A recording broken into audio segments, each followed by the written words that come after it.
Hi, this is Mikaela. Quick reminder, this is the second half of my list. The first half was uploaded October 13th, and then I ran out of time and I had to split the video in two. Numbers 33 through 18 are in part one. If you haven't seen that, please watch that first. This is the second half of the list from number 17 through number 1. I hope you enjoy it, and thanks for watching. But for part 2, we start at the very middle of the list, the meaningless dividing line between the bottom and top halves of Elvis's output. And considering we're long past the point of massive criticisms, it's pretty much just going to be praise from now on. So it's fitting that we cross this line and really get into the weeds of Elvis's silver and golden ages with The Imposters' first formal studio album. Number 17, The Delivery Man.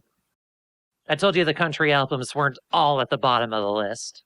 Though this one has a lot more going on, but I still count it. The Delivery Man began as a concept album about a widow, her daughter, and her best friend, and the titular delivery man who wanders into their lives. Elvis originally wrote it for Johnny Cash, including a couple tracks we talked about on Secret, Profane, and Sugarcane. The bedrock for the story was the song Hidden Shame, which Cash did record, detailing the childhood murder that haunts the delivery man's mysterious past. This story only survived on a handful of tracks on the Delivery Man, as Elvis pivoted to songs inspired by the shitfest that was the Bush administration, but the remaining pieces of the story are just enough connective tissue to bring these otherwise disconnected songs together into something else. A cohesive, wide-lens portrait of the gloom of middle America. Honestly, the songs that are directly part of the narrative are the weakest. We'll come back to that. Elvis initially planned to record in multiple studios across America, but ultimately stuck with co-producer Dennis Herring's place in Oxford, Mississippi, plus a one-off session in Clarksdale that we'll talk about at the end. Dennis has an interesting career. He's much like Elvis, how he'll alternate from producing indie and alternative to Americana. Just the year before, he produced a Grammy-winning acoustic album for Buddy Guy, while the same year as Delivery Man, he produced Modest Mouse's best-known album. This record has that same level of genre wiggle room. I think making The Delivery Man far away from the Nashville monopoly made all the difference. This is Elvis and the Imposters showing just how eclectic they can be while still making a musically cohesive record. Country and roots are at its epicenter. John McPhee even returns to play pedal steel on 2 tracks, and this time he's perfectly tastefully utilized. The album alternates between loud, gritty rockers and gentle, tender breakup ballads. The latter as soulful and soul-rending as anything Elvis did before or after. Soul and R&B have as much influence on the sound and tone of the album as country and roots. I often think of the album as country soul. The opener, Button My Lip, kicks the doors down with a relentless blues rock workout. Elvis vents his exhaustion at the state of the world and hollers and howls, chugging away at his guitar and sending out squalls of feedback in the bridge, while Steve hammers on the piano much the same. Pete and Davey hold the song steady with their unbroken vamp, and Davey's riff doesn't change even when the bridges have fewer measures, so it still sounds different as the song goes on, keeping it fresh all the way through. It's still one of my favorite Elvis openers.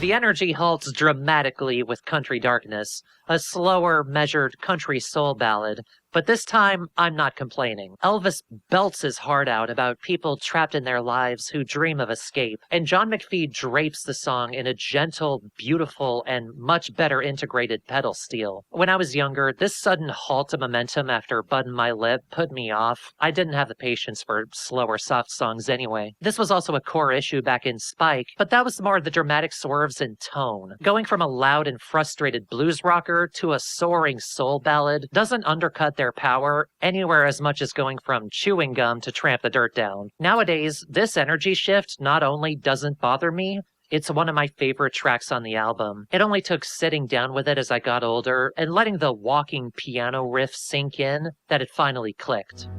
This song with no refrain, country darkness. The album's first guest vocalist arrives on the roots rocker There's a Story in Your Voice, Americana heavyweight Lucinda Williams. It's always a toss-up how well Elvis will blend with another singer, especially if they're a tighter and cleaner vocalist than his rough and ragged approach. For once, he duets with a singer even more ragged than him. Lucinda slurs and drawls all over this song like she walked in plastered, and it kicks ass. There's a story in your wall.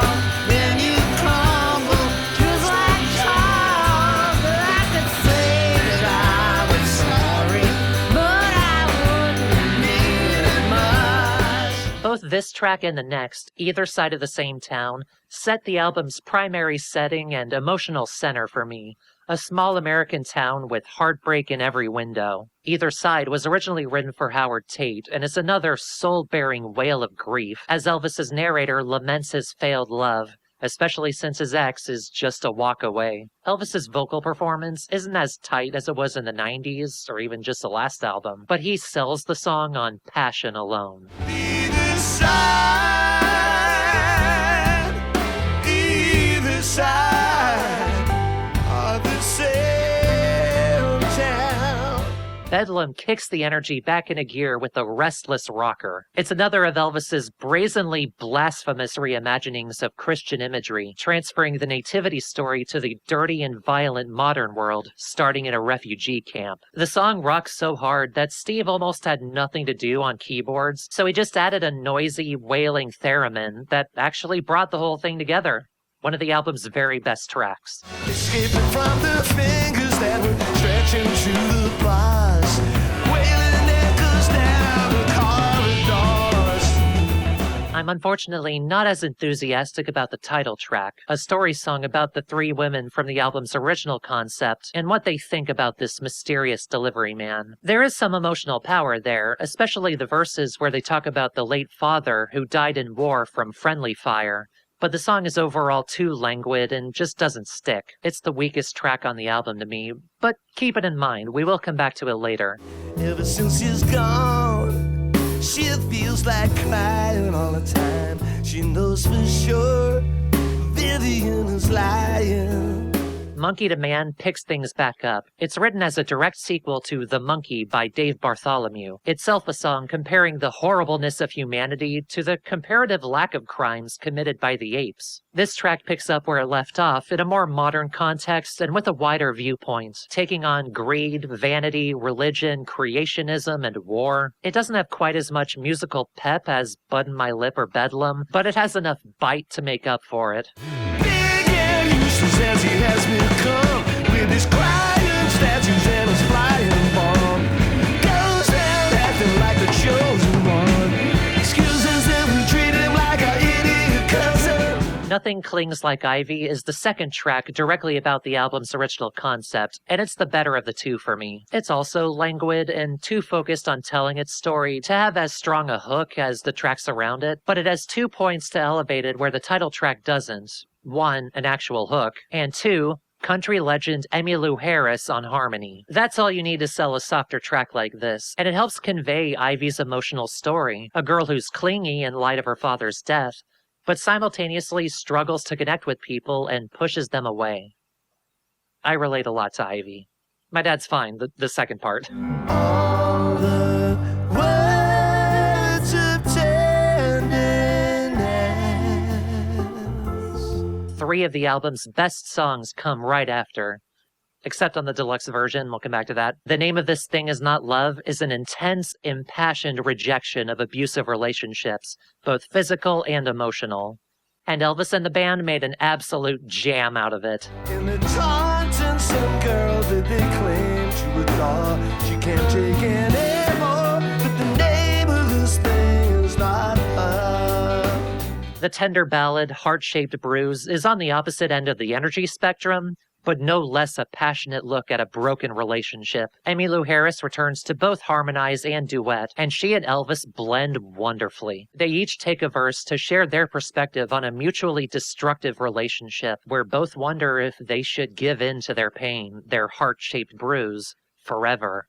Another standout track.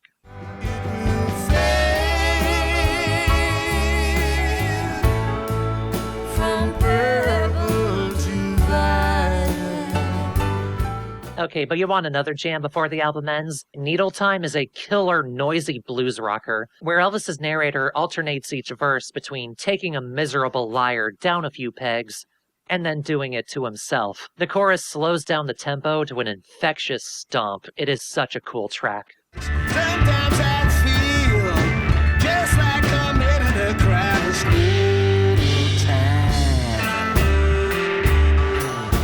The penultimate track leans more gospel soul. The Judgment was co-written with Elvis's ex-wife, Caught, for Solomon Burke in 2002. In the same vein of his cover of the Mercy Beats' I Stand Accused from 1980, they place a breakup in a court setting where the defendant pleads guilty for nothing more than loving a woman. It's a grand piece of soul melodrama, and like Country Darkness, Steve's piano hook sells the whole thing for me.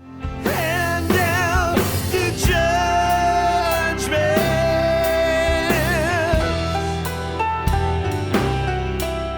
And the album ends with The Scarlet Tide, a strikingly spare track with only Elvis's ukulele, his lead vocals, and Emmylou's harmony in the choruses. It was co-written with T-Bone Burnett for Alison Krauss to perform for the Coal Mountain film soundtrack, and her version was nominated for both an Oscar and a Grammy, but this will always be the definitive version for me. It ends an album filled with broken people and the follies of humanity on not just a note of hope, but a note of bravery. However bad things get, we can get through it. We'll rise above the scarlet tide that trickles down through the mountain. Also worth mentioning the deluxe version and the companion EP, Delta Verite, the Clarksdale Sessions. The deluxe version contains an additional track after Heart-Shaped Bruise, She's Pulling Out the Pin. I briefly discussed its rework in Wise Up Ghost, She Might Be a Grenade. I prefer the cool uptown swagger of the rework, but the original is also nicely dynamic, drifting between lazy Wurlitzer-led longing in the verses to bursting open in the choruses. Still, maybe I'm just too used to the original CD's track listing, but it'll always feel like an awkwardly shoved in bonus track rather than an intended album track to me. Is she thinking of me? Is she thinking of him? She's pulling out the pin. The EP is a handful of live-in studio cuts, some from the album, some of outtakes or covers. The sound is even more stripped down than the album, the group limited to single instruments, in a more contained, boxier mix, like it might have been recorded on older equipment. I especially like how rinky-dink Steve's upright piano is, very saloon, very ragtime. The EP opens with a cover of The Monkey, the very song that inspired Monkey to Man. It's not as exciting a track, it's a simple R&B vamp, but Elvis sounds like he's having fun playing the stage performer. No monkey ever deserted his wife, starve her baby and ruin her life. Yeah, the monkey speaks his mind. Two of the live cuts aren't quite as good as the album versions. Needle Time takes the stomping blues chorus and makes that the core structure of the whole track. It works in this setting, but it gets old. The album version is so special because of that dynamic shift. I got this suitcase of phony wisdom to dispense. And they do a creative and effective spin on Scarlet Tide, just piano and accordion with Elvis's voice coming through a tannoy. But there's an uncomplicated power to stripping it down to ukulele and Emmylou's harmonies that this doesn't quite equal. We'll rise above the scarlet tide that trickles down through the mountain. On the other hand, this version of Country Darkness is at least as good as the album version, and Elvis's vocal performance is even a little tighter. The only missing piece is John McPhee's pedal steel, but it gets by just fine without him. She daydreams of forbidden sins. There must be something more. And honestly, I prefer this version of the title track. Again, Elvis's performance is tighter, and the music has a little kick to it, while the album version is languid. When I listen to Delivery Man casually, I swap out the album version for this. Now she has a daughter who raised as she can. She just wouldn't trust that delivering man. In Another Room was an outtake from the album that I frankly would have added back in over She's Pulling Out the Pin. It's a bawling picture of a relationship in its fragile end stages, when they can't stand to be in the same room as each other, but neither is yet brave enough to leave. Elvis wrote it when his previous marriage was in much the same state. His voice is a little more strained than the other Clarksdale tracks, but it works with the heartbreak. In another room, you're crying and shaking, cursing the very day we met. And then it ends with a silly ragtime instrumental. Just because. As good as anything on the main album. And at least as good as the EP's closer, a cover of James Carr's The Dark End of the Street. This alone explains why I think of The Delivery Man as country soul, because it fits right in with everything before it. It's an impassioned performance that sends the whole project out on a high. Oh, it's a sin, and we know it's wrong. Still our love keeps coming on strong. The Delivery Man was one of those first albums I bought at Dimple Records as a teen, and I liked it a lot right away, but it only got better with age. I originally only really liked the loud rockers, as were my limited tastes back then, but as I got older, more and more of its emotional and compositional strengths unfolded for me. It's now an album I can throw on at any time, and I'll probably listen through the whole thing. It's still fresh over 20 years later, and it has a big special place in my heart. And so does the next one. From the first formal Imposters album to the second. In my first ranking video, I mentioned a friend who has a pet theory that when you first get into an artist, there's often that next album they put out that becomes a personal favorite. It's gonna be hard to deny that this next spot is that for me. I first got into Costello in high school between 2006 and 2007. Then in April 2008, he put out his next record with the Imposters. And then I saw him in The Police here in Sacramento that next July. So yeah, this is a big personal favorite. Despite Elvis seeming ready to swear off recording entirely, a similar circumstance to Brutal Youth occurred. Davey Farragher was session bassist for Jenny Lewis's Acid Tongue, plus Elvis as guest vocalist on the track Carpetbaggers. They decided to just keep recording with Jenny and her band. The group plus Pete Thomas and his daughter Tennessee Thomas did 2 quick and dirty songs that Elvis wrote the literal night before, and then everyone plus Steve Naive reconvened a month later to record everything else in just a week. Elvis named the eventual album after the inventor of the cup noodle because the sessions came together so quickly and easily. Quote, "All we had to do to make this record was add water." Number 16, Momofuku. She's back, bitch. Jenny Lewis's band backs up the Imposters on 7 of the 12 tracks here. Considering that's effectively 2 full bands recording half of the album, it's impressive how clear and purposeful the production is. Multiple guitars, including pedal or lap steel, on top of Elvis and the Imposters, 4 to 5 background singers, including Jenny and Davey. Pete even doubles up on drums with his daughter Tennessee for 4 tracks. And yet never once does the album sound overproduced or cluttered. This is the exact opposite of what happened on Spike. Every additional instrument has a purpose and a place in the mix. They only add to the song, never distract. It may have to do with them recording in Sound City in Van Nuys, California, which, if you know the studio's reputation, is probably part of it. This guy, Rupert Neve, designed these next-generation consoles. Though I won't take any credit away from co-producer, engineer, and mixer Jason Lader, also here with Jenny. He did a very good job. The album starts out strong with No Hiding Place,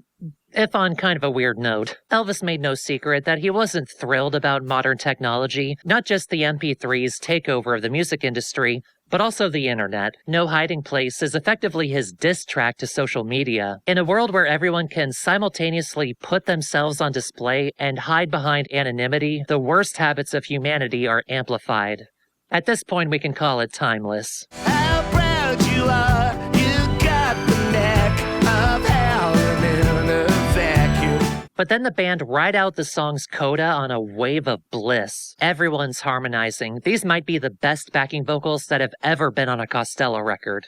Sorry, Aphrodisiac. Farmer Dave Scher plays easily the most beautiful pedal steel on a Costello record. Sorry, John McPhee. Jenny Lewis's voice sticks out of the choir, and both she and Farmer Dave's steel provide such sweet, smooth contrast to the roughness of Elvis's voice and the guitars. I already like the song, but the coda locks me into listening to the whole album from there.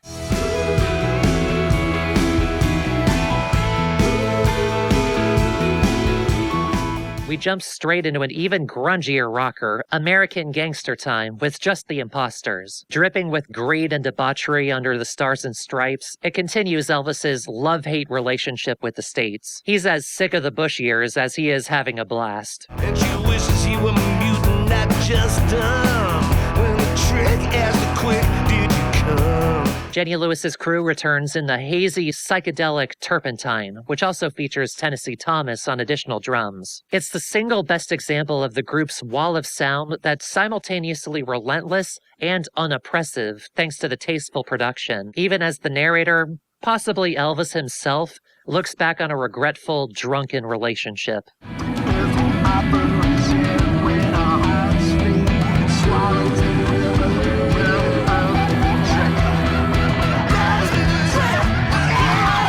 From here, the album alternates between songs with Jenny's band and songs with just the Imposters, but you'd have to listen close or look up the personnel to even notice. The choir with Jenny and the band usually carries over regardless. The Imposters handle the next track, Harry Worth, a slower, loungy picture of a failing marriage from the amused perspective of a singer who first met them on their wedding night, and then again 5 years later, long after they're over each other. Elvis insisted that the title does not actually refer to, quote, the beloved English television funny man, but that it is a true story nonetheless. It's a good example of his knack for storytelling, as that takes the focus alongside the angelic backing vocals. Cruel with his humor, she was quick with her tongue. But though a year had passed, the honeymoon didn't last. Somehow they didn't seem young.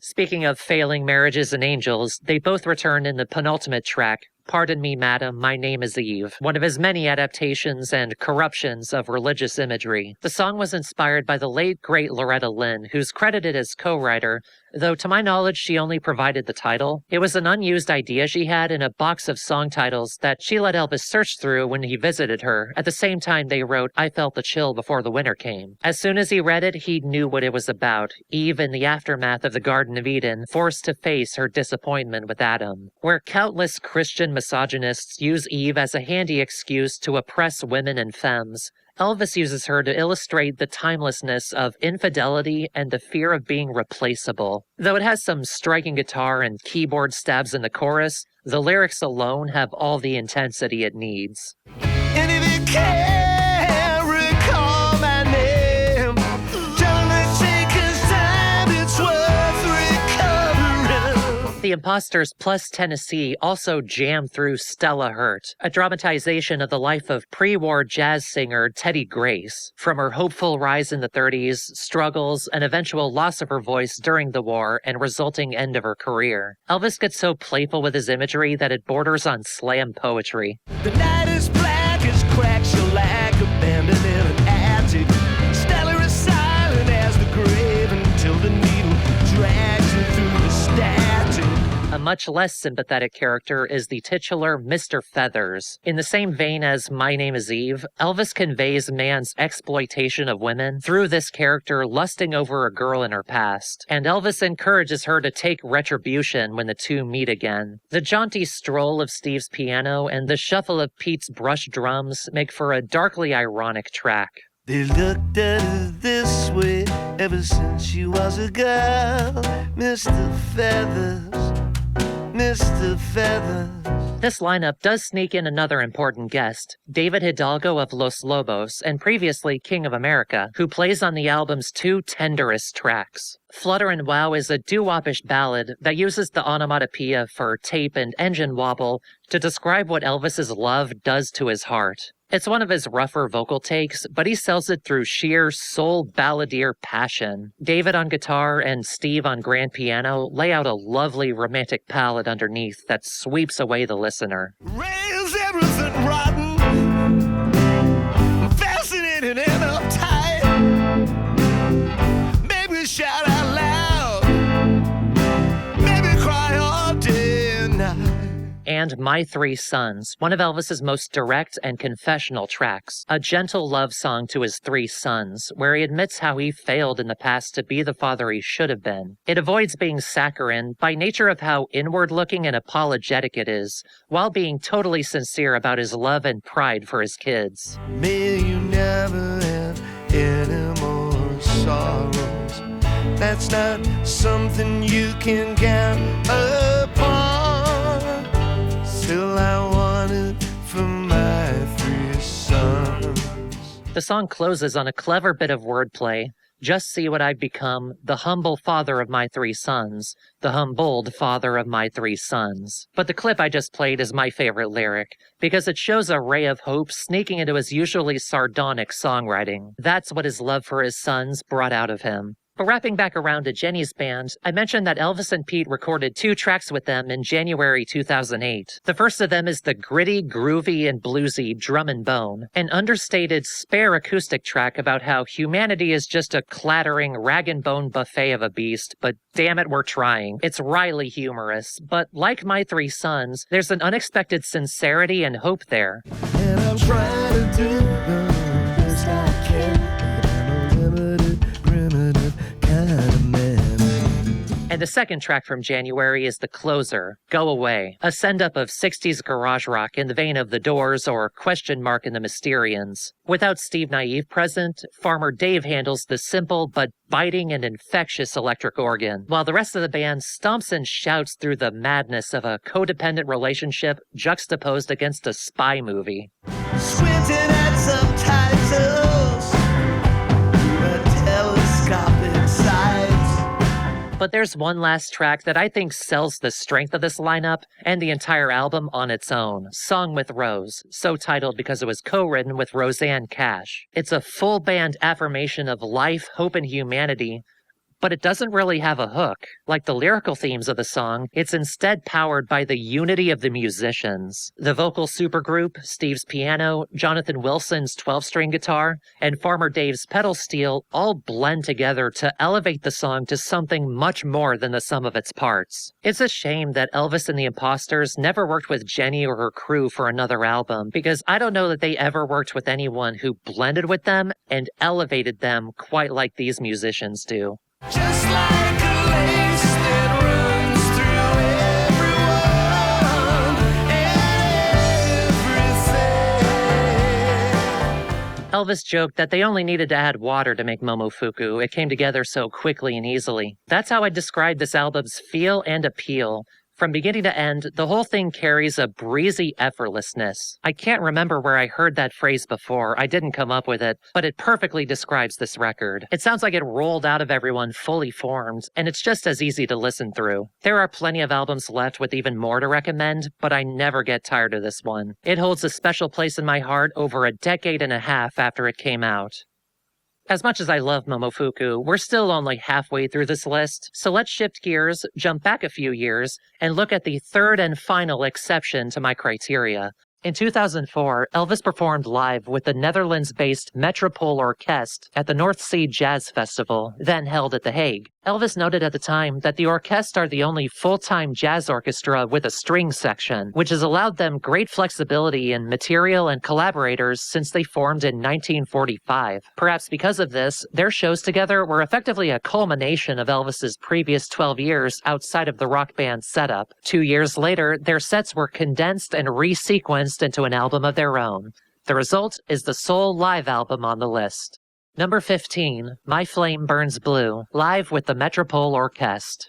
There are 2 main reasons this is on the list. For one, half of the songs picked are not from any of Elvis's studio albums, and most of the songs that are were significantly altered by the orchestral arrangements. So while your usual live set list tends to be the existing albums just played in front of an audience, I say this is distinct enough in its material to stand on its own. 2, it's also distinct sonically. Jazz, and especially jazz orchestra and composition, is a big part of Elvis's musical DNA.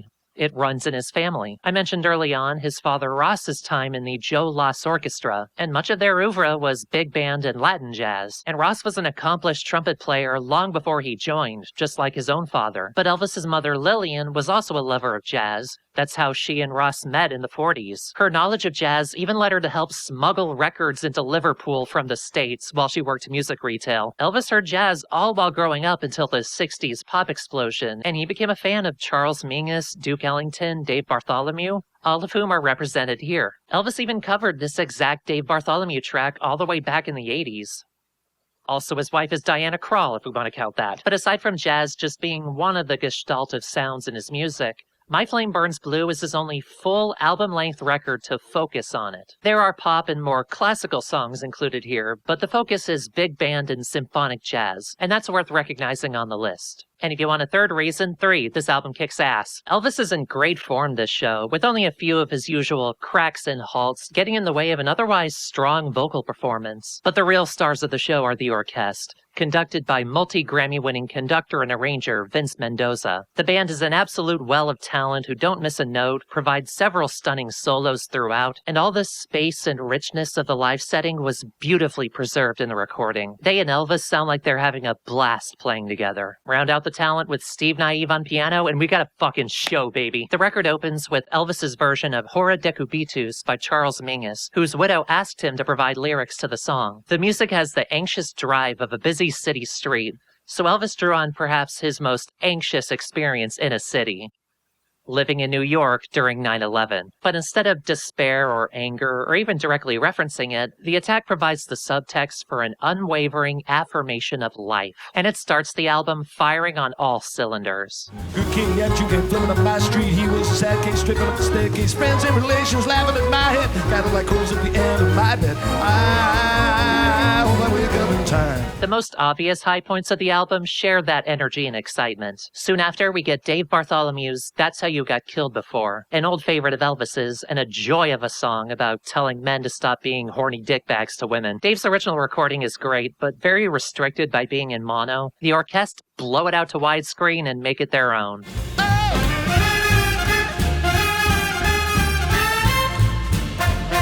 The live version of Clubland from Trust is revelatory. A song that already had Latin jazz touches, fully and fantastically reworked into salsa. Except for the choruses, which are carnival waltz. I feel like they disrupt the momentum of the song. Otherwise, I think it's even better than the original. Thanks in part to Elvis's much better vocals. We'll get to it. With a handful of bad candies and a bevy of beauty. Almost Idealized recovers and polishes up an obscure B-side from All This Useless Beauty that's also strongly Latin jazz, but sounded incomplete, despite the best efforts of the Attractions. This is the definitive version, restless and breathless. Even the audience get into it, clapping along the whole way. Shark and pink and a 30 shade of brown. And you think you need to be tranquilized to feel that revenge on your career. Whatever you invention, never be contented. But if we want to talk definitive, let's talk When I Was Cruel. I had a lot of mixed feelings on the album, and part of that is how unfinished it felt. Its boxy, overcompressed production held back the energy of many of its songs, including Episode of Blonde. Confession, I only knew that for sure because I heard this version first. This feels more like what the song wanted to be, a blowout. This setting gives it all the space it needs to be an uproarious showstopper. Elvis is so much more into it, he's having the time of his life. Blows the original out of the water. A tornado dropped a funnel cloud with 20 tons of rain, and it had the attention span of warm cellophane. Lovers felt like Skittles in a 10-pin bowling lane. But the biggest definitive rework here is only a bonus track in the digital versions. God damn it. Dust is a confusing pair of tracks on When I Was Cruel. 2 variations of an idea that felt like the demos for themselves. And as soon as touring for the album, Elvis condensed them into one unified song that actually felt complete. That condensed version is played here, and it's an even bigger revelation than Clubland. It starts in just a rock form without the horns, and at first I wondered why it was here if the orchestra weren't playing on it. Then they come in on the second verse, crescendoing behind Elvis as if to answer me with, "This is why." The song opens up wide from there, plus some ripping, jagged blues guitar solos. This version makes the original tracks only look worse. She caught you staring, she knows what you're thinking. What got into you is that it goes through such, it was just dust. Now, all of these songs rule. And they still might not be the best on the record. The slower, more somber, and variously romantic and unromantic tracks are some of its biggest highlights. Right after That's How You Got Killed Before, we get Upon a Veil of Midnight Blue, a gorgeous, tender, and sweetly embarrassed love ballad, originally written by Elvis as I Wonder How She Knows for bluesman Charles Brown. Charles rewrote it to fit his style, and Elvis retained the original lyrics under this title. Elvis describes it like this in the VHS version of A Case for Song. This was edited out of the DVD. And he's a very, very sophisticated, urbane kind of blues singer. Likes, clever words and everything, and I prided myself that I could write just the right song for him. And I wrote the following words for him, thinking I might sort of write a song where you put the martini on top of the piano, and then, you look in your girlfriend's eyes and you sing, "You find your tongue is tied, your words escape and hide, but she's so patient and kind, she's prepared to read your mind. That's all very well till you find, because of the wine you drank, your mind is just a blank." And I thought, put another olive in that martini, I thought. Anyway, I sent off my little demo to Charles Brown, and he did a blues version of it, did a reduction of it. And when he came to that bit in the song, he changed the words to, "I find it hard to think when I drink."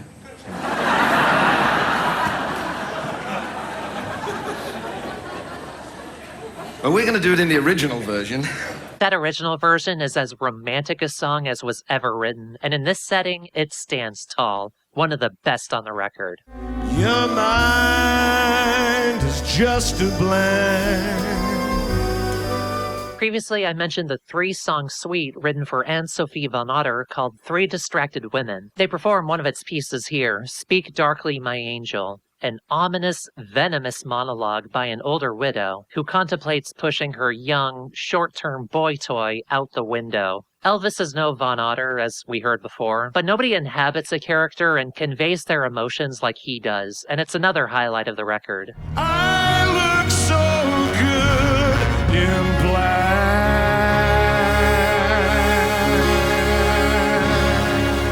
And perhaps just as good as Midnight Blue, and titled suspiciously similar, is the title track, Elvis's with lyrics version of Billy Strayhorn's Blood Count. If you know the song and Duke Ellington's relationship with his musicians, you might think a with lyrics version is unnecessary. I mean, at least Charles Mingus's widow asked Elvis to write lyrics for his song. Strayhorn wrote Blood Count specifically for Ellington's saxophonist Johnny Hodges to showcase how smoothly he could slide between notes. Elvis's version has him singing Hodges' melody, and soloist Mark Schulten doesn't have nearly as much of the song. However, I'd argue that all of the original's romance and sensuality is preserved, and that Elvis doesn't so much replace the saxophone as dance with it. Mark flows in and out around him, and Elvis is wise enough to bow out to let Mark bring the house down. Even though my flame burns blue.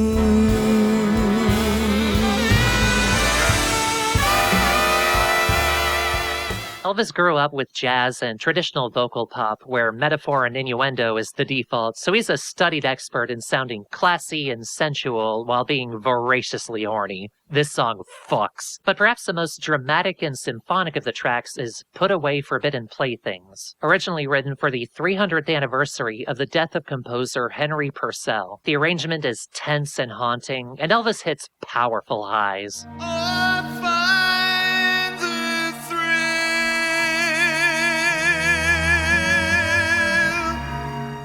It's an impressive piece, but it's my least favorite track, just because it's outshined by the more memorable and energetic songs. It's kind of the same issue as the secret songs from Sugarcane. Without a hook of its own, it feels meandering compared to everything around it. On that note, I wouldn't choose most of the other live versions of album cuts over their originals. There's a tenderness, fragility, and intimacy to Favorite Hour and Almost Blue that makes the originals so special, and those qualities are lost here with these big orchestrated versions, beautiful as Favorite Hour is regardless. Now there's a tragic waste of brutal youth.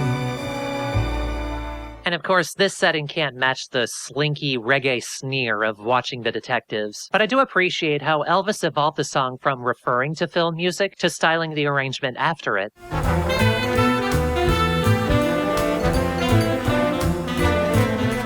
These are hardly the worst versions you're ever going to hear of these songs, though. These were such good shows with such rich, stellar arrangements. There's simply not a bad track on the album. But Clubland and the When I Was Cruel tracks are easily the best examples of breathing new life into album tracks. Though there are two other live versions that are largely unchanged from the originals, probably because they already had orchestral arrangements, and I think they're at least as good. Can You Be True from North is played in a higher key, and Elvis's voice is weaker, but it otherwise loses nothing from the original. We'll get to it soon. But the album closer, God Give Me Strength, co-written with Burt Bacharach, might be even better than the original. That's a big claim for such a beloved song, but as we'll talk about when we get to its album, I always felt the original was restrained by its instrumental, to its detriment. It's a song of earth-shattering, hope-destroying heartbreak, and a great vocal performance from Elvis. Your mileage may vary on how you feel about his falsetto. So God give me strength. But the music doesn't match him. It doesn't rise with that intensity, and I think that dulls the song's power. The Metropole Orchestra match him, and even if his singing isn't quite as tight here,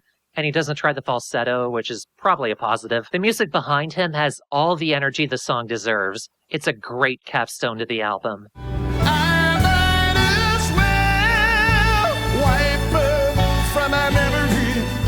For the record, most versions of My Flame Burns Blue that you'll find include Elvis's ballet Il Sogno in an edited down version as a second disc. I'm not considering that part of this album, and like I said earlier, I'm not including it on the list because Elvis himself doesn't perform on it. There are other live albums worth listening to as much as this one. I say Live at the Elmo combo is required listening if you're a fan. But My Flame Burns Blue deserves a place in your collection even if you're a casual fan. It stands up as a statement of its own in his discography, both sonically and in its quality. If you never gave it a chance, it deserves at least one spin.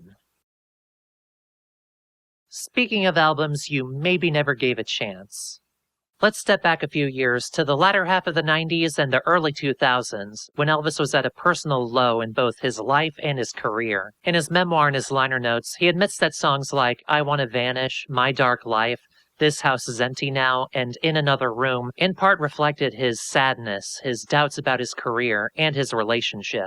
Around the time of All This Useless Beauty, he preferred to hear his songs through other singers, and before long he struggled to write new songs at all. When he did, his notebooks gathered lyrics like When Did I Stop Dreaming and Someone Took the Words Away. And those came together into songs written on piano in the dead of night when everyone else was away or asleep. Eventually, he admitted to himself that he was in a miserable, loveless marriage. This brings us to the aftermath of When I Was Cruel. Despite the album having a seemingly honest love song to his then wife, and him dedicating the whole album to her, Elvis split from Cotto Reardon in late 2002 after 16 years of marriage. Both would later admit that it was a toxic relationship from the beginning, not helped by shared alcohol abuse. Cott revealed that she unknowingly suffered depression their entire relationship, rooted in part from childhood abuse, and she only received treatment for it and alcoholism after they split.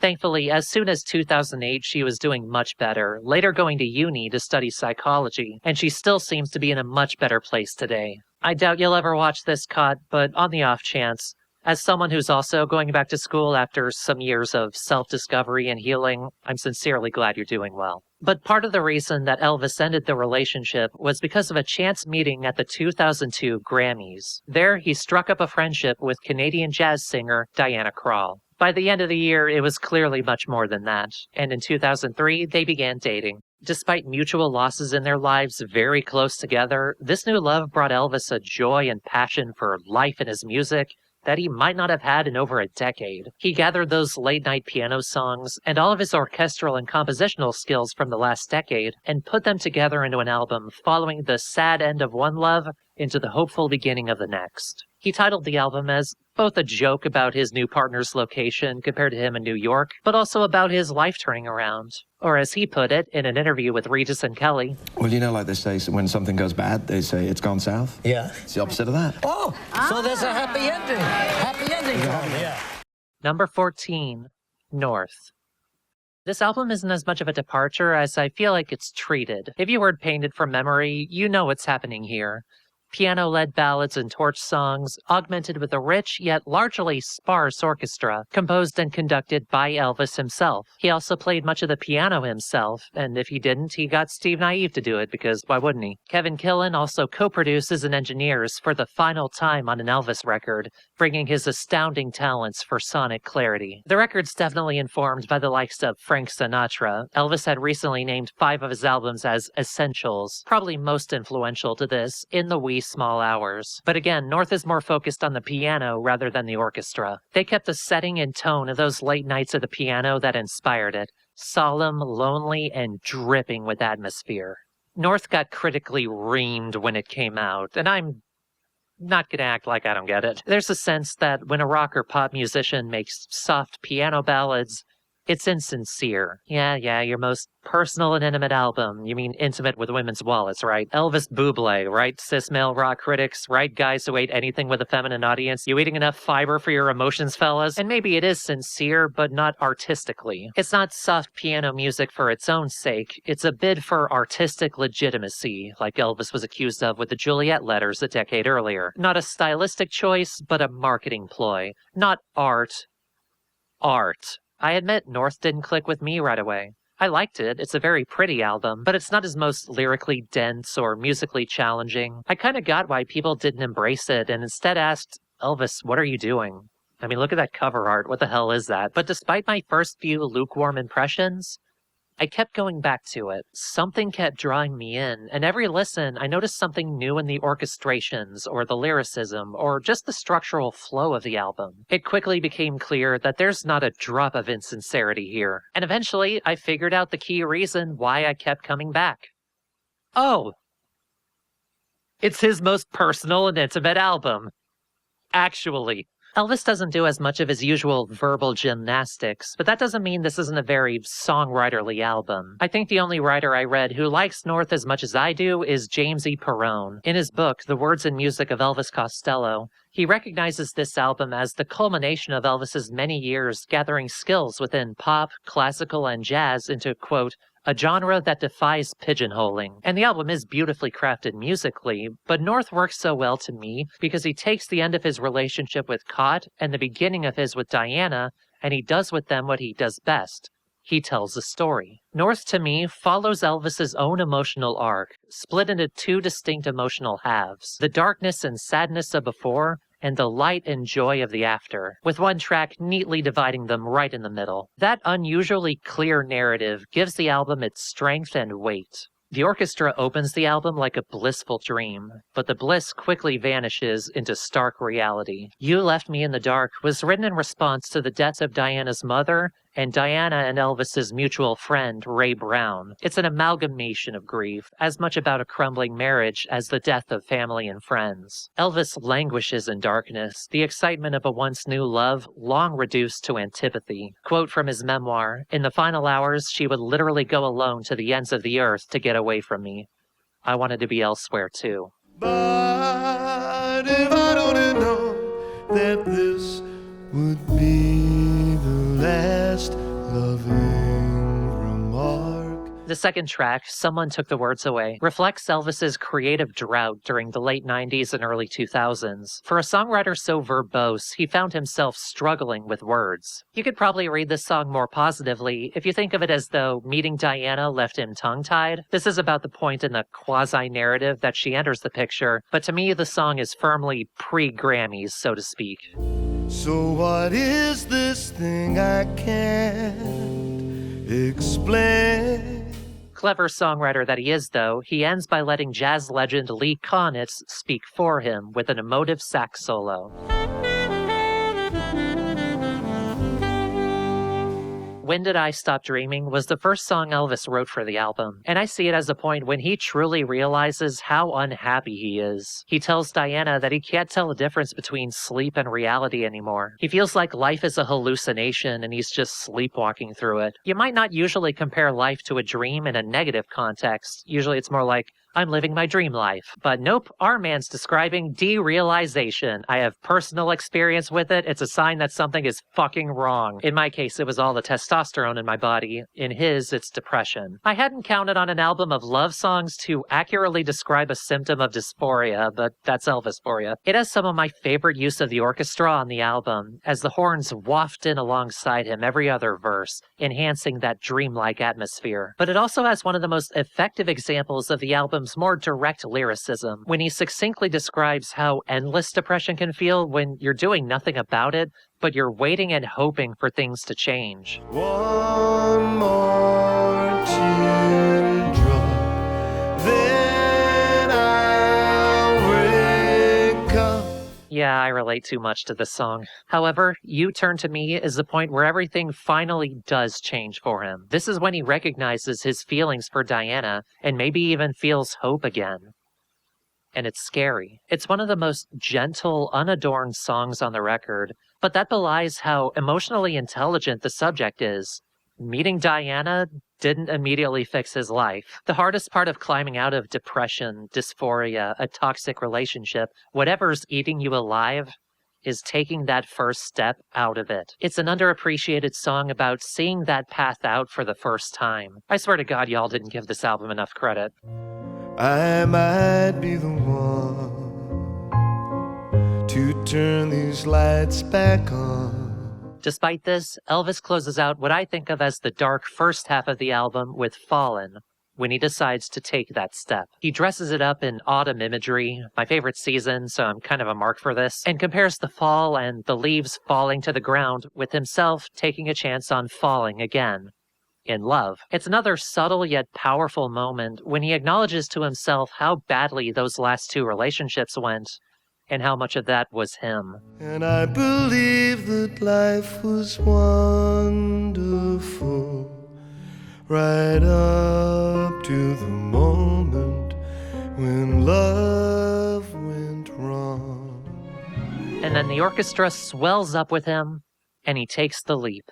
If there is one big criticism you can level at North, it's that this first half of the album is monotonous. That grayness is omnipresent, even in the songs ostensibly about Diana. The compositions are beautiful, and every track has little subtleties to reward careful listening, but when you notice the drums play the ride cymbal in the exact same way for the third track in a row, it feels like you're listening to the same song over and over. However, I argue that this grayness is actually necessary for the emotional arc of the album, because it makes it all the more powerful when we reach the very middle track, and the light breaks through. When It Sings is one of Elvis's greatest love songs, balancing the moods of the first and second half of the album, light with dark, as well as vibrant poetry and devastating frankness. It opens with one of his most romantic verses. All the words you say to me have music in them. His lyrical focus is on the voice. Both him and Diana are singers, but also words inhabit all of truth and lies. He battles with both, particularly in what they mean for his past and future relationships, and words he purposefully left unsaid. Maybe this is the love song that I refused to write her when I loved her like I used to. He mentioned this refusal to write direct, sincere love songs before, in part because he thought it was a skill beyond him. But if it's anything like my own experiences with depression and dysphoria, not just gender, but the opposite of euphoria, sometimes you need to be happy before you can properly express it. And this is him achieving that. But what really sells the song is when Elvis does something he almost never does, and bear with me on this. He repeats the first verse at the end.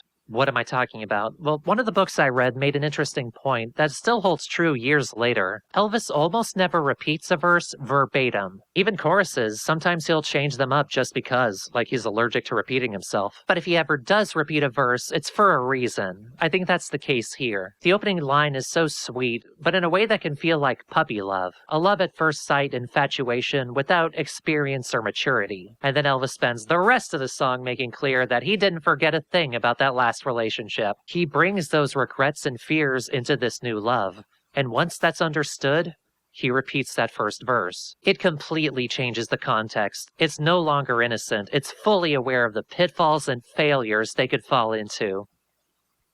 And every word she says is music anyway. This song makes me fucking cry. It's one of my favorite Costello songs, top 30 at the lowest. When It Sings feels like a clear dividing line between the gloomy first half and the joyful second half, because from here, we jump straight into the silly love songs. Elvis reunites with the Brodsky Quartet for Still, which to me feels like his own sequel to his famous cover of She for the Notting Hill soundtrack. But where that song is about love and uncertainty, Still is just blissful adoration. Everyone's got a shameless love ballad in them, and even if you think it doesn't suit Elvis, he did it with tenderness and intimacy, and he grounded it in the reality of their past failed relationships. And he did it without drowning the song in schmaltz.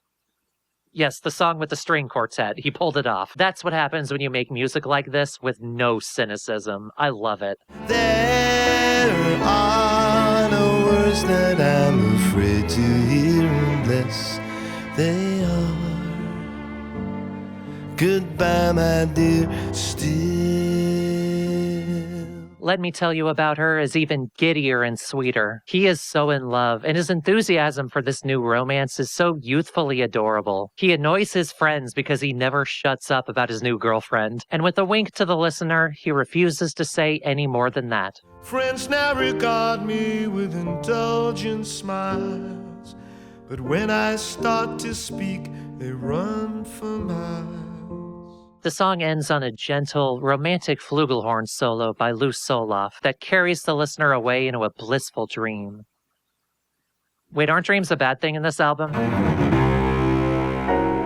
Opening with a sharp strike of strings, Can You Be True is the emotional climax of the album, disrupting Elvis's innocent joy with doubt. His past isn't done with him. He questions whether his old mistakes will come back to destroy this budding relationship, but he puts on a brave face and decides to keep moving forward. It's a beautiful song and a beautiful expression of love and trust. Only time will tell us, I hope that it speaks gently.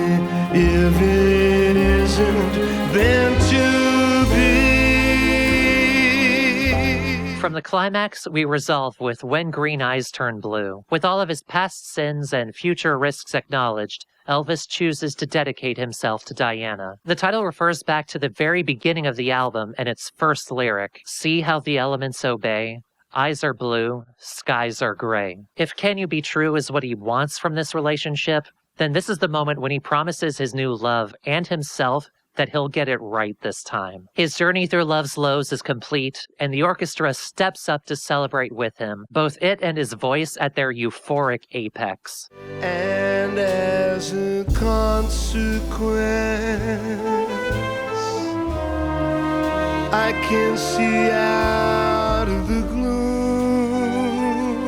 It's the album's second peak to me, and another of my all-time favorite Costello songs. And it's even more powerful over 2 decades later, and as of this video, they're still together. The album closes with I'm in the Mood Again, a relaxing sigh of an ending. The phrase, in the mood, has a certain connotation, and there is a sensuality and smirk in Elvis's voice. But the mood evoked by this low-key coda to his journey is not necessarily erotic. It's comfort. He sounds sincerely happy again, and instead of sleepwalking forever through a dream, he can walk the streets of New York City in the wee small hours and think of her. This final track is like a warm coat or blanket in a chilly night. But none of the riches could ever compare. One of the great ironies of Costello's records is that their title tracks often don't appear on the actual album. North, the song, is relegated to a rare bonus track, only appearing stateside on the pack-in DVD with a live performance on a discordant, dying piano draped in autumn ivy. But it's an intimate, tender rendition as Elvis takes the implicit joy of the title and comically literalizes it. He is not just emotionally going north. He's moving up to Canada to live with Diana. He regales us with details of salmon, snow, polar bears, and mooses, and the listener can't help but snort when that punchline arrives. But he's sincere, and it works because it's his happy ending. The other 2 non-American bonus tracks are just fun jazz extras, also worth a listen. Impatience is especially good. I think subtextually, the album closer, I'm in the Mood Again, also means he's back in a creative mood again. He's out of the doldrums of his darkest years, and he can enjoy making music again. After decades of folding his own life, mistakes, and pain into his music, Elvis wrote and recorded the most naked and vulnerable album of his career. And he decided he was done with that shit. He says in his memoir that he resolved to work like an actor on location from here on out. Write songs about other people, stories that weren't so personal to his own life. There are still songs like that in his next several albums, especially those written during his second marriage, but he never made an album this revealing again. It's not just immaculately crafted or one of his better, tighter vocal performances, all of which it is. It's an album about finding hope and optimism in love when you have every reason to doubt. It's such a shame that it didn't get as much love as it deserved, and I hope this convinced you to give it a chance if you skipped it or dismissed it. Again, Hopeless romantics, this album is for us. Well, we wouldn't be chatting here so enjoyably this evening if... She's doing grand, thank you very much for asking. Too far away, but doing fine. Me too. I expect part of the reason people, especially critics, didn't appreciate North is because they still want Elvis to just rewrite Pump It Up for the rest of his career. But as soon as 1980, he showed himself to be restlessly eclectic, and only became more so with every few years. So you can imagine how that man, his place in music firmly established for the past several decades, might make an album with no limits whatsoever in his 60s. When COVID happened, and he had to Frankenstein an album together from the random pieces he had. Now imagine that album's really fucking good. Number 13, Hey Clockface. Previously, Pete Thomas urged Elvis back into the studio after his longest album drought yet, resulting in 2018's Look Now. Shortly after, Elvis had a brief cancer scare and had to cancel a tour. But luckily, his surgery was so successful that even his doctor didn't believe it. Knowing how surviving cancer can give a person a new lease on life, it's affected my family too. I wouldn't be surprised if all of that revitalized his creative drive. Come late 2019, early 2020, Elvis planned to record in Paris with Steve Naive and a collection of local musicians dubbed Le Quintet Saint-Germain, including Steve's own stepson, Antoine, not that one. But ahead of recording, he traveled to Helsinki to record a trio of songs entirely on his own that Uncut's Jim Worth called laptop punk, loud, gritty, and hip-hop inspired, recalling When I Was Cruel and Wise Up Ghost. And then in Paris, he and the band continued doing whatever they wanted, alternating between spoken word over Arabic music, adapting jazz standards, wistful, melancholic ballads, and two of Elvis's most anti-heroic turns behind an acoustic guitar in decades. And then COVID. Elvis canceled another tour and returned home with the tapes for an album that didn't exactly have a direction or cohesion. Luckily, some musician friends in New York sent Elvis an additional set of backing tracks, including Grammy-winning trumpeter and bandleader Michael Leonhardt and guitarist and former collaborator Bill Frisell, with Elvis's voice recorded over electrical wire. Zoom call. These two gloomy ambient experiments helped bring the album together into what I think is its true unifying theme. Fuck it. This is another album where Elvis and the crew just do whatever they want. In the chaos at the end of the first Trump administration, we all had a lot in our minds about the state of the world and life as we know it, and that led a lot of folks, including myself, to decide not to waste any more of our limited time. Combine that with Elvis recently winning a fight against cancer, and yeah, what's going to stop him? Now, previously with Spike, I talked about how this lack of cohesion can be a negative, not inherently, but if it disrupts an album's flow or undercuts its strengths. In that album's case, it's the great emotional highs dampened by silliness and overproduction. But Hey Clockface, for one, is much more tonally consistent, if not stylistically. And two, it does a much better job of priming the listener to expect the unexpected. The album opens with Revolution 49, a play on Revolution 9 that isn't as abstract, but it is in comparison to a lot of Elvis's music. Our Paris musicians send us to a Middle Eastern desert, while Elvis recites one of his few spoken word pieces. Yeah, unlike Spike, this actually made it to the album, and feels like it has a purpose, asserting in the harshness of the modern world, love is the one thing we can save. Love makes a rich man from a beggar. Love is the one thing we can save. We're then promptly punched in the face by the electronic beatboxed pulse of No Flag, the first of the three Helsinki tracks. It's a cry of frustration against a world without empathy, where it feels like you can't do anything to make it better, because you're nothing but a disposable rag to your capitalist overlords. Somebody play this at Eurovision.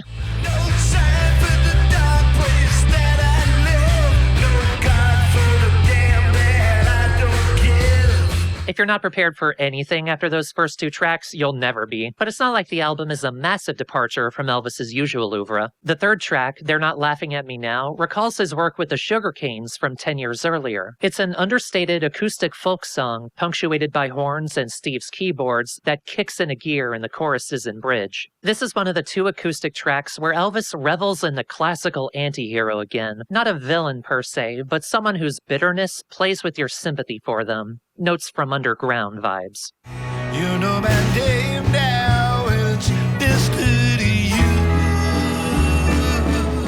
Newspaper Pain is the first of the two songs built around music by Michael Leonhard and Bill Frisell. Their gloomy, misty groove carries Elvis's story of a woman who loses her lover to war right as she becomes pregnant with his child, and she looks ahead at their uncertain future. It's at once a mournful protest of war and a somber insistence to live for today, because you never know what will happen tomorrow, or what or whom you will lose. Boys, pick up a rifle, that's too much to pay.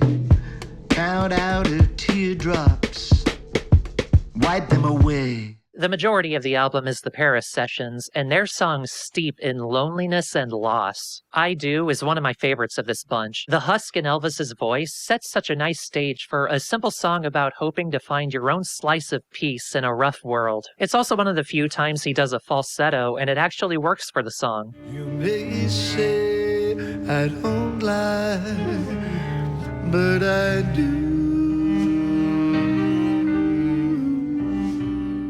The Whirlwind, midway through the album, is more nostalgic and longing, opened by Renaud Gabriel Pion's sweet bass clarinet. But it grows increasingly tense as Elvis tells the story of a drifter who never gives her heart away to a man or to a place in the world to call home. I've had my moments,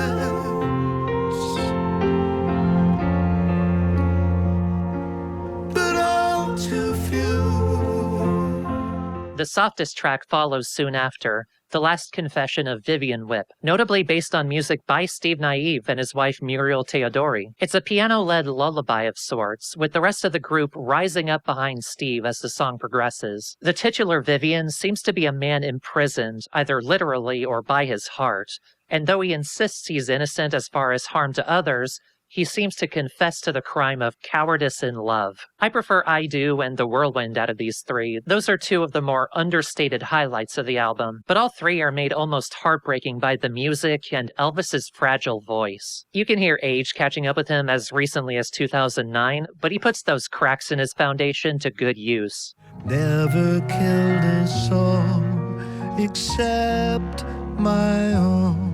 Which is not to say that all of the Paris tracks are maudlin. Two of their songs are upbeat takes on old-school jazz. Literally, in the case of the title track, a fun rewrite of How Can You Face Me by Fats Waller. It imagines the song's hapless loser in love asks the question to the clock on the wall, as time is his eternal enemy. Too fast when he's with the girl he loves, too slow when he's not. It's another track where Elvis's age comes through in his voice, which actually works perfectly with the song's origin in the 1920s. A minute from departure, I will twist your key and have her come back to me.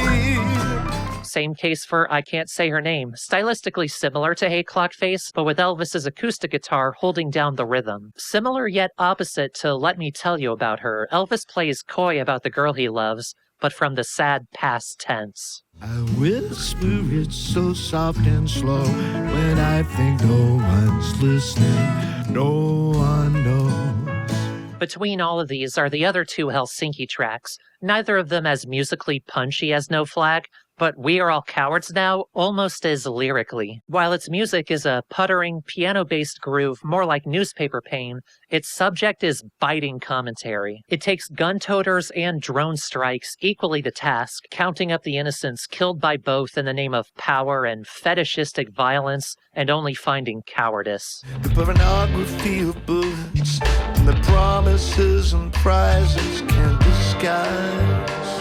In comparison, Hattie O'Hara Confidential is much more fun and playful, bringing back the beatboxing and chaotic guitar stabs, though its story is rooted in the rough reality of social media. Elvis imagines an old gossip tabloid columnist who stands tall and feared in her time, until Twitter arrives. She finds that she's both no longer unique and no longer immune to her own poison, as she finally makes a fatal mistake. Reputation curled like yellow smoke. She named the wrong man in the story she broke. She had an unfortunate character trait, the irresistible impulse to assassinate. Ultimately, No Flag is my favorite of these three. I vibe with its music and the painfully real hopelessness of 2020, but all three of these tracks do a lot to make this album special and distinct in Elvis's discography. The latter end of the album has some of its very best tracks, though. Bob Dylan provided the inspiration for the second acoustic, classical anti-hero track, What Is It That I Need That I Don't Already Have? The title was Bob's response to John Mellencamp asking him if he was writing any new songs back in 2008. Elvis was there with them and immediately knew that sentence was a song waiting to happen, but he didn't find a home for it until Hey Clockface. Bob seemed to also inspire the vocals, a hushed, reedy Dylan impression, which helps tell the story of someone who seems to have everything, but in truth, could never keep it. It has a great, ominous atmosphere where you can imagine the narrator hunched in a corner lying to himself to keep sane.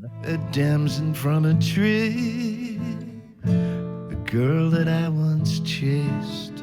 And if you thought Revolution 49 was a one-off, Radio Is Everything is another spoken poetry piece, and the most striking of the two. Built on top of the second backing track from Leonhardt and Frizzell, plus more musicians like co-writer Nils Klein, it's a much longer piece of swirling and self-deprecating rhyming exercises. It's laced with imagery of storybook kingdoms, like imagining a match as a proverbial Helen of Troy who dissolves mighty regimes with her screams. All while Elvis sits alone in darkness, remarking on his famously handsome voice with a sarcastic smirk. Sound much better than I look. Like a hero in a book. The music shimmers around him like his imagination and his loneliness, and Michael Leonhardt takes it all the way to greatness with a longing trumpet solo that rivals Chet Baker's on Shipbuilding. It's a standout track.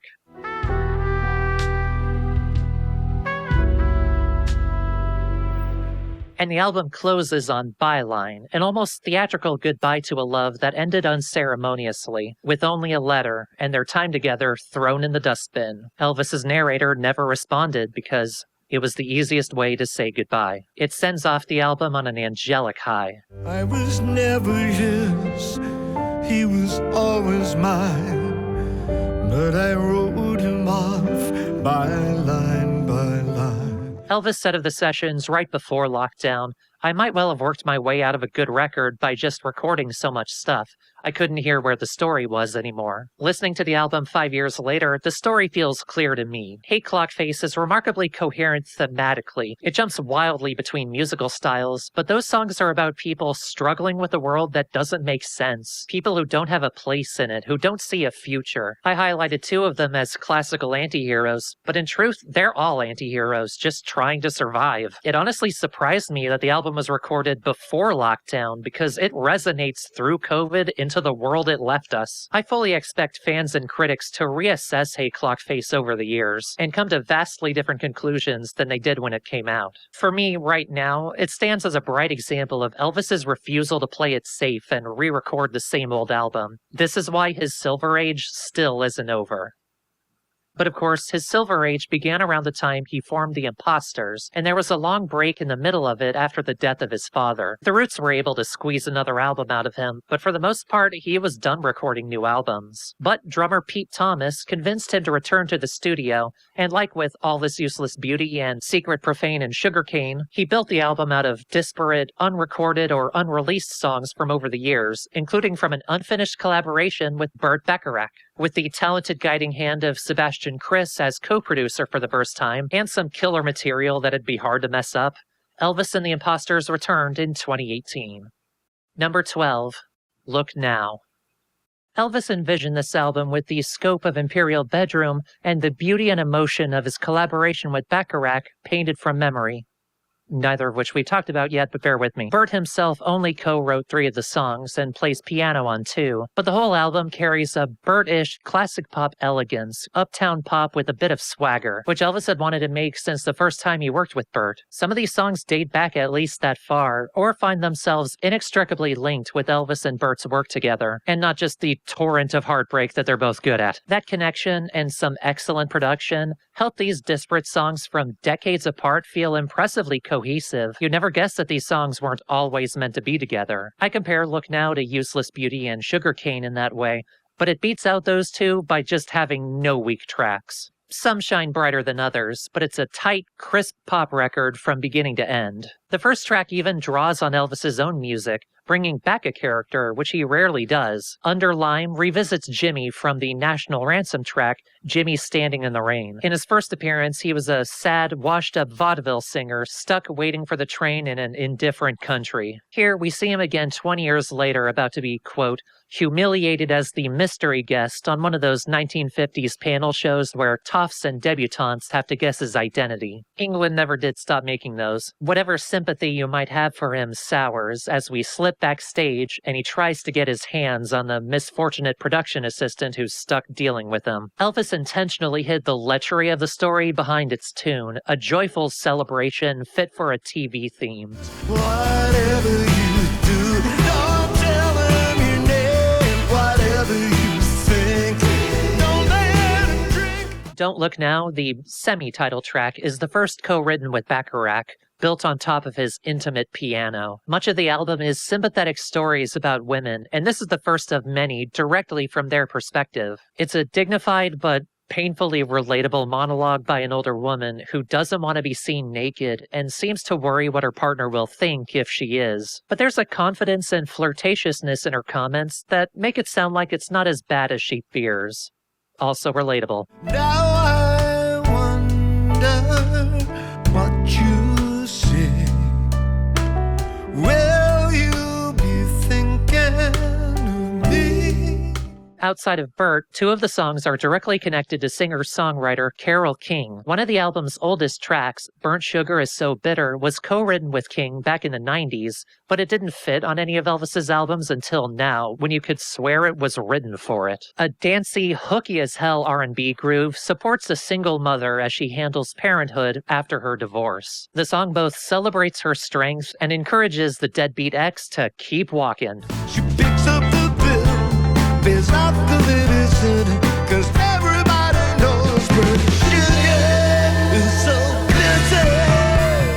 Unwanted Number, two tracks later, is the very oldest track, originally written in 1996 for the film Grace of My Heart, and originally performed on its soundtrack by the R&B group For Real. The film was inspired by Carole King's time at the Brill Building, and it was notably the impetus for Elvis to first collaborate with Burt Bacharach, Linked. It shares a similar theme and sound with Burnt Sugar, about a single mother over a more tense R&B groove. But the character's issues are less with her ex and more with the people around her gossiping and judging her for having a child out of wedlock. In the end, she chooses her child over their catty horseshit, a conclusion Elvis saw in hindsight when he returned to the song for Look Now. They said you give her his child, you wouldn't give her his name.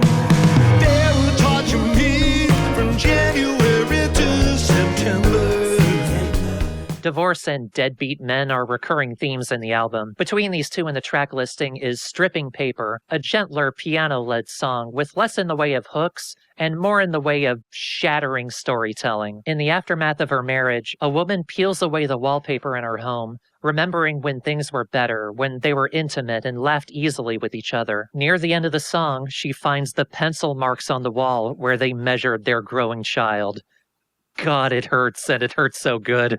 Here's the pencil of a measuring mark. They're not all divorce songs. But we do have one more a few tracks later, co-written with Bacharach, Linked. Photographs Can Lie feels like a companion piece to Burnt Sugar or Stripping Paper, but from the divorced couple's daughter's perspective. Over a beautiful, longing Bacharach piano, the daughter examines an old photo of the parents together when they were happy and in love, before they knew the truth about the lying, cheating father. It's a great perspective on how mementos will only ever capture a single moment in time and can never account for everything that comes after. I'll never be his little girl again. We switch gears to stately, mournful, and borderline sarcastic with I Let the Sun Go Down, about a man who claims responsibility for the death of the British Empire and watches his country fall apart around him. John Lewis from Uncut connected the song to the then-recent travesty of Brexit, meaning you could call this song the single sympathetic portrayal of David Cameron, watching fascist oligarchs shit your supposedly great country down the toilet. Also relatable. But it's also time for tears. I'm so sorry and sincere, and yet amid a brilliant career. fun note, this song was originally written for the fucking Austin Powers musical, which makes too much sense, but also hurt my head to read. He and Bert appear together in the Spy Who Shagged Me, linked. The album is more outwardly fun from this point, emphasizing the hooks and leaning into the imperial bedroom roots. I forgot to put that down, didn't I? Fuck it. Mr. and Mrs. Hush is more Elvis's wheelhouse when it comes to marriage. Confusion, uncertainty, and struggle. The band jam along on another danceable beat, with some great use of call-and-response backing vocals. The song's a bop. Are you ready? Are you ready to be Mr. and Mrs. Hush? Dishonor the Stars shifts gears as far as tone. Instead of heartbreak and despair, it's grandly, rapturously romantic, setting Elvis's love high among the cosmos. The song uses its obvious Beatles influence to emphasize his passion and bliss. It's some of my favorite songwriting on the album. Honey will still desire the flowers, and it will be a love like ours. Suspect My Tears is as close as Elvis ever got to one of the classic hits by Bacharach and Hal David. Tenuously linked, rich orchestration lifts him onto a theater stage as he chooses retribution. His partner is no longer the only one who will cry to get what they want. The song has a cheeky edge as he recognizes that they're both hypocrites, and this is almost a gain to him, possibly even to his partner. Elvis noted this song on his website as one of the times where they exactly recorded what he imagined in his head. You're not the only one who can turn it on when you need it.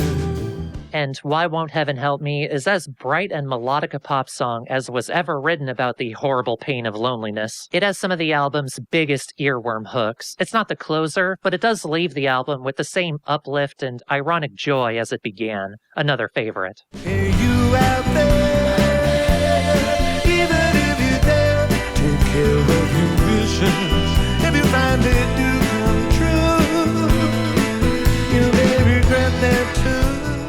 Instead, the album closes on its darkest and I think most powerful track, co-written with Bert, linked. He's Given Me Things is oppressive and vengeful. A broke and broken-hearted model marries into wealth and uses her new means to put her cruel artist ex under their heel. Steve Naive's Wurlitzer seems to match her crushing grief, skulking behind her as she bears her soul over everything her ex put her through. It's a heart crusher of a track, the best song on the album, and one of the best things Elvis and Bert ever did together. And now I know why I come back to him. And now I know why you never do. I also want to mention the bonus EP. The titles look now in French. It's not the first time Elvis did this. National Ransom had its own bonus EP, National Ransack, and in both cases, I think of these as nice codas to an otherwise complete album. Isabel in Tears is full of puns on the level of Elvis's early records, which lends a dark comedy irony to such a sad portrait of a jaded, abandoned woman. But you can't get the genius back into the bottom. Adieu Paris is an adoring, romantic tribute to the titular city and its lights, sung almost entirely in French. But you can imagine it as a treat to all the ladies who were into his voice. It's shameless, and as a former sexy deep voice, I support it. L'eco de nos rires au milieu des débris. Oh, adieu, Paris.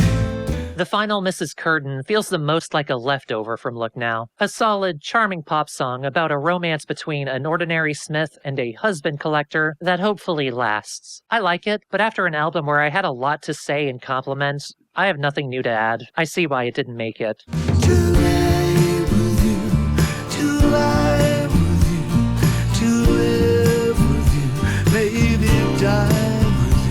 There is one track here that's good enough it could have been on the album. You Shouldn't Look at Me That Way was recorded for the movie Film Stars Don't Die in Liverpool, about famous actress Gloria Graham before her death from cancer. The song is richly orchestrated with one of my favorite late-period Elvis piano accompaniments, produced and conducted by Elvis himself. The clincher for me is the premise. Elvis drew on the romantic looks that Gloria's partner Peter gives her in the film, contrasting the inherent awkwardness of their age gap. And as a hopeless romantic, the complex emotions that you can draw from adoring looks are like catnip to me, as good as anything on Look Now proper.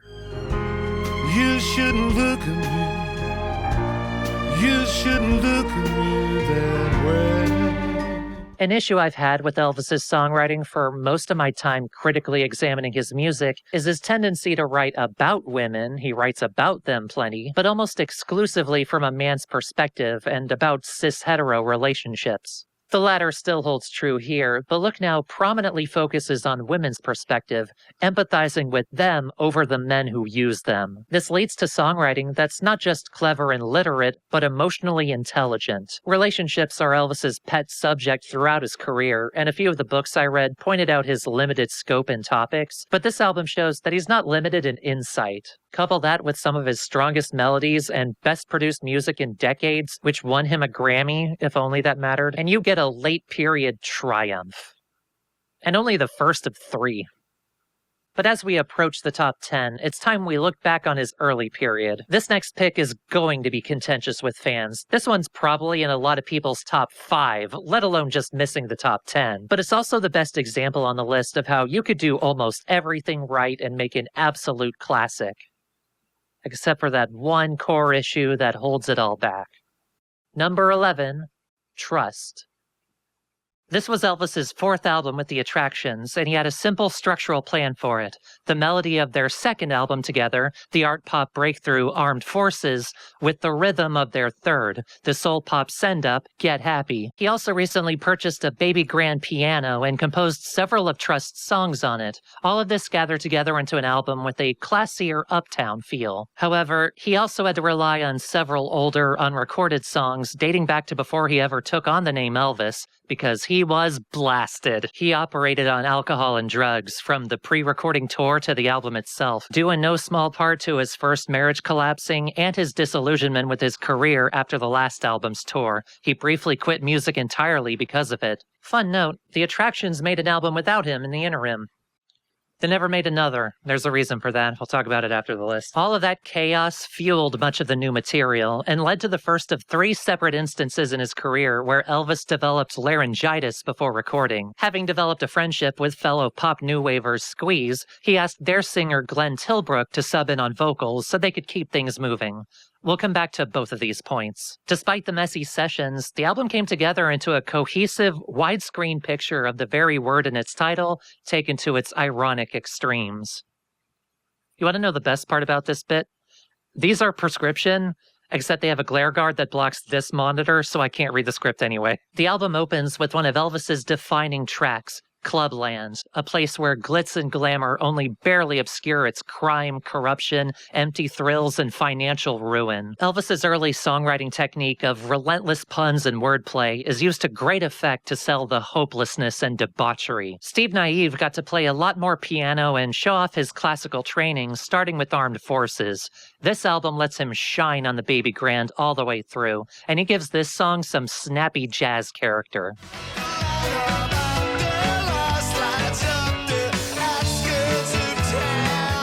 The production has a little more shine and clarity than their previous records, which I want to contribute to both their talented producer Nick Lowe and the promotion of their excellent engineer Roger Bashirian to co-producer, or as they're awkwardly credited, Nick Lowe in association with Roger Bashirian. They recorded most of the final album at the same studio as the last 3, Eden Studios in London, so I suspect the greater presence of piano and Roger as producer are why this album has some nice sonic polish without shaving off the band's edges. They did Clubland without Nick, and Elvis thinks the song suffered because of it. I disagree.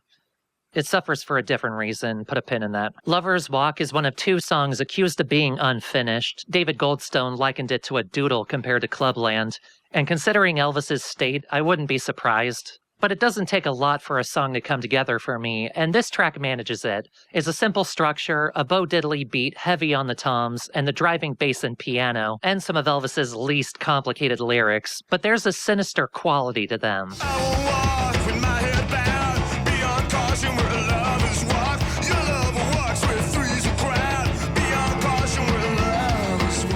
That repeated hook, "Beyond caution where lovers walk," makes these lovers sound like a gang. You need to avoid them at all costs. The song could have been thrown together, and it frankly sounds it, but it's more than the sum of its parts. Watch Your Step later in the record is the same situation, but at a much more relaxed tempo and energy level. It's mostly a steady vamp with Steve's keyboards carrying the melodies, while Elvis brings paranoia and violence in a hushed, conspiratorial voice. It's a song that grows increasingly unsettling as it goes along, and that elevates it a lot. Considering the excellent material around it, I don't know why it was made a single, but I still like it. Think you're young and original.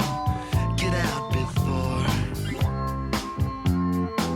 Then get to watch your step.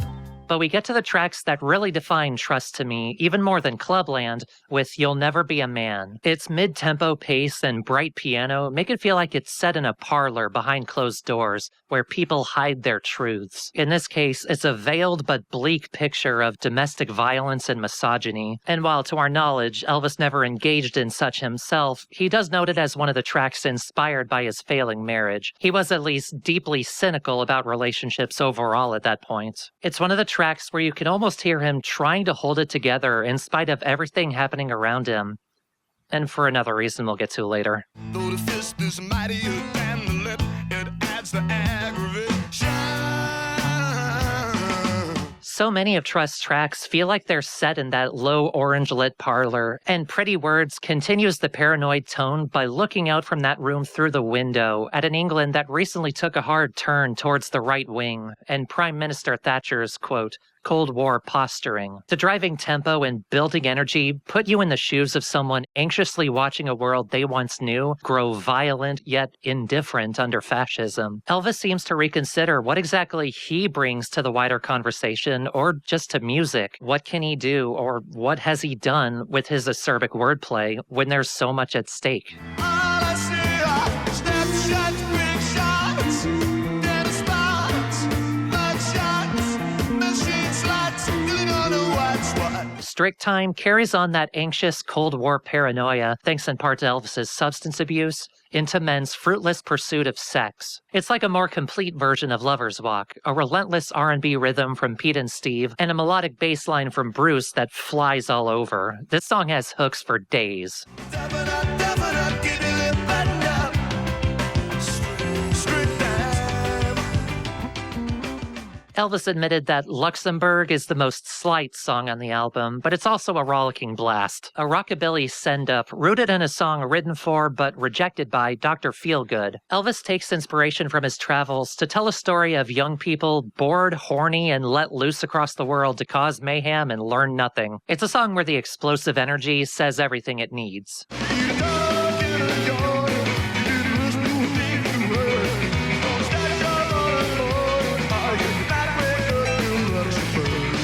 New Lace Sleeves is the finished version of a song Elvis first wrote back in 1974, and he considers it one of the attraction's best performances, period. I have dozens I would rank over it, but it is one of the album's defining tracks to me. It's that civilized life laid bare for the meaningless mess it is, filtered through the awkward morning after a one-night stand, obsession with tabloids eager to see behind those closed doors, and the hollowness underneath conservative jingoism and militarism. Pete Thomas's drums were inspired by Devo's cover of the Rolling Stones' Satisfaction, nowhere as abstract, but nervy and heavy on the shimmering hi-hat. The whole song is the burbling anxiety underneath polite society, constantly waiting for the ball to drop.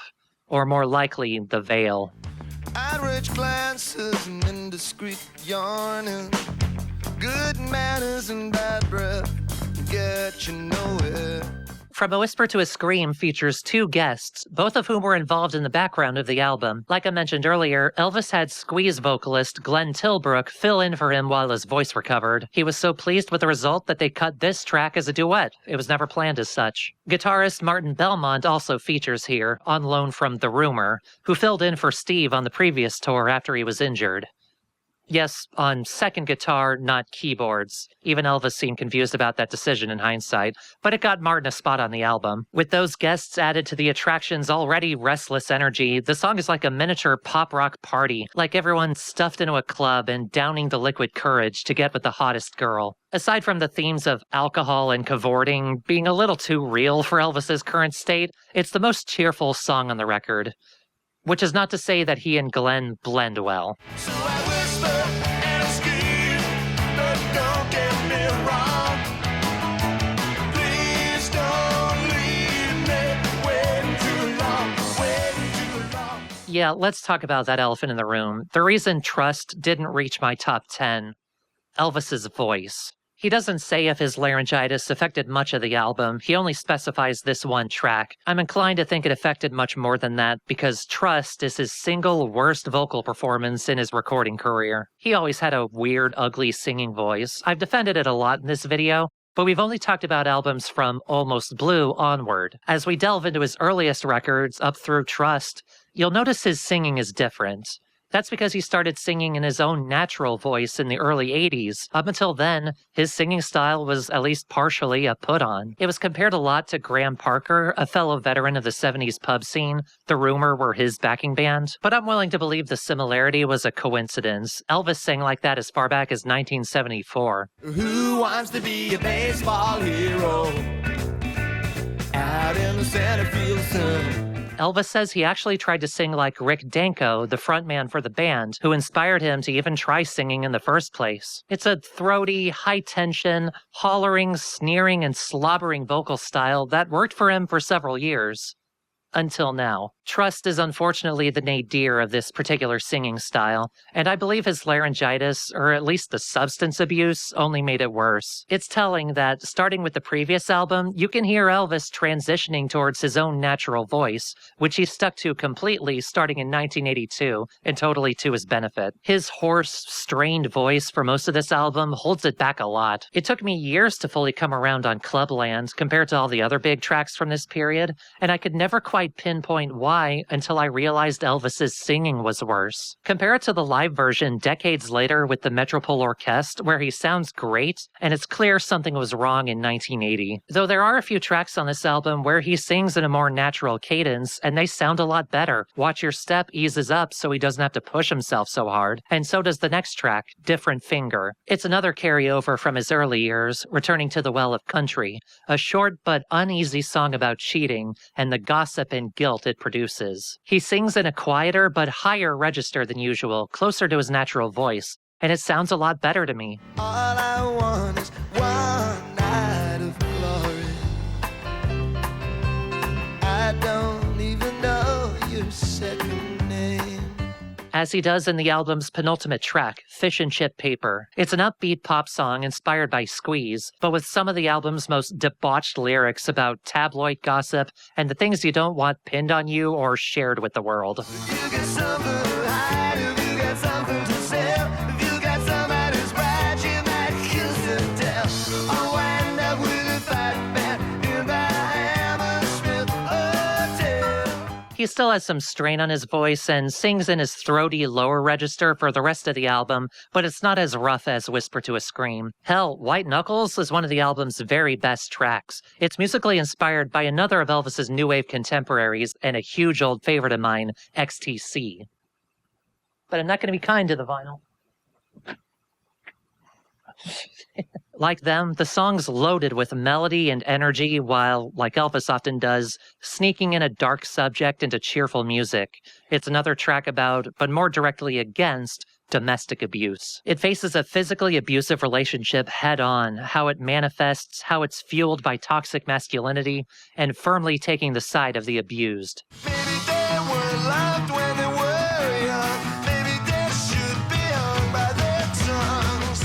It's even surprisingly modern in the way it recognizes how the abused are isolated from others, both by her abuser's behavior and in the lack of sympathy or real help she receives from her family in the song's coda, as they just don't understand the reality of her situation. Mother said, it's yours and your sister said, I told you so too. We'll talk more about the way Elvis wrote women and relationships in his early records, and especially the critical response. And I'll say right now that he was often a little too precious about not taking clear stands on difficult subjects. This song is at least a good example of how, as he got older, he got a lot more willing to clearly put his foot down where it mattered.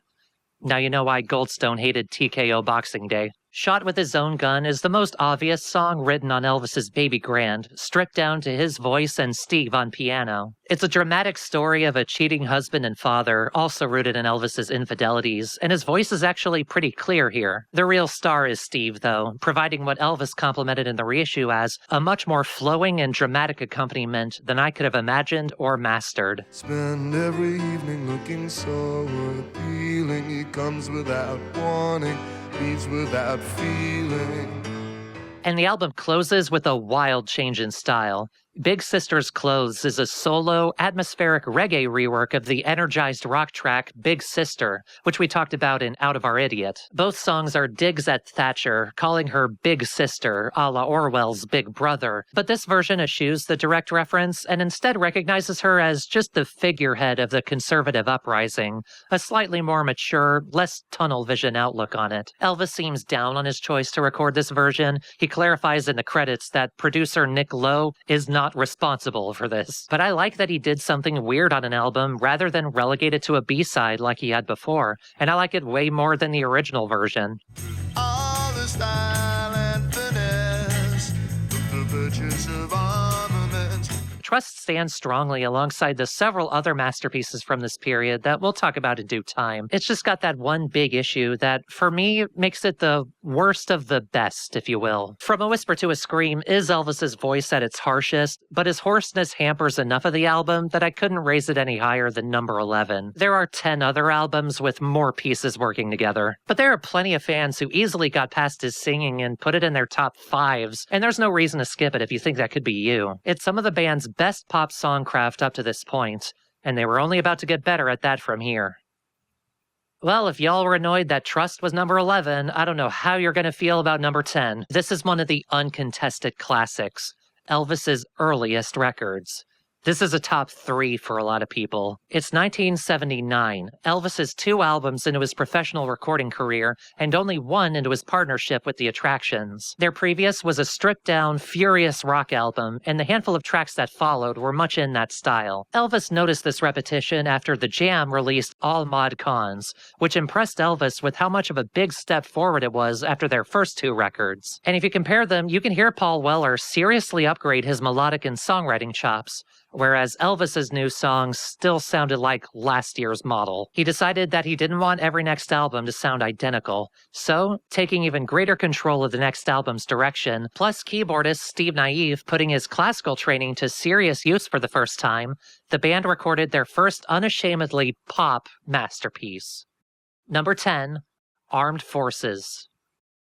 This record has a greater topical scope than his first 2. My Aim Is True is focused on personal relationships and working-class struggles, and this year's model widened that perspective to include the cruelties of the entertainment industry. Armed Forces is a bird's-eye view of England and the world around it in the late 70s, strongly socio-political, combining those interpersonal troubles and industry follies with wider, harsher themes of war, militarism, conservatism, racism. One of the album's working titles was Emotional Fascism, and in the 2002 reissue liner notes, Elvis pondered if speaking of personal and global matters in the same vocabulary was maybe a mistake and naive. Quote, "Betrayal and murder are not the same thing.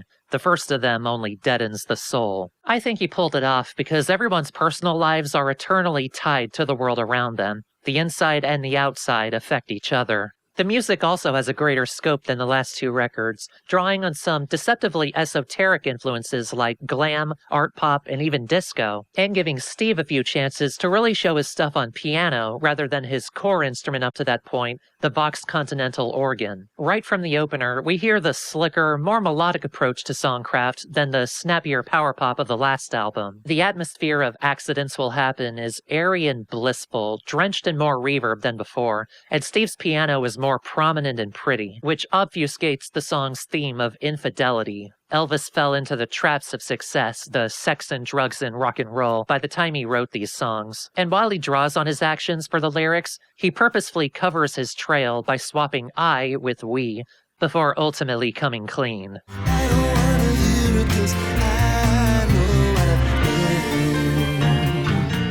Perhaps a minor note, but this track and a few others on some versions of the album, especially remasters available on streaming, have a lot of the definition in the instruments buried in the reverb. These tracks already have a lot more of it than the previous albums, but it feels like some versions are excessive with it. I wonder if that's an effect of the lower streaming quality, or if they intentionally up the reverb in the remaster. Or if I'm just straight up hearing it wrong, you tell me. But I recommend searching out an older physical copy. I think it sounds much better, especially Pete Thomas's drums. The impact of his snare and toms are defining parts of this band's sound to me. It'd be such a waste to dampen it. Senior Service makes things more danceable, drawing on the band's David Bowie influence. They were fans of Station to Station, Low, and Heroes, 3 of my favorites too. But vocally and lyrically, Elvis makes things vicious. Where the first track's beauty hid its crimes, this one's bounce hides its violence. Senior Service was a brand of unfiltered cigarettes in the UK, and though producer Nick Lowe smoked them a lot, it more gives the song the image of a pompous executive's smoke-filled office, where they stare a Cheshire Cat grin down at you in your seat as they sit on their desk. Elvis raises his fist at them and imagines tearing them down and chopping off their heads to enjoy their petty riches, a violence that the wealthy encourage because capitalism loves commodifying its own opposition.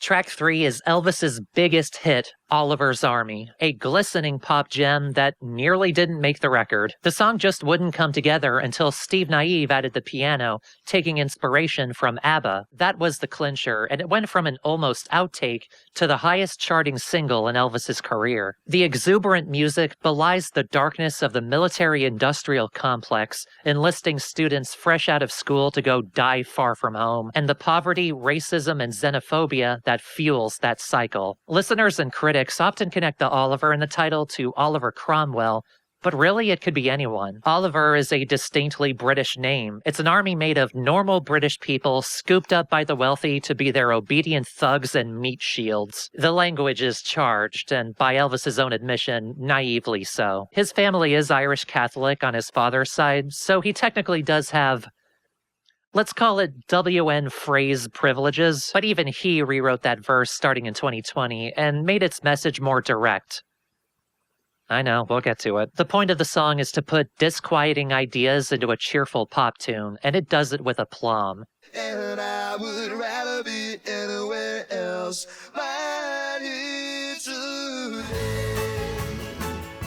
The next 3 tracks turn it down a notch, and outside of the big singles, they're what I think of the most when I think of Armed Forces. Big Boys brings back the blissful reverb and fraught relationships from Accidents Will Happen, also drawing on Elvis's infidelities. As he put it in the reissue liner notes, quote, "I was looking to discourage admiration and flirting with a sort of controlled fall from grace." In this way, Big Boys sees Elvis point both outward and inward, his self-destruction in this period expressed through impotence. The relentless energy of the attractions makes his folly sound desirable despite itself, with Bruce's bass punching right through the mix.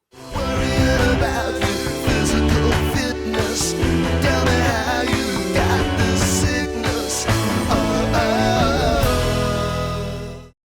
Green Shirt is almost sneaky with its hushed, measured tone. Built on a Kraftwerk-inspired synth loop, it's the sound of the calm before the storm. The creeping approach of nationalism and the pretty face it tries to put on, slowly overtaking the world outside while you sit at home clueless. Elvis describes this track as sensory overload, but to me it feels more like everyday complacency, and Pete Thomas breaks the tension with his upfront snare rolls as if trying to snap the listener out of it. There's a shorthand typist taking seconds over minutes. Elvis wrote Party Girl as a kind of apology to a university girl he met once. Their conversation was reported in a gossip column with shitty assumptions about the girl's character. The resulting song sounds longing and romantic, especially when Steve pulls out the stops on the piano in the bridge, but lyrically it reads jaded and weary. Elvis extends care to this girl and a middle finger to the tabloids, and it's a rare song early in his career where the artifice and the obfuscation in his lyricism falls away. It's a small, unlikely moment of bare humanity to someone else. I used to listen to music very surface level, so I preferred the more upbeat tracks on the album. This is one where its strengths and beauty grew on me a lot over the years.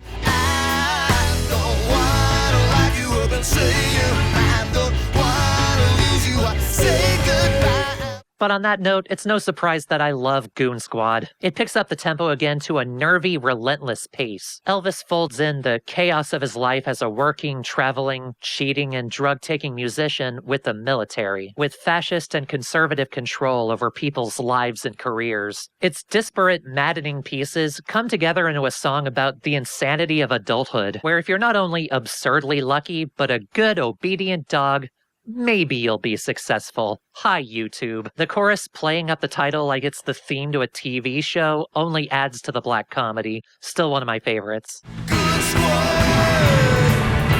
They've come to look you over and they're giving you the eye. Elvis was a bit down on busybodies in the reissue liner notes. He said it contained the densest and most neurotic juggling of words in order to simply state that promiscuity wears you out. This was 2002, and we know how he felt at the time, so I take his disappointment with a grain of salt. A song doesn't need to be direct to express something real, especially if that obscurity is the point. The swirl of words and veiled descriptions of body and sexuality fit his horny, substance-fueled haze. Once again, the glisten of the production and the energy of the band make his hedonism sound exciting and aspirational, but his words and breathlessness show how draining it really is.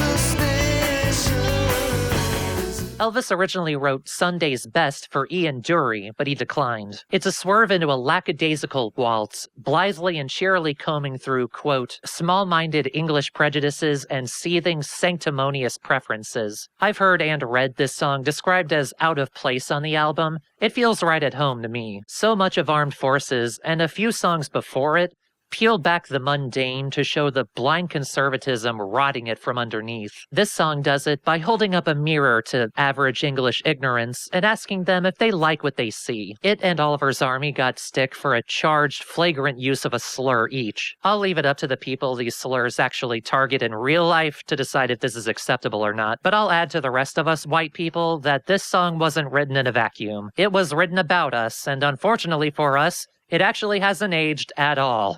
Beat up strangers who talk funny.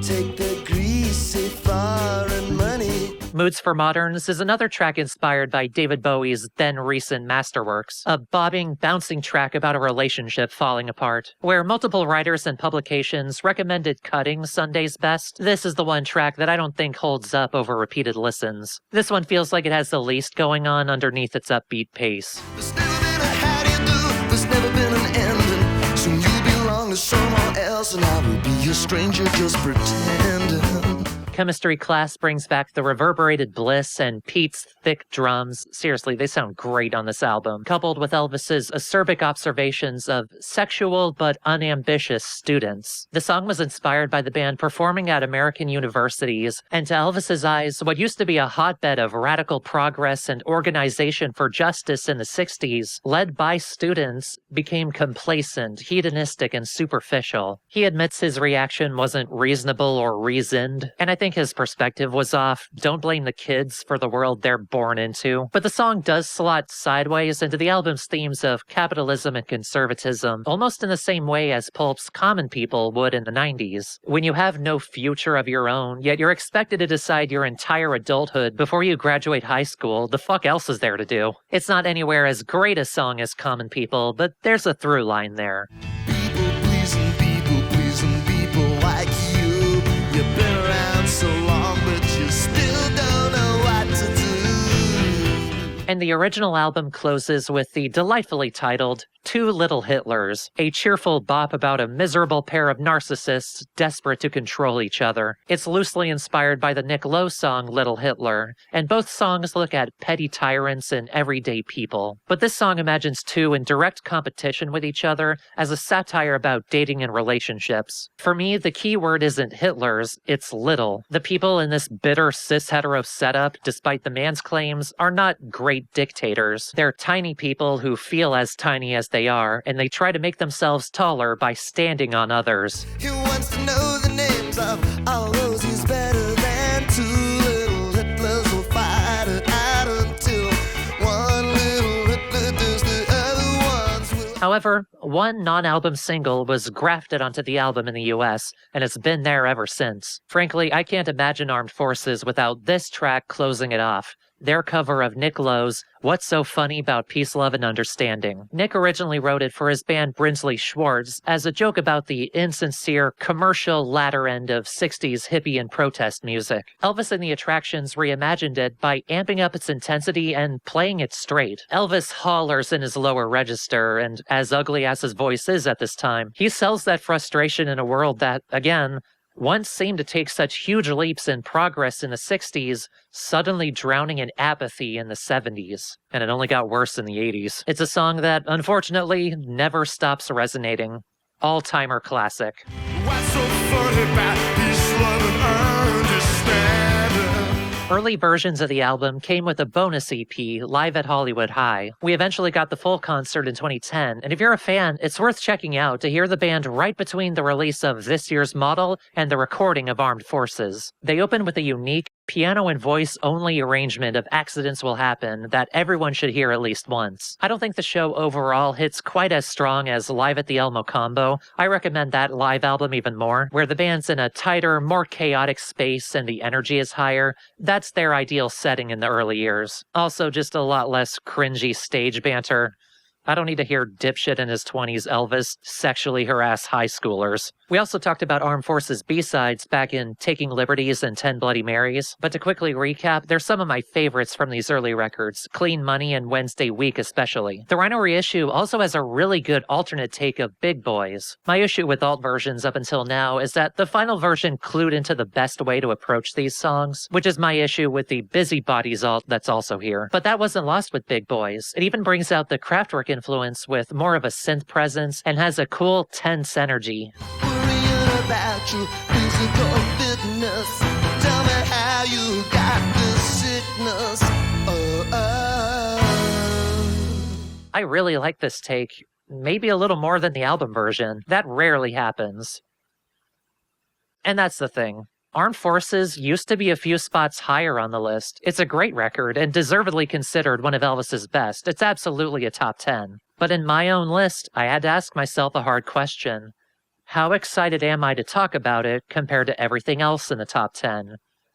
And that said it right here. As good as Armed Forces is, and it's a great record, I was nowhere as enthusiastic to talk about it as I am these next 9 albums. They're even more my speed. They scratch some itch in my mind that Armed Forces doesn't. I want this list to be honest, so I couldn't put it any higher. And no, I promise it has nothing to do with what happened that year in Columbus, Ohio. Okay, let's talk about it.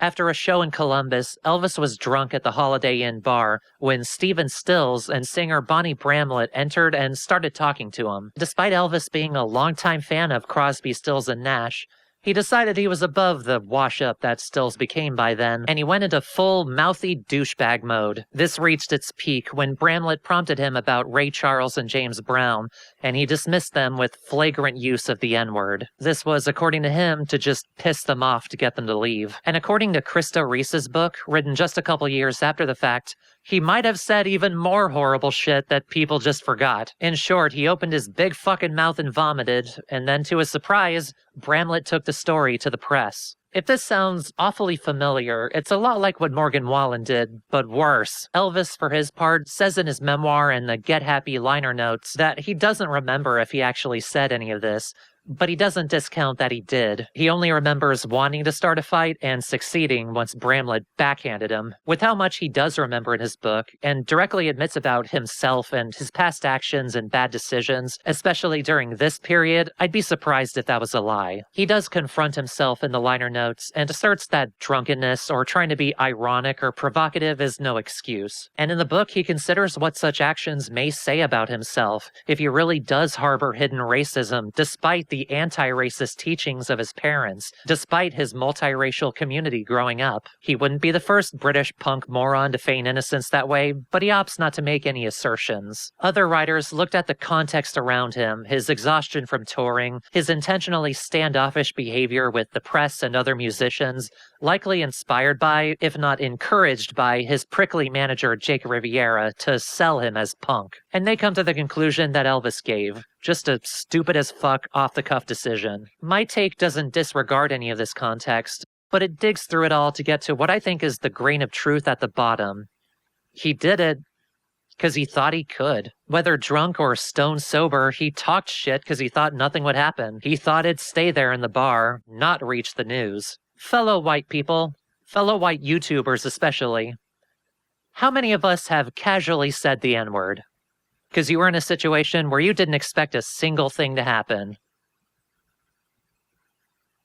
Don't fucking lie to me. Us white people will never fully understand the scope of colonialism, racism, xenophobia's impact on the entirety of this planet, because it was all for our benefit. We may learn and understand the harm that the N-word encompasses, but we'll never feel it. Elvis, Morgan Wallen, Michael Richards, they were in situations when throwing around the N-word was supposed to mean nothing at all, and then we're shocked to learn it does. Except that was supposed to happen to Morgan Wallen, not reward him with outrageous success. We're in the worst timeline. In Elvis's case, I don't know if anyone is still watching him like a hawk in case he fucks up again, but 46 years later, I don't think we need to. The multiple socially conscious black musicians he's worked with didn't feel they needed to. He proved in the decades since what a one-off bad decision it was. But it's something I thought I should address, since this video is a celebration of his music and encourages new listeners to check it out. If you're gonna do that, you're gonna learn about the shitty things he did, and I would be dishonest with you if I just brushed over it rather than confronted it. Compared to the horrible crimes committed by other musicians in the 70s, thank fuck this is the worst thing he ever did. That's the difficulty when discovering new artists.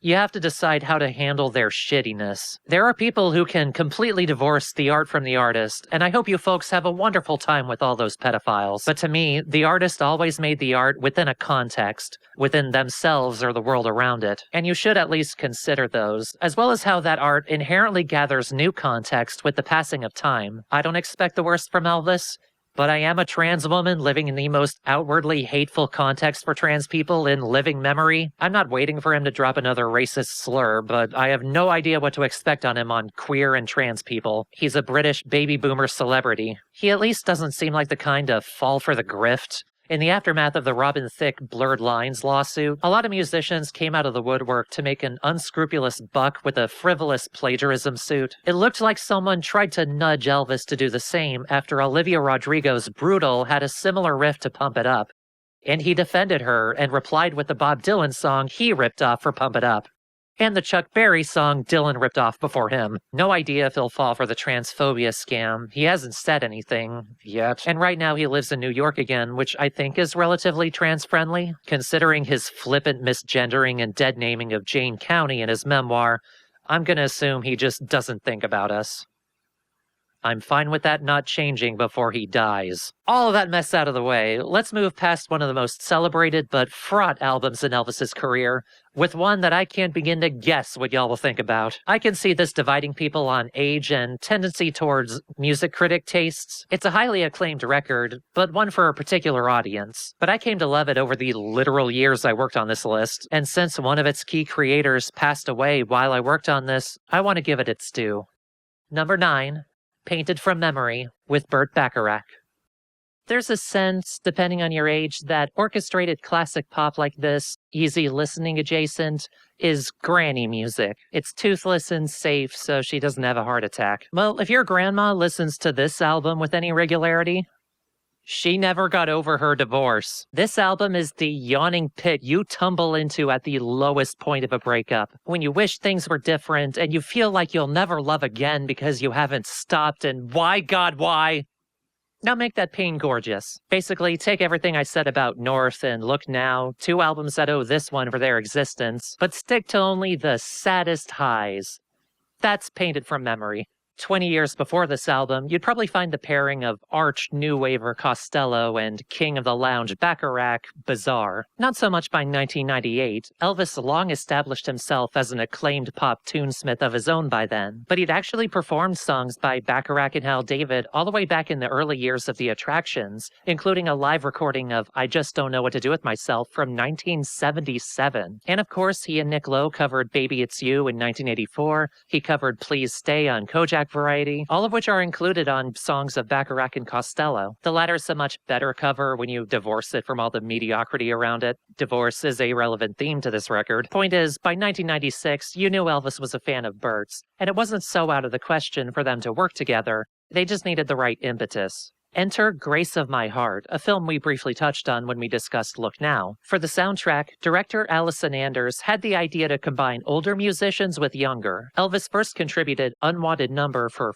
Real to sing, and then he got a second call from music supervisor Karen Ratchman asking if he'd like to sing a big Broadway showstopper for the movie, and if he'd like to write it with Burt Bacharach. Communicating awkwardly over answering machine and fax, they put together God Give Me Strength, still one of Elvis's biggest songs, and since it's included on Painted from Memory as the closer, and for a couple other reasons, we'll talk about it last. Both men knew they struck gold and had every intention to continue working together, and in the same room this time. It took a couple years until they could, but once they did, they gathered up Bert's orchestra and a swath of talented session musicians, including Steve Naive on additional keyboards, returning drummer Jim Keltner, and an angelic trio of backing vocalists. The result was a triumph to close out Elvis's otherwise spotty and difficult 90s. The very first note on the record is a bell behind a low flute, as if to signal the divorcee death march we're about to take.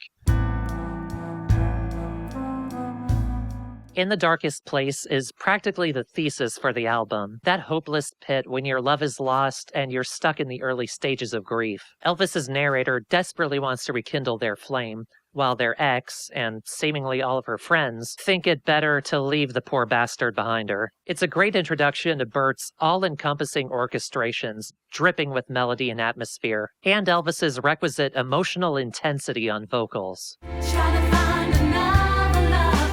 He won't love you like I do. One thing this album doesn't have a lot of is catchy pop hooks. It's an expertly crafted orchestral pop record, but it was never targeted at the contemporary charts. That's part of why, for many years, the only song that clicked with me was the second, Toledo. It's an understated, swaying, light bossa nova bop with the album's most earwormy chorus. Elvis's traveling narrator stews in the knowledge that they cheated on their unwitting lover after they see her messages waiting for them on the answering machine. They fear listening to it because they already know what she said. I read the reference to the titular cities in Ohio and Spain as them sitting next to the phone in their house in Toledo, imagining its Spanish namesake and any other distant lands they could travel to, or did to be unfaithful, and knowing they ruined their chance in the one place that was truly home. But it's no use saying that I love you, and how that girl really didn't mean a thing to me.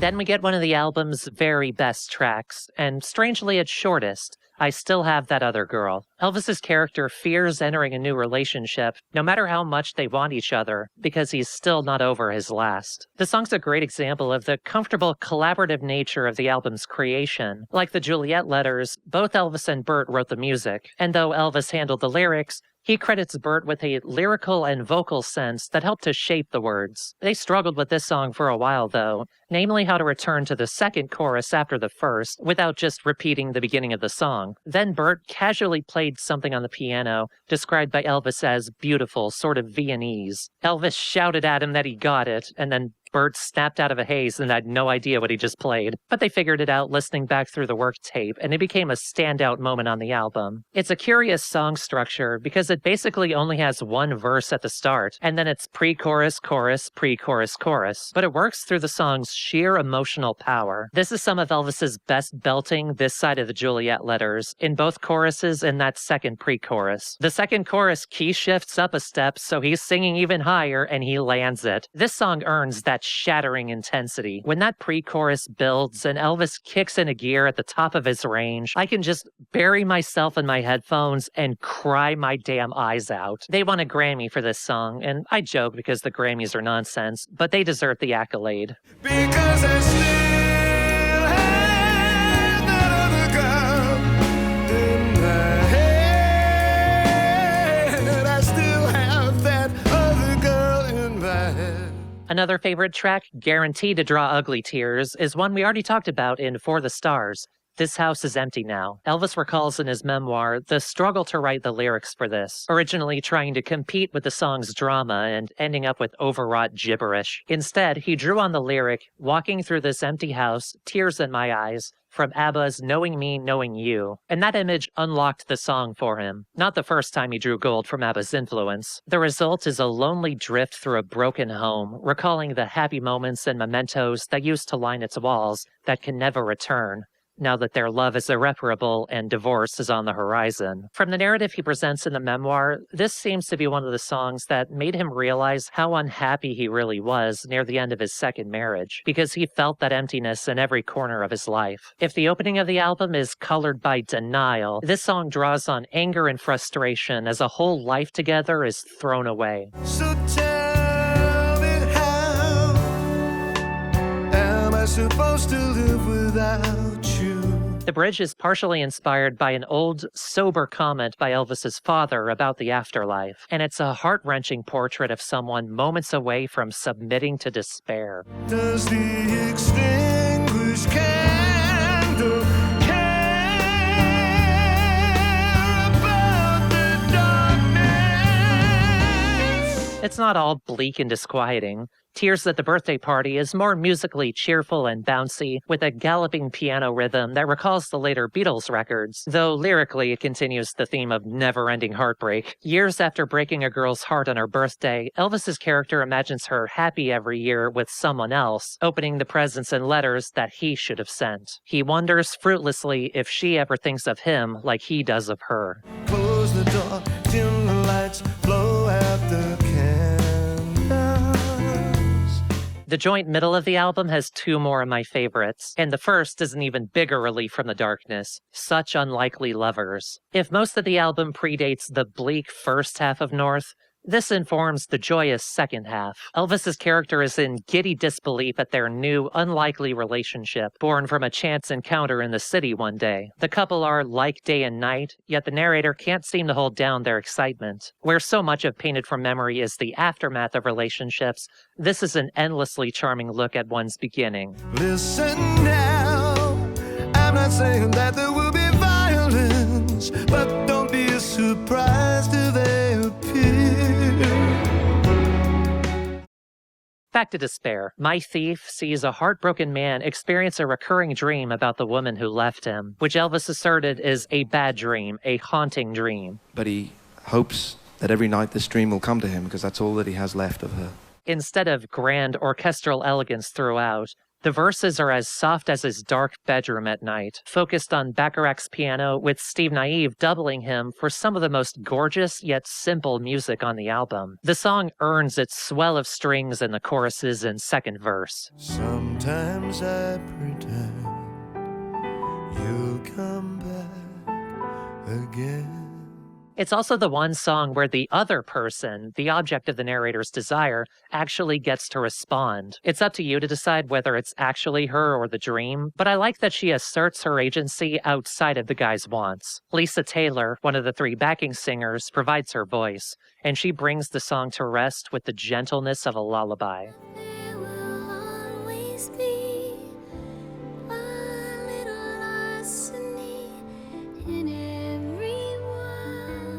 The Long Division has more of an R&B groove and has one of the album's tighter hooks. I like this track the least, though. All of the others have much greater emotional and melodic reach. This one's measured, even tepid. It tries to use Long Division as a metaphor for cheating, and it's a bit of a stretch. I get the idea. The chorus goes, when 3 goes into 2, there's nothing left over, because their relationship can't recover from the betrayal. It's not literal accurate math, but I'm still an autistic nerd, and it needles at me. Also, this was before anyone heard of polyamory, I guess. Not a bad song, but the least memorable to me. And every night you ask yourself, what am I to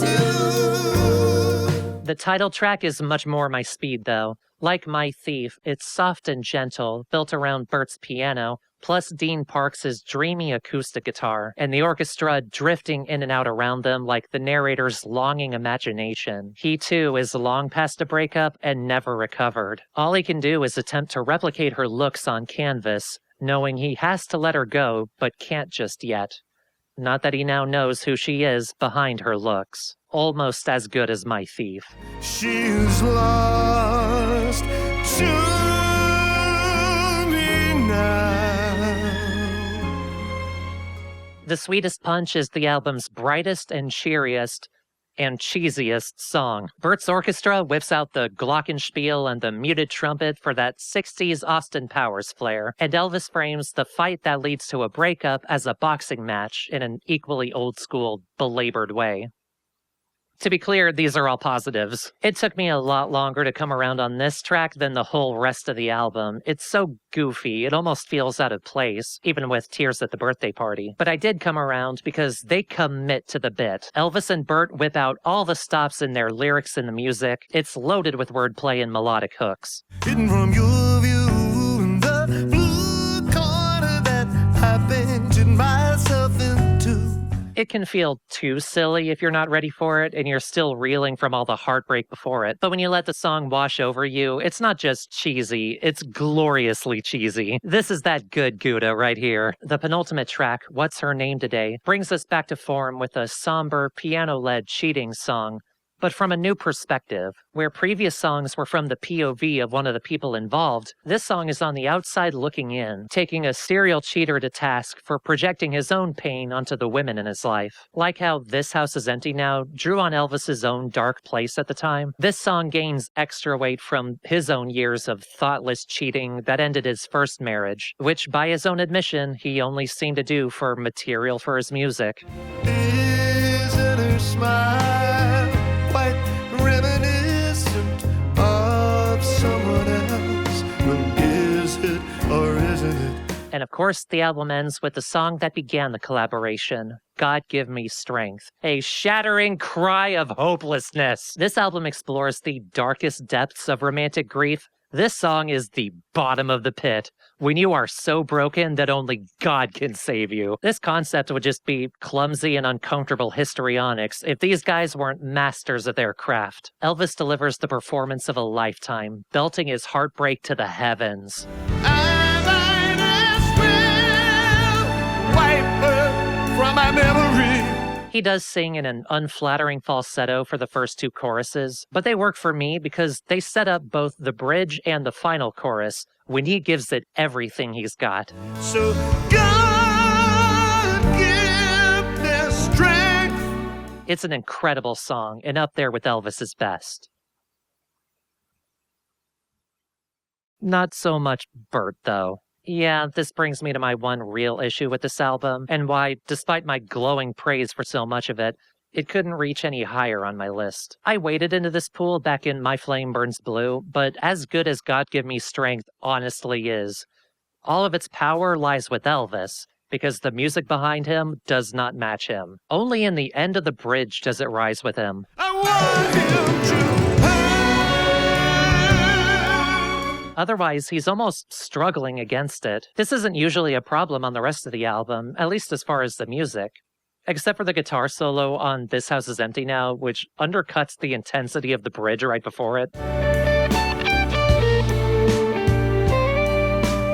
Mostly the music feels rigid in terms of the incorporation of lyrics. Elvis's biggest claim to fame as a songwriter is his talent with words, his cleverness and wordplay. This album's vocals are often awkwardly syllabic, like he's trying to fit the words into a defined structure without any of his usual flexibility. He notes this in his memoir while comparing Bert to Paul McCartney. They both refused to stretch a melody to fit a rhyme, regardless of if it benefited the lyrics. Once the melody was established, it was inflexible, and several of these songs feel like Elvis is straining against that inflexibility. This album is a genuine collaboration, I should stress that, but when I described it earlier as a comfortable collaboration, that didn't necessarily translate to the actual music. Whatever the reason, it doesn't have as much of Elvis's character as it does Bert's. This is another of those big grower albums that steadily climbed the list as I worked on it. Eventually, it climbed even higher than number 9. But then it slowly fell back down again, because that's when I noticed the imbalance in the collaboration. It's only by the sheer strength of this material, the performances, the songcraft, and deciding I didn't love Armed Forces as much as I wanted to, that I nailed down its spot right here. In the companion documentary, Because It's a Lonely World, Bert calls it some of the best work he's done and is highly complimentary of Elvis as a lyricist, and Elvis certainly never disagreed with him on the album's quality. But damn, imagine an album with this kind of power that had just a bit more of Elvis's own strengths. At the very least, the two recorded a wealth of material over their years of friendship, gathered in songs of Bacharach and Costello, including some excellent covers of old Bacharach and Hal David songs, newer unreleased tracks, excerpts from Look Now and their unfinished stage show. The best of all of these is still their version of Bacharach and David's I'll Never Fall in Love Again. From the second Austin Powers movie, Jesus Christ. Also worth noting is The Sweetest Punch, a mostly instrumental reinterpretation of this album by Bill Frisell. Elvis only features on 2 of its tracks, so it's not on the list proper, but it is an interesting, much more low-key and atmospheric take on these songs. It's not to my tastes. My preference in jazz leans much more, My Flame Burns Blue, and I prefer this material with Bacharach's rich gravitas behind it. But it's worth checking out if an understated interpretation sounds like your thing. I'll also talk about Bill and Elvis's live album together, Deep Dead Blue, after the list. After Painted from Memory, Elvis of course collaborated with Anne-Sophie von Otter in 2001, but it took him 4 years before he released a full album of his own material. Thankfully, after finding love again and seemingly revitalizing his creative drive, he had a strong and prolific 2000s. He would eventually go on hiatus again when the 2010s rolled around, but not before putting out his best album since the 80s. Having formed the Sugarcanes in 2008 for a humble country folk record produced by T-Bone Burnett, he combined them with even more talented musicians to create an Americana tour de force, and one of my personal favorites ever since it came out in 2010. Number 8. National Ransom. As an earthy, eclectic Americana record produced by T-Bone and loaded with session musicians, this drew comparisons to the last time they did that. But National Ransom has a greater scope, a loose concept album about the Western world, mostly America, from the 1900s through the 2000s. It's also more ambitious with its music, swinging between styles with each track and swapping out musicians depending on whoever best fits. The Sugarcanes handle the majority of the record, though the Imposters' Pete Thomas takes care of their much-needed backbeat, plus Steve Naive dotted throughout on keyboards. Davey Farragher only plays bass on one track, though. Dennis Crouch handles most of the album on upright bass, which helps keep the music grounded in the retro. Trumpeter Daryl Leonard also delivers some standout horns, and of course Mark Rebo steals the show throughout on electric and acoustic guitars. The album opens with its title track, a stomping blast of fuzz and spiraling imagery of 20th century financial ruin. The liner notes place this track from 1929 to the present day, encompassing nearly a century of capitalist cannibalism, its religious weaponry, and its working class victims. It hasn't aged a day. Mark tears it up on a screaming electric guitar in the left ear, left for you, while Jerry Douglas brings the melody and swing on his lap steel in the right. The track's mix is murkier, but it works in this case to present a world in the dirt.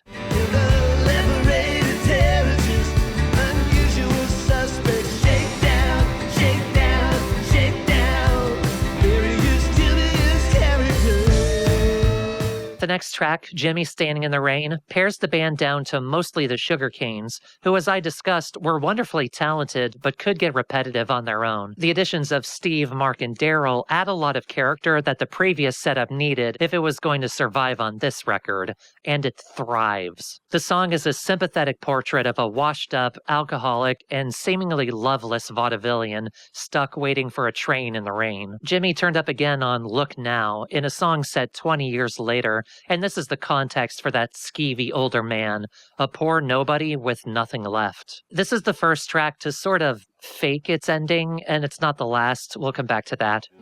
Somebody's calling you again. The sky is falling. Jim is standing in the rain.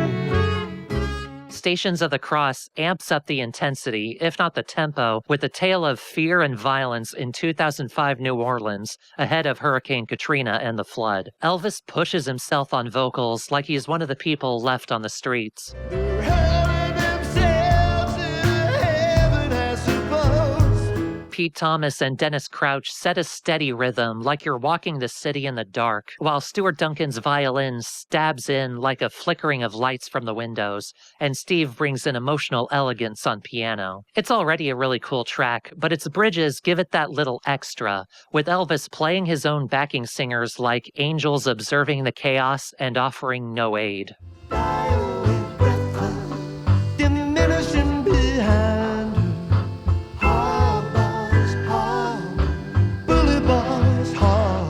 A slow drag with Josephine pulls everything back even more for a sparse, playful folk piece. Elvis duets with mandolinist Mike Compton over an acoustic guitar, with other members popping in and out on their own instruments for just a measure or two. Elvis clearly had fun with these lyrics, like a tumbling image of post-World War I that still perfectly fits in meter. The snitch, the snoop, the tattletale, let a threadbare up the stairs.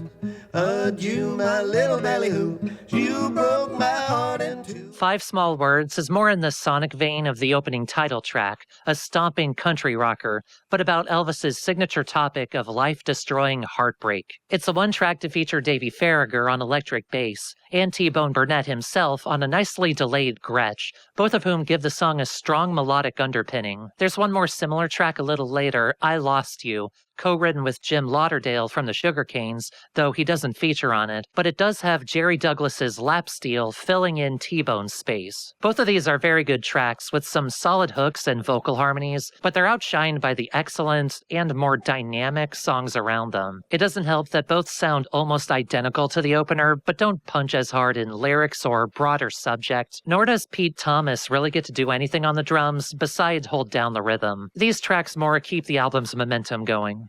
Baby, please don't leave me. Why don't you believe me? Why did you deceive me? Deep within my heart, I feel a distant lust. I pour a woman looking for the last coin in her purse. Church Underground sees Elvis go full sneer and slobber like it's brutal youth all over again. He spits out the story of a young, driven woman who fights through life hoping to one day find success in Hollywood. She doesn't achieve it at first, only to find a spiritual release later in life in Hollywood's party hotel, the Garden of Allah. Steve's piano, Mark's bluesy guitar, and the horn section arranged by Daryl Leonard all make this song sound huge, like they're rolling out the red carpet for this girl too long after the fact. The children's secrets buried where the proof found is enough to put a church underground. Elvis draws on his old Frank Sinatra influence for one of the album's most heartbreaking tracks, You Hung the Moon, a gentle, orchestrated ballad where he puts his lower baritone register to good use. It details a family mourning the loss of their young soldier after he was killed for desertion in the First World War, and seeking a hopeless closure, they follow a, quote, charlatan's advice to contact him with a glass at a table. In modern parlance, we'd say grifter, but the song wisely doesn't focus on him, but the family's pain. It's a powerful song encompassing that awful emptiness in those early stages of grief, especially grief without closure, alongside Elvis's continued protests of capital punishment. It's up there with his best. Choked out the light in his blue lunar eye. This song heralds my favorite section of the album with some stellar acoustic and folk tracks. Okay, I Lost You is right in the middle of these, but I think of these three together. Bullets for the Newborn King sees a wartime assassin regret her actions and seek forgiveness. The music is just Elvis's voice and acoustic guitar with Dennis's bass behind him, like the two stand in the shadows behind her in the empty spaces of the chapel. It's beautiful, haunting, and heartbreaking, and another one of Elvis's very best songs.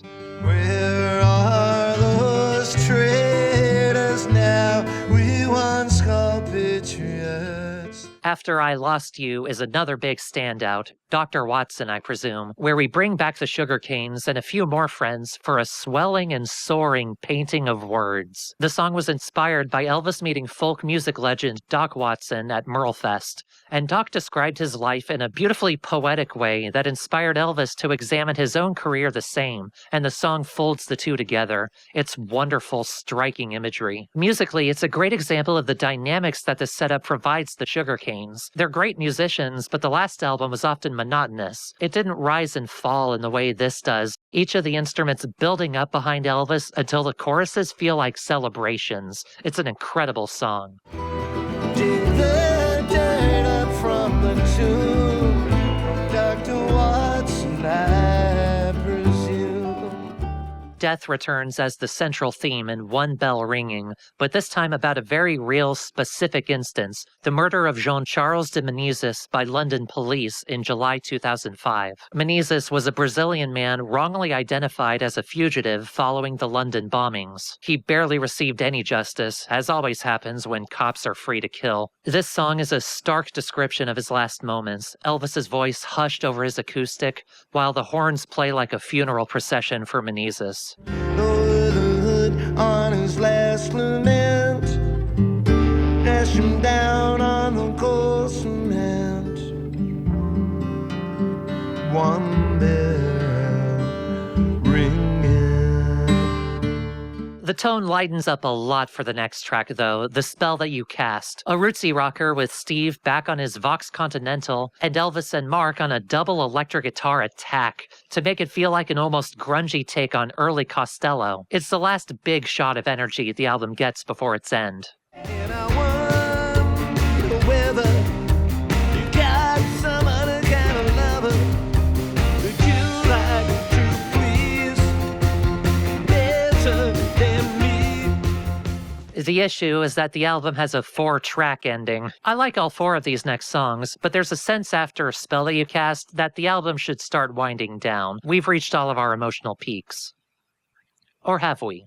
That's Not the Part of Him You're Leaving is another that feels like a profane track taken to the next level with the added instrumentation, especially Pete's backbeat. It's a soaring piece of heartache, a friend in love with a friend whose partner isn't good enough for her, but he may never get his own chance. Jim Lauderdale is finally here on harmony vocals, once again panned too far to the side, but he blends a little better here, and his voice only helps the explosive chorus. There's no use in shedding any tears. He's no good to you the way he is. My Lovely Jezebel features a lively piano from another guest legend, Leon Russell. It's a bouncy, early rock and roller about a dangerous and seductive woman. And on an album where Elvis and the band bat 1,000 on lyrics and music up to this point, this feels like an outtake that snuck onto the record. It's one of the 2 tracks they probably could have cut to tighten up the album's runtime, but it has a catchy Buddy Holly-ish chorus and a snappy bridge. I looked in her eyes and knew that who I felt. She's my lovely Jezebel. If I were to pick a song to be the closer, it would be All These Strangers, a tender, somber piece co-written with T-Bone about distrust and loss that stretches from the narrator's dark, lonely bedroom to the other side of the world. The group is just the Sugarcanes, including Jim, who blends better here too, and they bring this song the same beautiful, dreamy, longing sound as I Felt the Chill Before the Winter Came or I Dreamed of My Old Lover. It's as good as their best and would have been an amazing capper to National Ransom. There's only love to feign and then it's gone. Who are all these strangers? The actual closer is the early 1900s music hall style, A Voice in the Dark. It ends the album on a goofy, upbeat, and wryly optimistic tone, and Elvis has as much fun with the lyrics here as he did on Slow Drag with Josephine. But it and My Lovely Jezebel most remind me of the silly tracks on Spike, which undercut its most powerful moments. I'd have cut this one too, but it ends the album on a fun lark. When times are tough and you find you're down, without a star to wish your palm, listen for a voice in the dark. I also want to mention the bonus National Ransack EP, which you probably can't see, sorry about that, which came with some versions of the album and was released on its own for National Vinyl Day. It's 4 outtakes from the album because they could not run out of material, I guess. Poor Borrowed Dress, co-written with Jim Lauderdale, feels more like a Sugarcane outtake. A bluegrass party about a miserable party goer, recorded with just the Sugarcanes, and finally, Jim's harmony vocals blend with Elvis. They did it! You got nothing left to lose and no one to impress. You never look so fine as in that Hobart dress. Condemned Man is a really cool, stomping country blues track about a prisoner on death row promising retribution should he escape or come back from the dead to haunt his killers. Its measured, trudging tempo makes it feel like you're him walking in chains through the prison. The last thing you'll see is my twisted head. I'm a condemned man. Big Boys Cry is a Bobby Charles cover written by Eddie Raven, and Elvis makes it his own just in an excellent vocal performance. He sounds perfectly suited to it.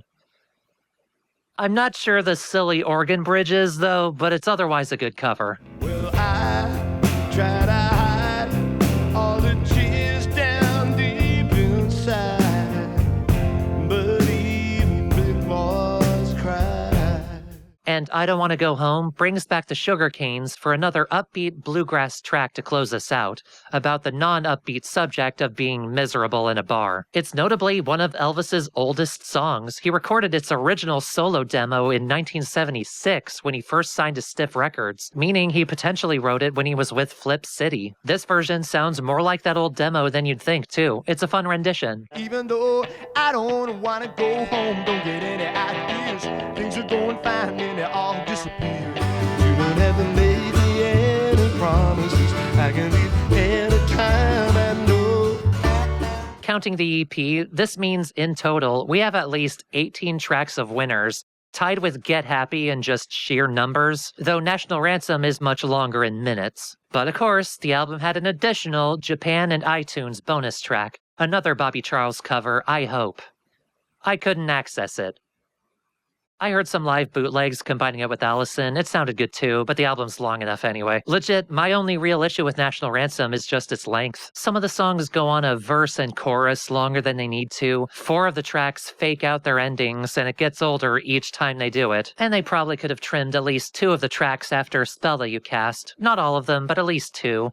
Make National Ransack a banger 6-song EP, and bump up the main album a couple spots on my list. But usually when I think of an overlong album, it's more in the case of mediocrity, where a smart editor could potentially pare it down into a good record. In this case, it's just a little too much of a good thing. Otherwise, it's a standout late period record from Elvis, where he and his crew do everything and nail everything. Sadly, it didn't sell that hot, and the Sugarcanes broke up on its release, and eventually Elvis considered retiring from recording to focus on performing, as we talked about earlier. National Ransom was potentially his swan song, and if it was, it would have been a hell of a send-off. We're lucky Pete Thomas convinced him to come back for even more great records, especially since, as it turned out, he still had another, even better record in him.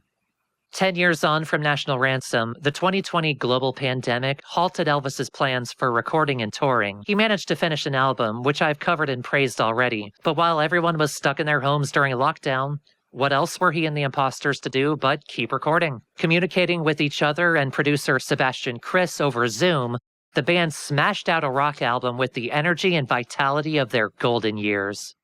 Number 7, The Boy Named If. This album was nominated for a Grammy. Too bad that means nothing. It also peaked on the Billboard 200 at 200.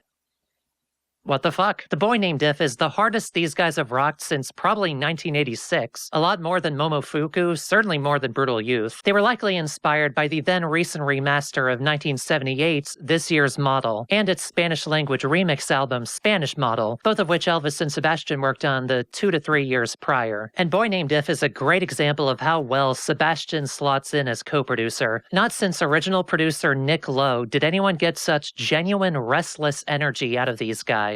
Elvis and the Imposters haven't abandoned everything they've learned from the years after This Year's Model, the pop artistry, their explorations of folk and Americana, but they folded those into an album that just wants to explode. You would never guess these guys weren't in the same room with each other the entire recording. The very first notes you hear are a blast of jagged guitar distortion, setting you up for the album to come. Farewell, okay.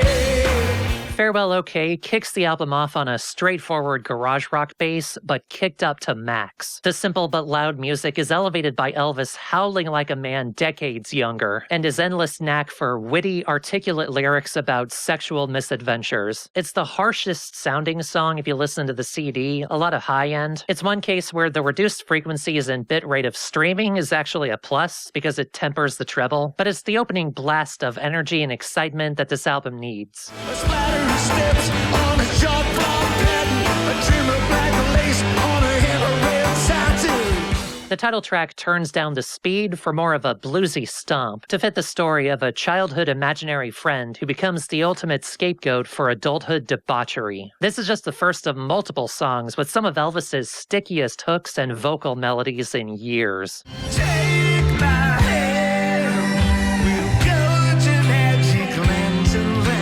Penelope Halfpenny is another early highlight, in part because of the strong vocal hooks, but also Pete Thomas rattling the house on the drums. This album brings him up in the mix and lets him rock out in a way he hasn't since Trust in 1981, and same for Steve on the Vox Continental. The only band member who doesn't usually draw attention to himself is Davey Farragher, in part because he has a less punchy bass tone than Bruce Thomas did, but if you listen close, he's holding the fort strong underneath, and he gets to show his stuff in the outro.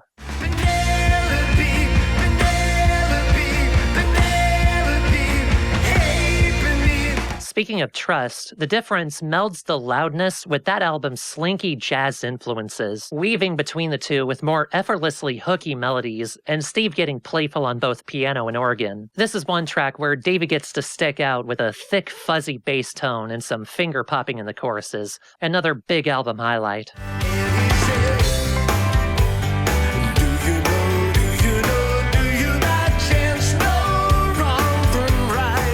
They keep the momentum going with What If I Can't Give You Anything But Love? Lyrically, a shadowy song of infidelity and passion behind masks. It's one of the tracks where Elvis shows how well he's maintained his vocal range, even as he approached 70.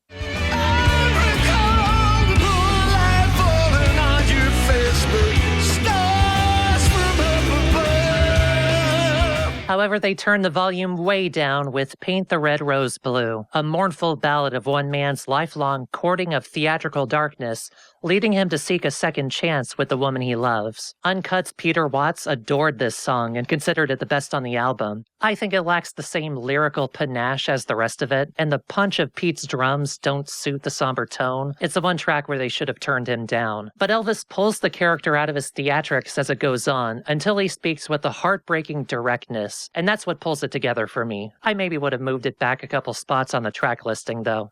I have to believe in something, in everything.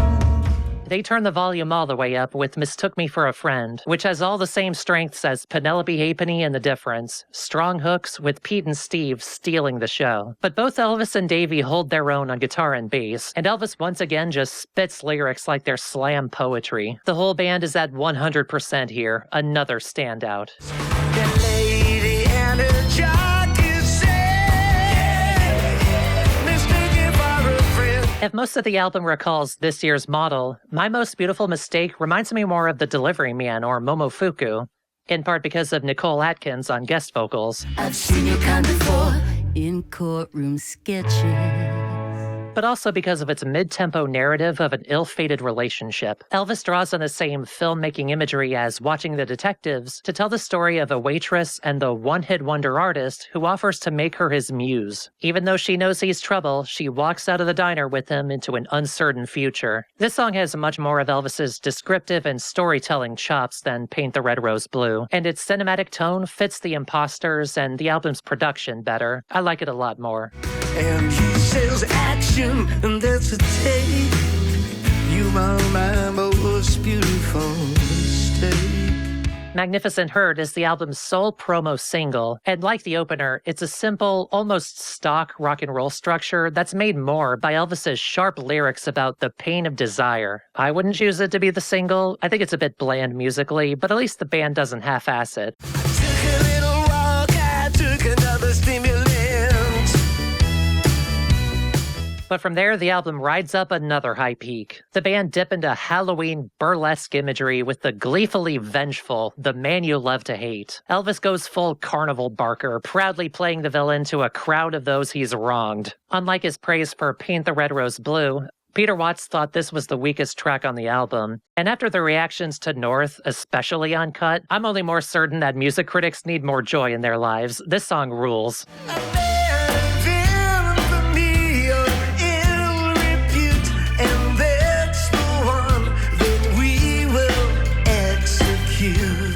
And The Death of Magic Thinking is probably my favorite track on the album. A joyful surf rock sound carries the listener along the horrible regrets of adulthood and losing your childhood and innocence and the trauma of school that never leaves you.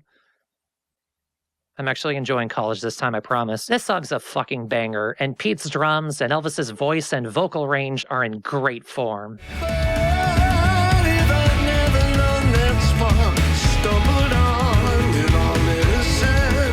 The band ease up again and turn on the fairy lights and pumpkin lanterns with Trick Out the Truth, a strolling folk track that's directly about Halloween and the many spirits mingling amongst the costumes. The music reminds me of Mr. Feathers from Momofuku, but with a less predatory subject and more playfully spooky and macabre. I would have dressed up more Halloween-ish if I didn't have to split the original list in half. From the many voices and noises punctuating the song, you can tell the band didn't have any less fun just because they slowed things down. Lady Godiva on a horse and Godzilla, of course. And the album ends with its gentlest song, the acoustic waltz, Mr. Crescent, a title that reminds me of Mr. Feathers. It similarly examines a despicable man, but less necessarily abusive and more a serial, love him and leave him type. Elvis purposefully left the ending ambiguous so the listener can read into it, and I see it as Mr. Crescent starting to regret leaving the girl in his home, but not yet ready to accept it and change himself. That longing seeps from the music. The weathering on Elvis's voice is most prominent here, blending the song the same regret for days past that makes his cover of Changing Partners so great. You'll be abandoned too. I love this album, but it's also the most recent studio album that I put on the list, which raises the question of recency bias. David Goldstone acknowledged his own in his book as he praised Spike as one of Elvis's best, and I took that claim to task.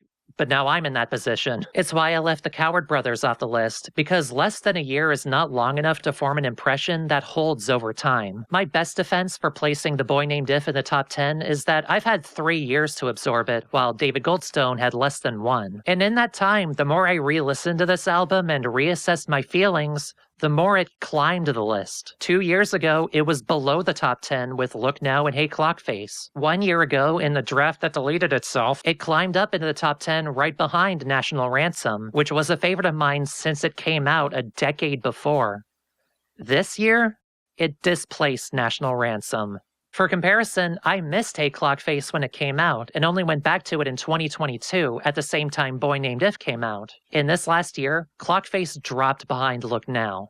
These albums rank high, but their placement is malleable. I'm willing to go on a limb and assert that The Boy Named If is just actually that good. It's on the cusp of matching Elvis's very best, and it's an example of why these guys' music is still worth your time decades into their careers. Of course, this is not per se the same people from those decades past. The producer, engineer, and bassist are all different. And everyone's in much better places in their lives. As we saw earlier, Elvis was a mess by the time the 80s arrived, and his personal troubles didn't get any better from there. By 1986, he successfully destroyed his first marriage, began a toxic second marriage that lasted 16 years, and alienated himself from the attractions. While his personal life seeped into his music throughout the 80s, especially Goodbye Cruel World, no album felt like real catharsis for everything he lived through. Except for one, his last with the attractions for nearly a decade, a return to the loud and gritty rock of their early years, and a big personal favorite of mine. Number 6, Blood and Chocolate.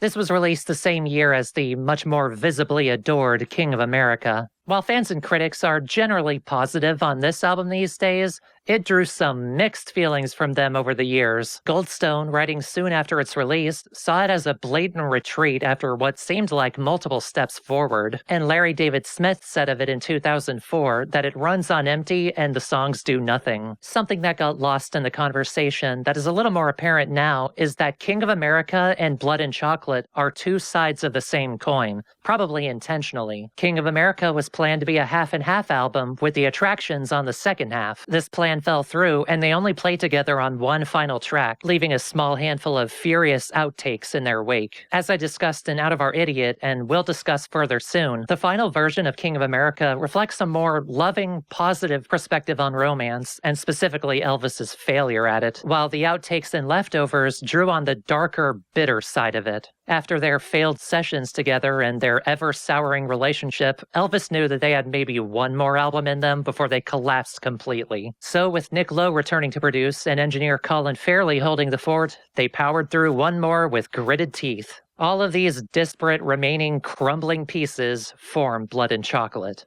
This album is not a backstep after King of America, but its antithesis, where Elvis previously reclaimed his birth name, Declan McManus, and tore down the walls of his pseudonym's artifice by crediting the album to The Costello Show. Here, he puts the mask back on and piles up even more artifice around it. The album is credited to Elvis Costello and the Attractions, yet he credits his performance to Napoleon Dynamite. Again, apparently no connection. The credits are written in Esperanto. The cover is not a handsome portrait like Punch the Clock or King of America, but a bewildering painting like Imperial Bedroom, imagining Elvis as a twisted bullhorn, emphasizing the primal bellow that is this album. The band recorded in a murky live setting, doing 3 takes, and sometimes the first made it to record. His new relationship with Cotto Reardon was young, but his divorce was still fresh.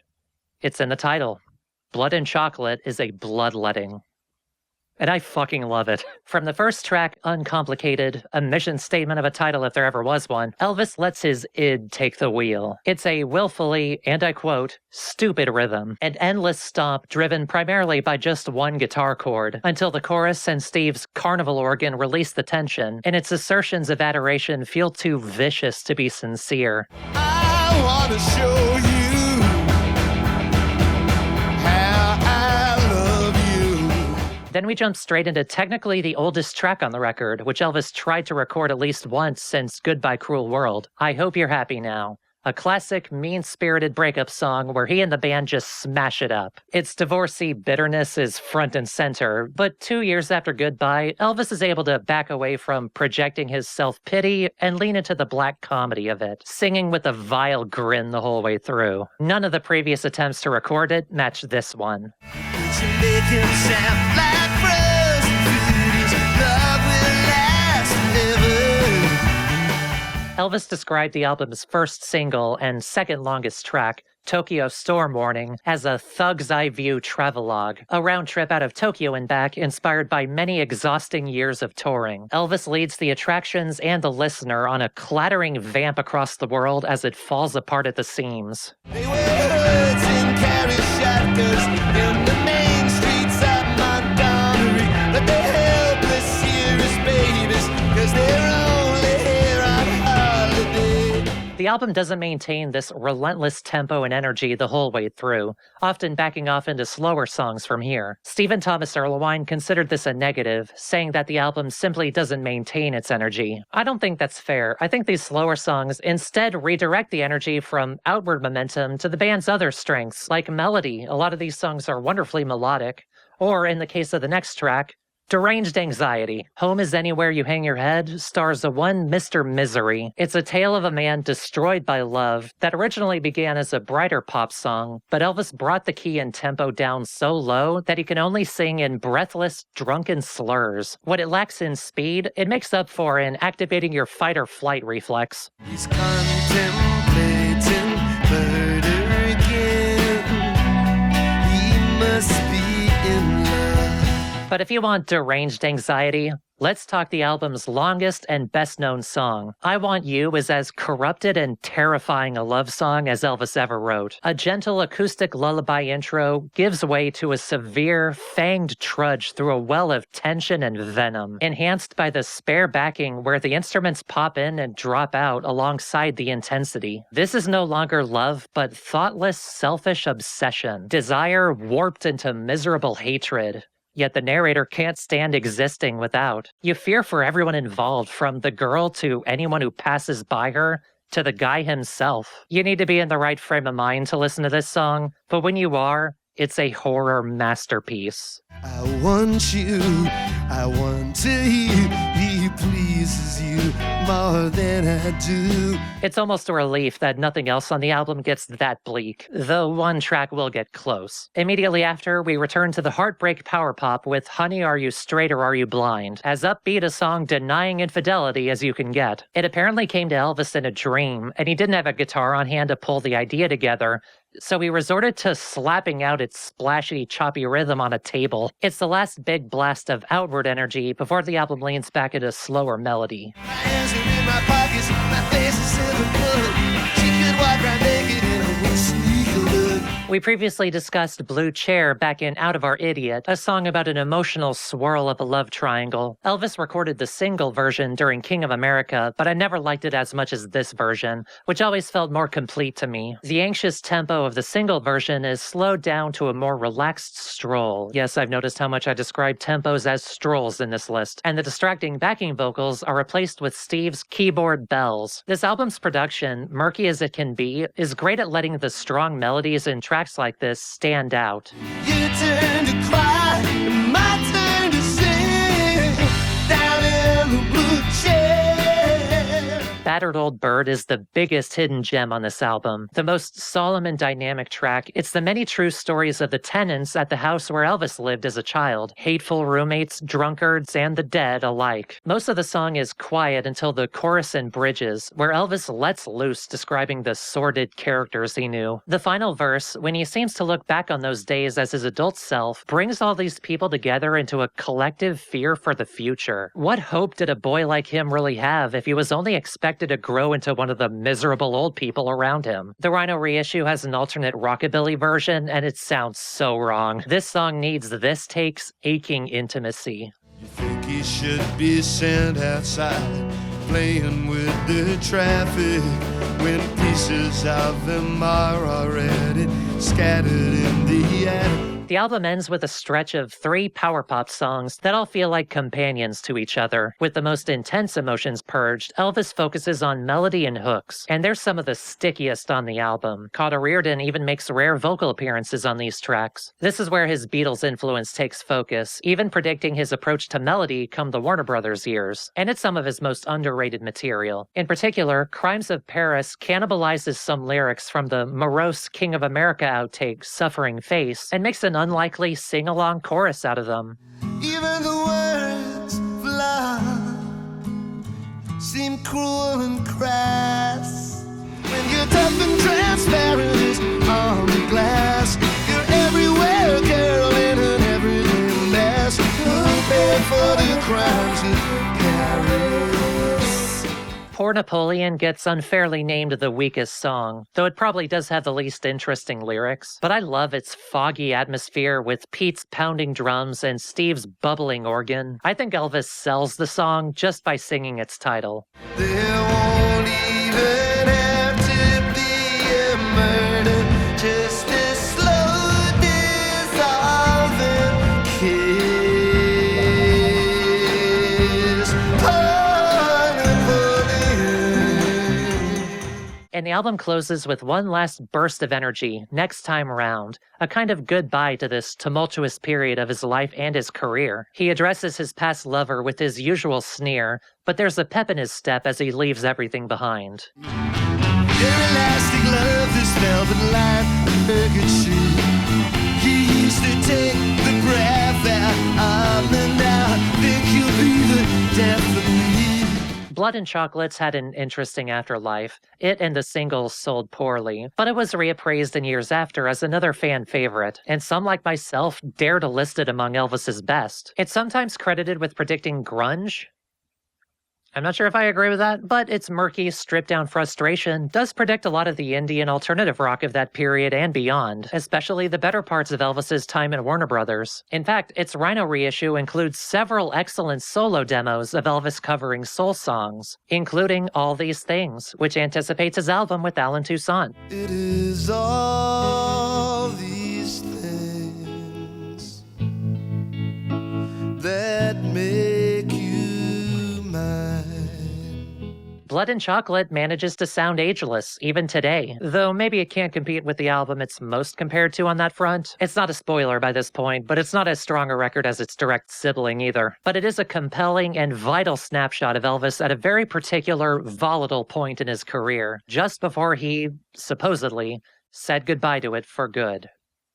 Of course, several points in his career were volatile, and the year after Armed Forces may be the most so. After an exhausting tour during which he made the stupidest decision of his career, tanking his momentum in the US for years and haunting him forever, Elvis rethought both his life and his music. He decided he wasn't happy with some of the tracks they recorded between albums, saying they had a brittle and shallow sound. Instead, after rediscovering soul and R&B and promptly drowning himself in the stuff, he opted to change tact and draw on that sound for the next album. After one of his lowest points professionally and personally, he at least recovered creatively with one of his very best. Number 5, Get Happy. This album is Elvis and the Attractions' attempt to replicate the sound of old Atlantic, Motown, and Stax singles and compilations, but 4 white dudes in a rock band setup can only approximate them so much. Instead, those influences, among others, form the bedrock for an album bristling with energy, excitement, and creative drive. Composed of 20 short but restless and vibrant tracks, it's an album you'd expect from a band half as drunk and angry about everything as these guys were recording it. Love for Tender blows the doors down. It's a rearrangement of Clean Money, which we talked about earlier, replacing the explosive Cheap Trick influence with the joyous rhythm to You Can't Hurry Love by the Supremes. The Bo Diddley beat, the hand claps, Steve's ice rink organ, Bruce's bass pushed up front in the mix where it belongs, and the relentless money puns hiding a sinister undercurrent. This is up there as one of the band's best openers. Elvis notes in the reissue that the Jam also lifted this riff for A Town Called Malice, which he calls the vastly superior song. And good as that track is, I don't think you can beat this one's endless enthusiasm. He can fix you up good, 'cause he is the neighborhood. You can get money for blood money for doing no good. The album sways between energy levels right from the beginning, easing off of the gas pedal for opportunity, but continuing the lyrical undercurrent of romantic corruption. It's part of a quiet trilogy of single-word tracks on the album where Elvis draws on his infidelities from the last few years. In this case, how stepping out means keeping a constant eye over your shoulder. After the first track, there's more of a secretive, confidential tone to the steady beat. But even as Elvis admits the guilt and paranoia that eats away at him, the music is just too cheerful to be dour about it, especially Steve's chirpy organ. I think that's why these swings in tempo aren't as much of an issue as, say, in Spike, because the tone is fairly consistent otherwise. Whatever you do now, don't turn around. And then the band blow the doors off the hinges with The Imposter, just the first time Elvis used the term. His anger at everything around him, and he admits that he had the most contempt for himself, manifests throughout the album by criticizing men at large. The imposter is a guy who can accomplish nothing in a relationship that he claims, not the least of which in bed. The band smashed through the song like the imposter himself through any attempted satisfaction. I just don't know why you can't see that he is only the imposter. secondary modern is even more understated than Opportunity, a quietly gloomy look at a character failing to win a girl's heart, only given life by the insistent rhythm of the band. Elvis doesn't clarify the reference, but in the UK, a secondary modern is the school that they dropped you into when you didn't test well enough, so they figured you weren't smart enough for higher learning. Basically an enforcement of class disparity. Here, Elvis's narrator is second in life in all respects, even to other people. This must be the place, second place in the human race, down in the basement. Now I know what he meant. Elvis considered the title of King Horse to be, quote, the best insult to the strutting male that I could find. Only a few sets of Google Translate away from Big Jackass. Inspired by the poor treatment of flight attendants, the song's grand, piano-led presentation belie the scathing takedown of these wannabe studs, their true emptiness laid bare to the service workers they hassle. But of course, Elvis recognizes that these douchebags are the exact kind of man he's at risk of becoming if he doesn't sort himself out. Still she knows the kind of tip she is gonna get.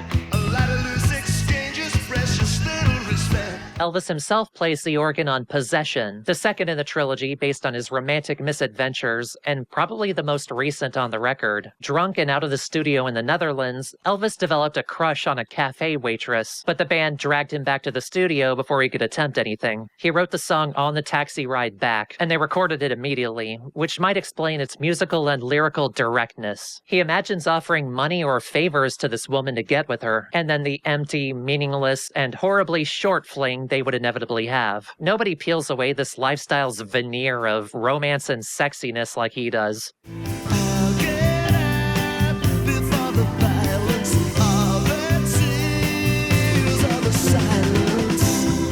Men Called Uncle places its romantic dissatisfaction in the nightclubs of America, where Elvis once again seeks to get with a girl who excites him, but he knows they won't last to the morning. Steve's glimmering piano and organ add to the glamorous artifice of the nightclub, while everything else clarifies the anxiety and exhaustion the place will inevitably bring him. How can I apologize as you take your reflection, check your reflection? I previously discussed the alternate versions of Clown Time Is Over and Black and White World. Both tracks just have more life in these versions. The former is a steady downbeat that emphasizes the organ, with Elvis's guitar forming a shimmering backdrop like a wall of lights. The topic is unclear, but I think it's one of the tracks where he faces his drunken actions in Columbus and the media fallout. That's another reason I prefer this to the morose ballad of version 2. That take feels too self-pitying for the subject. It was your own damn fault, Elvis. Who's making lovers late, safe again for lovers? And Black and White World shifts the song from the loopy country demo to just a fucking jam. The Attractions' muscle is in full effect, while Elvis's dizzying lyrics relate an old film to youthful romance, disappointing reality and all.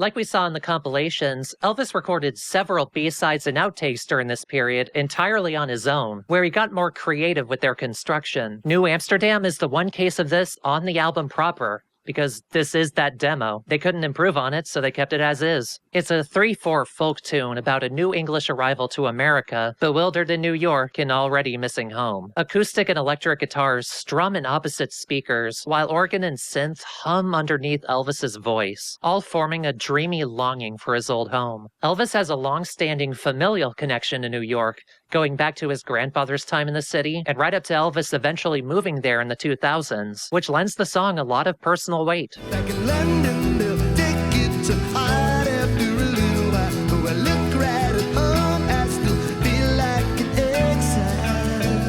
The middle of the album has its two biggest tracks. High Fidelity is not one of his best vocal performances, down there with Trust as his most substance-fueled horking into a mic, but it wraps around to working because that's the level of passion the song needs. It's a grand statement of post-breakup confusion steeped in audio and media puns. It demands that you get up and dance. Can you hear it? Can you hear it? Can you hear me? And I Can't Stand Up for Falling Down was the album's biggest hit, one of Elvis's bigger overall, and one of the most ironically joyous on the album. It's a cover of an obscure B-side by Sam and Dave, with the original's gentle 3/4 sway thrown out with abandon for an ecstatic 4/4 stomp. This doesn't undermine the big, heartbroken emotions. It only amplifies their intensity as Elvis hollers his guts out. Still an absolute infectious jam.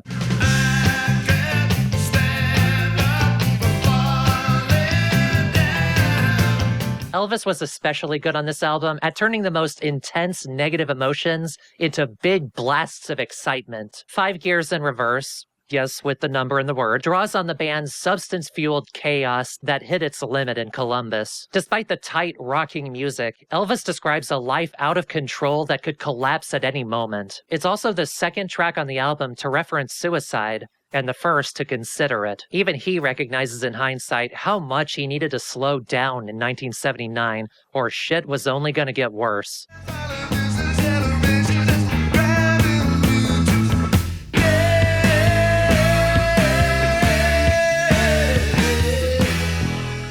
While Elvis drew on his own mistakes and accidents in the previous album, and cast a critical eye on success for the album before, those recent events put both at the forefront of his mind for this latter end of the album. B-Movie uses more film and media imagery to describe Elvis's fumbles being spread out across the world, escaping from him into the American press. The band slow down the tempo into a smooth groove, while Bruce's bass just dances up front in the mix. He gets to show how dexterous he really is.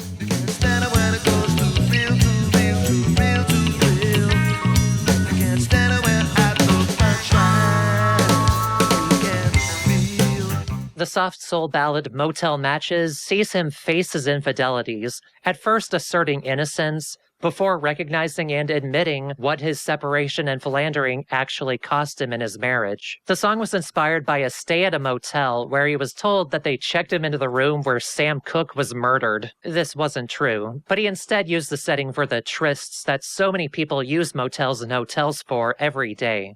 Falling for you without a second look, falling out of your open pocketbook.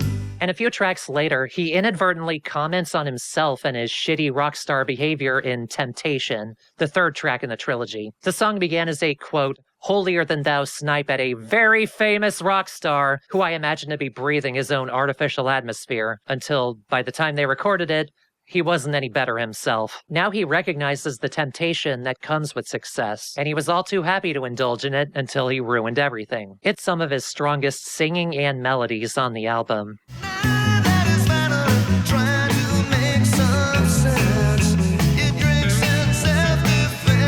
Human Touch puts a dark, codependent spin on its title.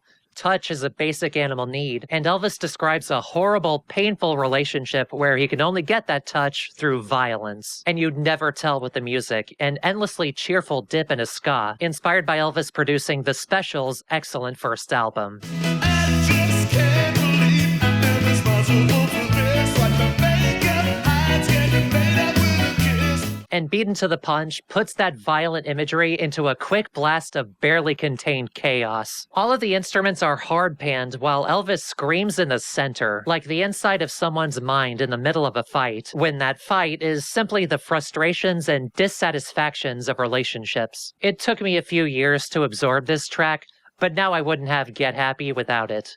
You're looking for somebody that you can talk about. You were almost beaten to the punch. The penultimate track is another amped-up cover of the Mercy Beats' I Stand Accused. With Steve's organ handling the original's guitar lick, that leaves the rest of the band to blast out of the gate. It's a big soul rave-up about forbidden love, with more than a little subtext about Elvis's recent accusations, and Bruce breaking out a great harmonica solo. It's one last blast of fantastic energy before the end. I stand accused and I'm guilty. Baby, I will swear. And the album ends with the soul-bearing ballad Riot Act, which Elvis says is the only track that directly refers to the Columbus incident, though it's hard not to read it into a lot of the album. He struggles with his actions and what they say about him, as he does with the irreparable damage he did to his marriage since his career took off. It's a song about a man's self-reckoning, only the first step on an, unfortunately, very long recovery. You can make me a matter of fact. I reflect in a million, the slip of the tongue is gonna keep me civilian. If Elvis matured artistically with Armed Forces, he matured as a person with Get Happy. The music's ecstasy and exuberance belie the turmoil underneath, where he doesn't just observe the people around him and reflect their flaws back at them, but looks in the mirror at the person he's become. At the very least, despite the mess he made of his life, career, and public image, he and the band put out a firecracker of a record. The Rhino reissue includes 30 bonus tracks, and they are mostly demos and alternate versions, plus the B-sides. But those alternate takes include several tracks that later appeared on Trust. Despite the relative creative struggle to write that album, Elvis and the Attractions were on a roll for this one. For this next album, let's go way back. All the way back to the beginning. Long before the Attractions, before Nick Lowe produced his music, before he even took on the stage name Elvis Costello, he was Declan Patrick McManus, a young working family man trying to get a music career off the ground while supporting his wife and son as a computer operator at a lipstick factory. At the time, in the early to mid-70s, England had a thriving but largely underground rock scene inspired by American country and rhythm and blues. Stripped-down rock made in response to the overblown arena rock of the decade. This scene is now known as pub rock, distinct from Australia's pub rock scene for the record, and it was a pivotal building block on the way to punk rock exploding in the UK. Declan's own entry into the scene with the band Flip City didn't take off, and the band broke up in 1975. But he retained their songs, kept writing, and trying and failing to get signed to a label under the name DP Costello, after his great-grandmother's maiden name. Right as punk began to hit the mainstream, a pair of pub rock band managers joined forces to found Stiff Records. So named as a joke. A stiff record means it didn't sell. It's a stiff. But they set out signing pretty much everyone from the pub rock scene who couldn't get signed with anyone else, with fellow scene veteran Nick Lowe hired as their staff producer. DP, still shopping around his home-recorded demos to no avail, saw their advert one day and promptly took his tape to their office. He was the first new artist through the door, and Jake Riviera signed him right away. Despite initial plans to keep him on as a songwriter for others, like for Dave Edmunds, remember him? Stiff took a chance on signing him as a recording artist. After management amplified his inherent nerdy looks with some horn-rimmed Buddy Holly glasses, dubbed him Elvis Costello to grab attention, and brought in Nick Lowe to produce and American country rock band Clover to back him up, Elvis recorded his first full-length album and hit a home run right out of the gate. Number 4. My Aim Is True. It says a lot about Elvis's output that I think this, one of rock's most celebrated debuts and a major moment in British punk and new wave, is only the 4th best album he ever made. Almost how I feel about Van Halen, now that I think about it. Sonically, My Aim Is True has less to do with the punk rock of the day than 50s and 60s rock and roll and rhythm and blues, but it's all about the attitude and the energy. Elvis sings with murder in his eyes and betrayal in his heart, like the life of a put-upon, working-class, romantic disaster drove him insane. They recorded at the tiny and dingy Pathway Studios, where the drums bled into every mic and made the mix sound wonderfully gritty, and they hammered it out over the course of 6 4-hour sessions when Elvis could get away from work. It's a quick and dirty record that still sounds expertly crafted thanks to the talents of everyone involved. Nobody half-assed a thing. The album opens with one of Elvis's defining statements, Welcome to the Working Week, where a working life, relationships, success, and sexuality all collide in a shout of frustration. One of this album's fun, unique tricks is Clover's harmonized backing vocals, which nicely contrast Elvis's guttural and sneering voice in the way that Jenny Lewis and her band later would on Momofuku. Elvis would have pretty backing vocals on other later albums, but not so effectively pretty in their contrast like this for another 30 years. Welcome to the working week. Oh, I know it don't thrill you. I hope it don't kill you. Clover would eventually find great success with their harmonies, like on the track Do You Believe in Love, after they evolved into Huey Lewis and the News. One of my favorite factoids about Elvis's career. In the way that the pub rock scene was a response to the overblown arena rock of the day, Elvis approached romance on the album as the opposite of the boastful stadium studs. He's not one of those, and he'll never be. He related a lot more to romantic failures, men fumbling and struggling through relationships with no idea what they're supposed to do. If the opening track set the stage for the whole album, Miracle Man sets the stage for Elvis's Losers in Love, with a put-upon schmuck trying and failing to please a girl who will never be satisfied. This track is probably the most satisfying interplay between Elvis's and John McPhee's guitars. John plays with clean, effortless melodic precision throughout the album, but Elvis's guitar here is just chunky, blown-out distortion, and they sound great together. The song had an interesting development, starting all the way back in 1974 with a Flip City song about baseball. Who wants to be a baseball hero? Out in the center field sun, sitting on the edge of a hometown ledge, always waiting for that final run. Before evolving into its current form, and you can trace several of these songs back to Elvis's old band.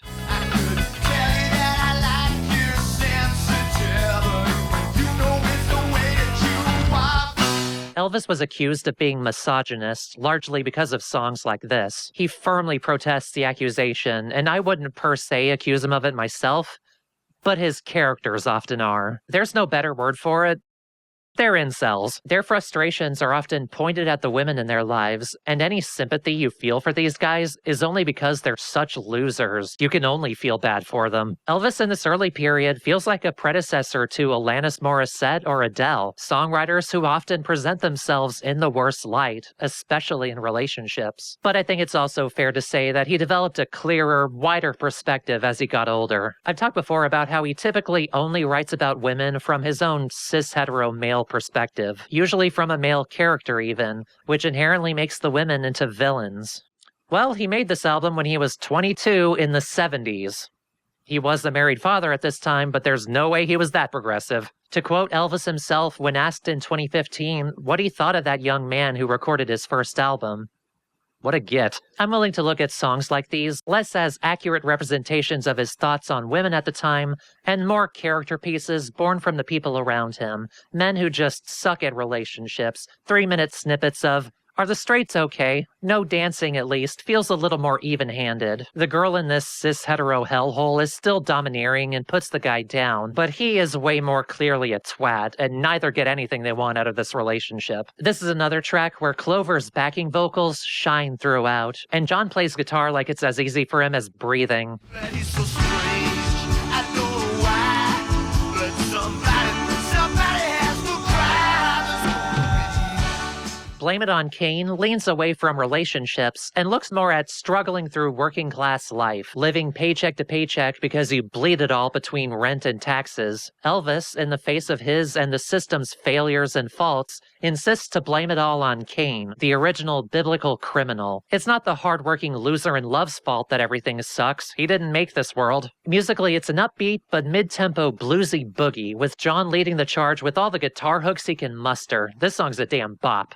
It's nobody's fault, but we need somebody to burn. That chorus conjures up the most vivid images of my summer algebra class in high school, because I listened to this CD on the drive home. It was my #1 favorite album by the time I graduated.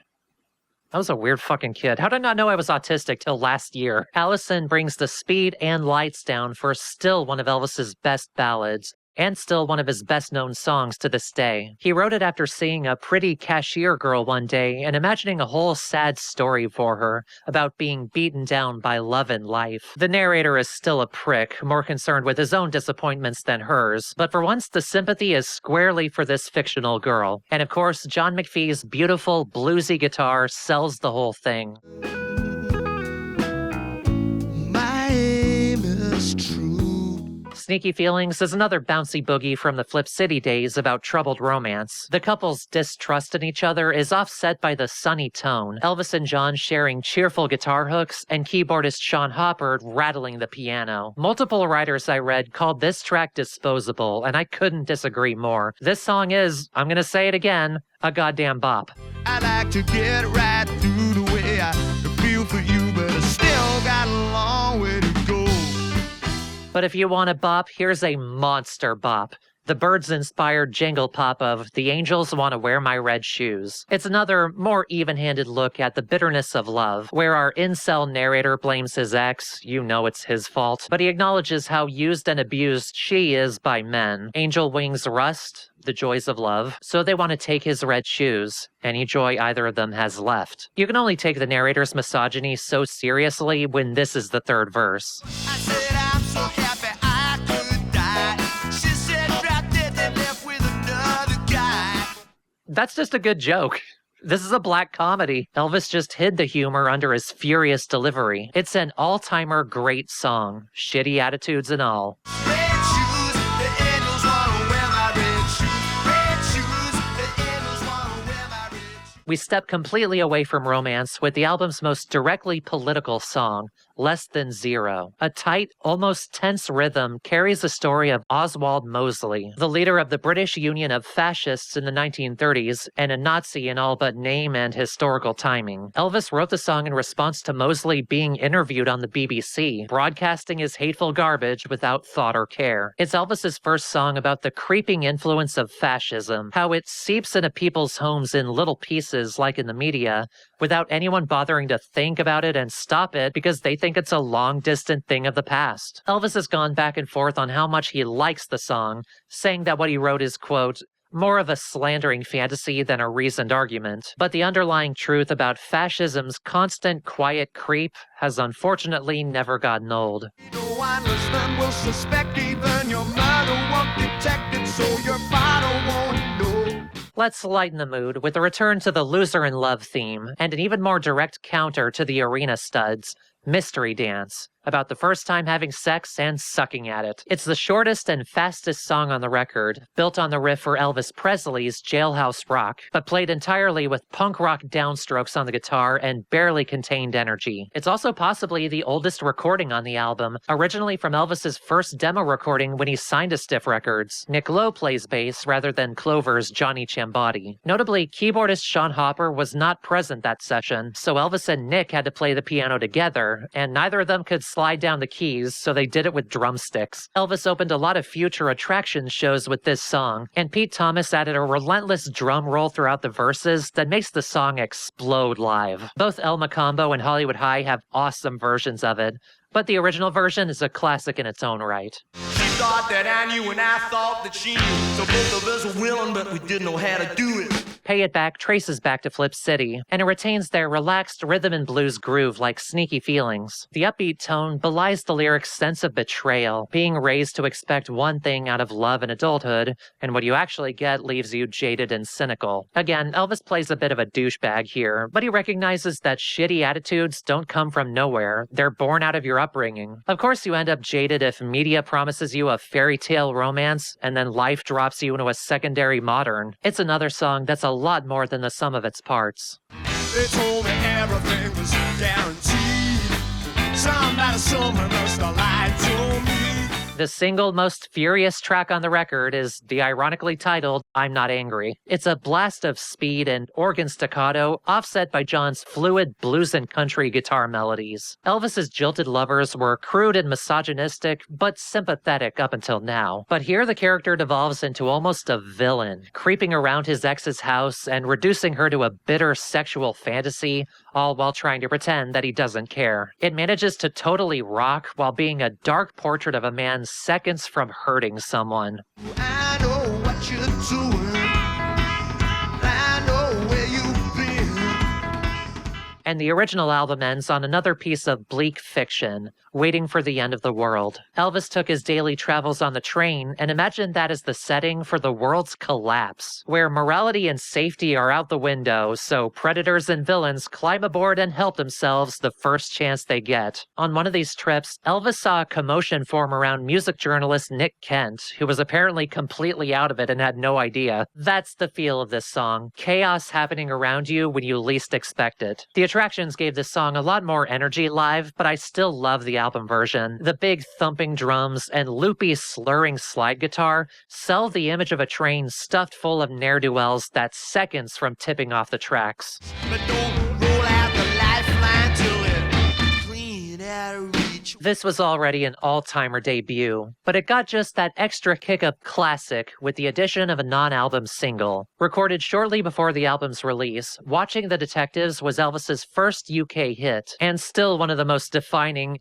Elvis Costello songs of his career. A loser in love despairs as his girlfriend is more focused on the detective film she's watching and seemingly more attracted to the actor than to him. The song combines a reggae rhythm, spy movie guitar, and classic film soundtracks approximated on piano to create an appropriately spooky, cinematic tone. Clover were gone by this point. Instead, the rhythm section is filled out by bassist Andrew Bodner and drummer Steve Golding from The Rumor, while a young newcomer and recent music note named Steve Nason handles the piano and organ. While touring with Elvis and the Attractions for the Live Stiffs tour, Steve didn't know what groupies were, and Ian Dury dubbed him for life Steve Naive. He later changed the spelling. Love struggles, film references, eclectic influences, creative and vicious lyrics, Steve Naive. This is Elvis Costello in a song. And right from the opening blown-out drums through the dramatic stabs of piano to the veiled imagery of violence, it still hits as hard today as it did in 1977. She's filing her nails while they're dragging the lake. It may be stylistically different from the rest of the album, but not as much as you'd think. It has a complementary level of grit that makes it fit, especially the thick drums. Putting it right after Waiting for the End of the World, it feels like it belongs. And by putting it at the end of the album, it's like a signal to the new listener, yeah, this guy is good, but wait till you see what he does next. Deservedly a classic and deserves a place on My Aim Is True. If you're going to seek out any physical version of this record, and you really should, try to get your hands on the Rhino reissue. The bonus disc includes Radio Sweetheart and Strangers in the House. If you have the compilations, you probably already have those, but it also has Elvis's early home demos, some of his earliest surviving recordings outside of Flip City bootlegs, and one of these demos is a Flip City track. Highly recommended for fans. The deluxe edition even has the better mix of Radio Sweetheart, and a personal favorite demo of mine, I Don't Want to Go Home, which he wouldn't finish for decades. Speaking of Flip City bootlegs, their demo tapes were bootlegged after this album's release, sometimes under the title of Our Aim Is True. The main tape includes multiple alternate takes, but isn't all of their demos together, whereas I found a more recent collection of multiple demos on albums that should exist on Blogspot that focuses them all down onto a theoretical proper album, and it's about as good as Flip City gets. The sound quality is way better than you'd expect, on the level of My Aim Is True actually, and among their hidden treasures, they have a much more optimistic, almost overjoyed, soul-infused version of Pay It Back with saxophone and tambourine, and it's a jam. Definitely seek it out. I wouldn't say that I was raised on romance. I wouldn't say that at all. Ooh, but if you give me just a half a chance, I'll be over as soon as you come. Some people say that it's stupidity. Somebody somewhere must have lied to me. For one of these days, I'm gonna pay it back on one of these days. The various demo bootlegs also have a couple early versions of songs that Elvis saved for the next album, but we'll talk about those when we get there. My Aim Is True is a killer debut. As pissy as it is pretty, as clever as it is crass, it's gritty and snappy and it rocks. Yes, Elvis's characters sure don't like women, but just like real-life incels, their shittiness is rooted in real pain, and Elvis is smart enough to know why they direct it this way and where to actually aim himself. From here, with Nick Lowe as his go-to producer and Steve Naive now in the band, the only missing pieces to this puzzle are the rest of the Attractions and the engineering acumen of Roger Bashirian. Which is not to say that he always needed these guys to make his very best work. One of the best records Elvis ever made barely has any Attractions on it. They just recorded their worst album together, and Elvis spent the next year or so essentially rediscovering himself outside of Elvis Costello and the Attractions. Having legally changed his name to his stage name, he legally changed it back to Declan McManus, began a new relationship in the wake of his first marriage, and undertook a series of solo acoustic tours, during which he began his long-standing friendship with T-Bone Burnett. The two released a country single as the Coward Brothers, a pair of con artist musicians that they return to in recent years, and a bit they commit to whenever it comes up. They don't break kayfabe. But when it came time to record Elvis's next album, Breaking kayfabe was spiritually the idea. He intended to release it under Declan McManus. Columbia made him keep the credit halfway recognizable, so it's instead credited to The Costello Show, which is itself an acknowledgement that Elvis Costello, as a stage name, is a performance. Along with his stage name, he tossed out the production excess he gathered over the last few albums, and even his songwriting crutches like belabored puns and wordplay, in favor of T-Bone's suggested approach to just tell it like it is. It's his first album to delve into his love for Americana, country, folk, early rock and roll, even more so than the mainstream country approach for Almost Blue. Unlike its predecessors, Elvis wrote and recorded this album without any concern for its commercial viability. The result is one of his most heartfelt and timeless. Number 3, King of America. This album was recorded mostly with veteran session legends, several of whom would return in the Warner Brothers years. Each track essentially has whoever was in Hollywood at the time that T-Bone could pull into the studio, collectively credited under the group name The Confederates. You do this to your fucking self, Elvis. Compared to Spike, Mighty Like a Rose, and Kojak Variety, it shows the importance of all three elements of that trifecta I mentioned working in harmony, because this is handily the best work and best sounding work that Elvis ever did without the attractions or imposters. The session musicians aren't as flashy as Steve Naive or Bruce Thomas, but they still elevate these songs in a similar way. They're not simply playing what they were told to play, but playing what they need to play. They're just as good at stepping forward to give the music that little extra to make a song special as they are stepping back and letting the songs in Elvis's voice and lyrics speak for themselves. But for me, the key is the album's production. T-Bone, Elvis, and co-producer Larry Hirsch crafted such a crisp, clear, and unadorned mix that still sounds fresh 40 years later. This record hasn't aged a day.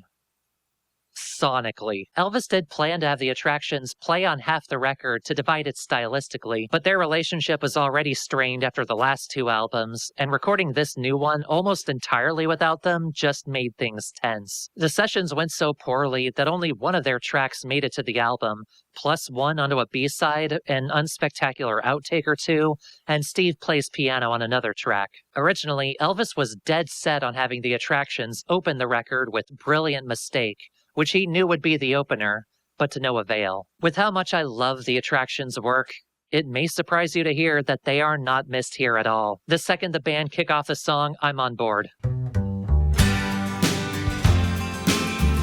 This track is just dripping with melody, from Elvis's vocals to the curtain of guitar and organ. Mickey Curry plays the drums with brushes, which gives the snare such a pretty airiness in the reverb. They sound like smoke drifts off of them. It reminds me of some of Chris Isaak's best songs. They also have that perfectly reverbed, smoky snap on the snare.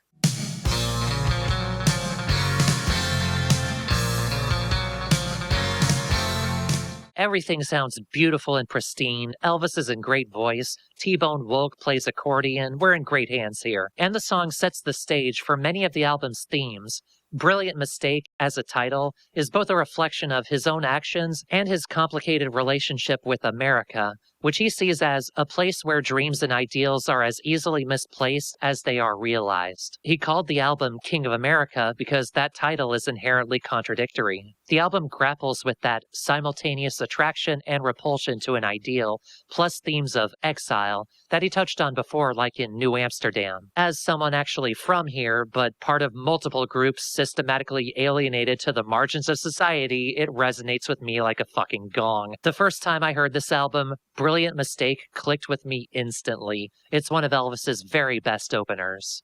Now it's a brilliant mistake. Compared to the forced grin of the last album and the cathartic spite of the next, King of America has an unusually fond outlook on love and relationships for this point in Elvis's career, heartbreak and all. You can probably credit that to his new relationship with Cotto Reardon, then bassist for the Pogues, which began around this time while his divorce from Mary Burgoyne was underway. Like I discussed for North, both Elvis and Cott later admitted that it was a toxic relationship from the get-go, but here in its early days, it seemed to refresh Elvis. Dedicating himself to a relationship instead of just playing around offered him some kind of stability, or at least a reason not to just ruin his life for material. Perhaps because of this, the next track, Lovable, which he co-wrote with Cott, has a sincere enthusiasm missing from Goodbye Cruel World. Elvis sings on top of the swinging, early rock and roll beat like there's a weight off his shoulders. He later called Lovable slight, notably years after he split from Cott, but the fun and joy it exudes gives the album so much momentum. She broke my little heart into for somebody else's opinion, same on you. That momentum quickly diverts from outward energy into gut punching. Our Little Angel, on the surface, is a song about a father defending his daughter. It's written in the first person, addressing the listener. Elvis's narrator sees right through a metaphorical you and lays out both their flaws and the unhappiness surrounding the daughter. Elvis tended to change the pronouns in his songs to cover his tracks when he was really looking in the mirror, and I imagine this song is much the same, especially in light of his divorce and his many related regrets. But he includes this as one of the tracks about attraction and repulsion to an ideal, and it's not far-fetched to read this as more than just about romance, but about anything you can't have, anything you're not good enough for, but also that what you want isn't as wonderful as you think. Hello, any immigrants watching, please stay safe. Never let ICE in without a warrant signed by a judge. I don't know if he meant to write this song as a tearjerker, but it always makes me well up. His more direct approach to lyrics makes these songs hit so hard. There's nothing you think can deny that tomorrow won't change. Despite much of the album having that same emotional strength, Elvis's US label, Columbia, picked the cover of Nina Simone's Don't Let Me Be Misunderstood to be the safe lead single. But I will say the two covers are the weakest tracks, especially compared to the strength of the originals. This is an attention-grabbing version, though. It features Tom Waits' marimba player, Michael Blair, playing the lead melody, and Elvis playing Tom Waits on the laryngitis. Baby, can you understand me now? Second time it happens. It might be my least favorite track on the album. It's a good cover that slots in well with the album's themes of mistake and regrets, but it's vastly outshined by everything around it. Oh Lord, please don't let me be misunderstood.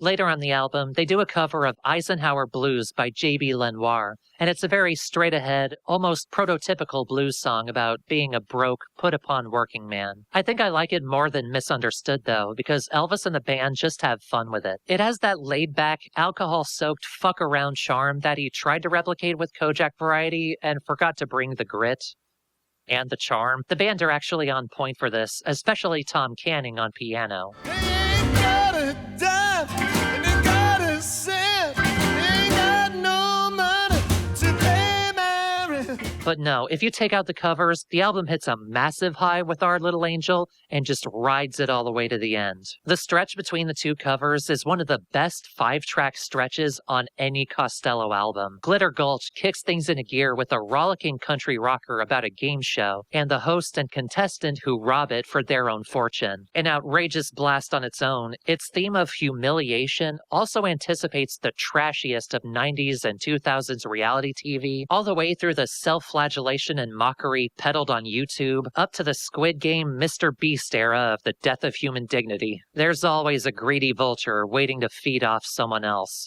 Every step might be your last, but the signs are in your eyes, so go.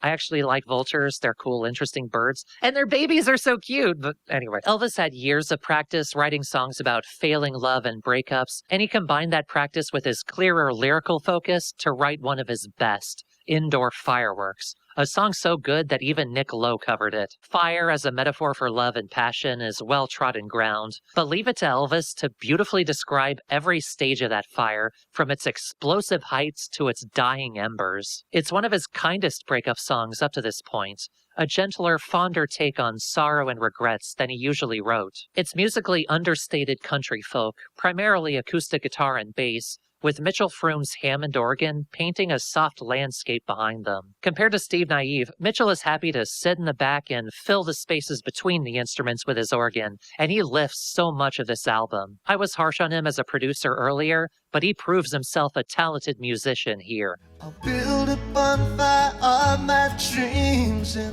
burn a broken effigy of me and you. While most of the album is built around Elvis's voice and acoustic guitar, essentially adding pieces to an otherwise spare folk setup, Little Palaces is the only song almost exclusively that setup. It's the most directly folk sound rather than country or country folk. Elvis also plays mandolin, and bassist Jerry Sheff fills out the mix. But it's otherwise the starkest and angriest song on the record. While Elvis explores and criticizes America from a conflicted outsider's perspective, he's clear and furious about his frustrations with his home country. The song draws on the same working-class darkness as parts of My Aim Is True and later Spike, people beholden to an outdated monarchy, poverty and pain taken out on children by their parents, and that abuse and poverty spinning in cycles. It's tempting to accuse Elvis of over-singing here if his violent and painful subject matter didn't absolutely warrant it. His harsh accents fit and even imitate the pain he describes. So you knock the kids about a bit because they've got your name. And you knock the kids about a bit until they feel the same. Then Elvis surprises with a rarity, and on the surface, unqualified love song. I'll Wear It Proudly, one of my absolute favorites of his. It uses a similar sonic palette as Indoor Fireworks, beautiful organ by Mitchell Froom and all. And Froom even recycled his organ hook for Crowded House's Don't Dream It's Over. It's the same hook.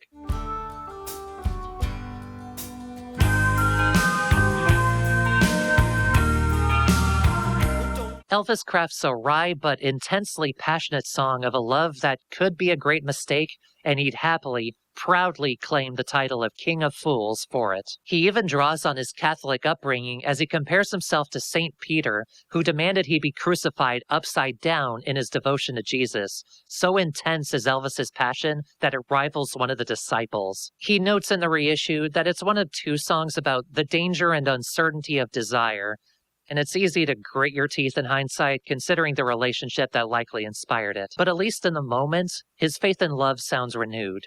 And you cannot die laughing because I'll wear it proudly.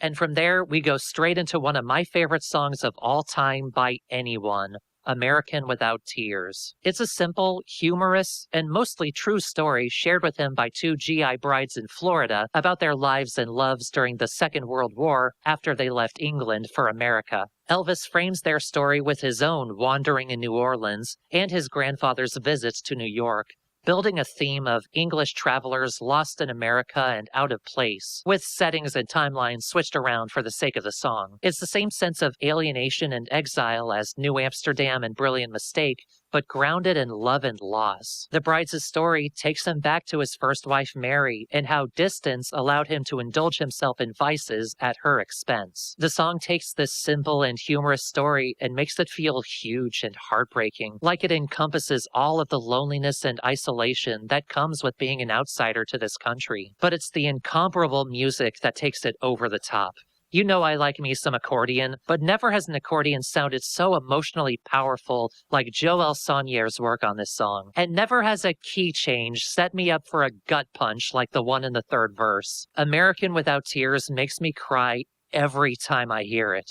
Including while I wrote this part of the script. That literally happened. I love this damn song. Oh, it seems we've been crying for years and for years. Continuing the theme of the danger and uncertainty of desire, Elvis also continues to pump all of his passion into it in Poisoned Rose, also a song so good that Nick Lowe covered it. It's a slow soul ballad where Elvis belts his strongest vocals until probably the Juliet letters. He was nervous during recording, and you'd never guess. Rhythm legends Ray Brown on bass and Earl Palmer on drums set an aching tempo, and piano legend Tom Canning matches the talents of Alan Toussaint's work with Elvis, effortlessly dancing across the keys and bringing all the beauty for this dangerous desire. This same group also recorded Eisenhower Blues, placed right before this on the track listing, but they could have only recorded Poison Rose and they would have earned their place on the album, as good as anything the Attractions ever did. If you ignore Eisenhower Blues, the album's peak continues all the way through this. The piece of your heart didn't tear me apart. which is not to say that the last 4 tracks are any less good. In fact, in the years since I first discovered and loved this album, I've grown more and more attached to its final third. The Big Light is another rollicking country jam in the vein of Glitter Gulch, but about the agony and hypersensitivity of a hangover morning. It's a blast with funny, rapid-fire rhymes where legendary guitarist James Burton of Elvis Presley fame gets to show off.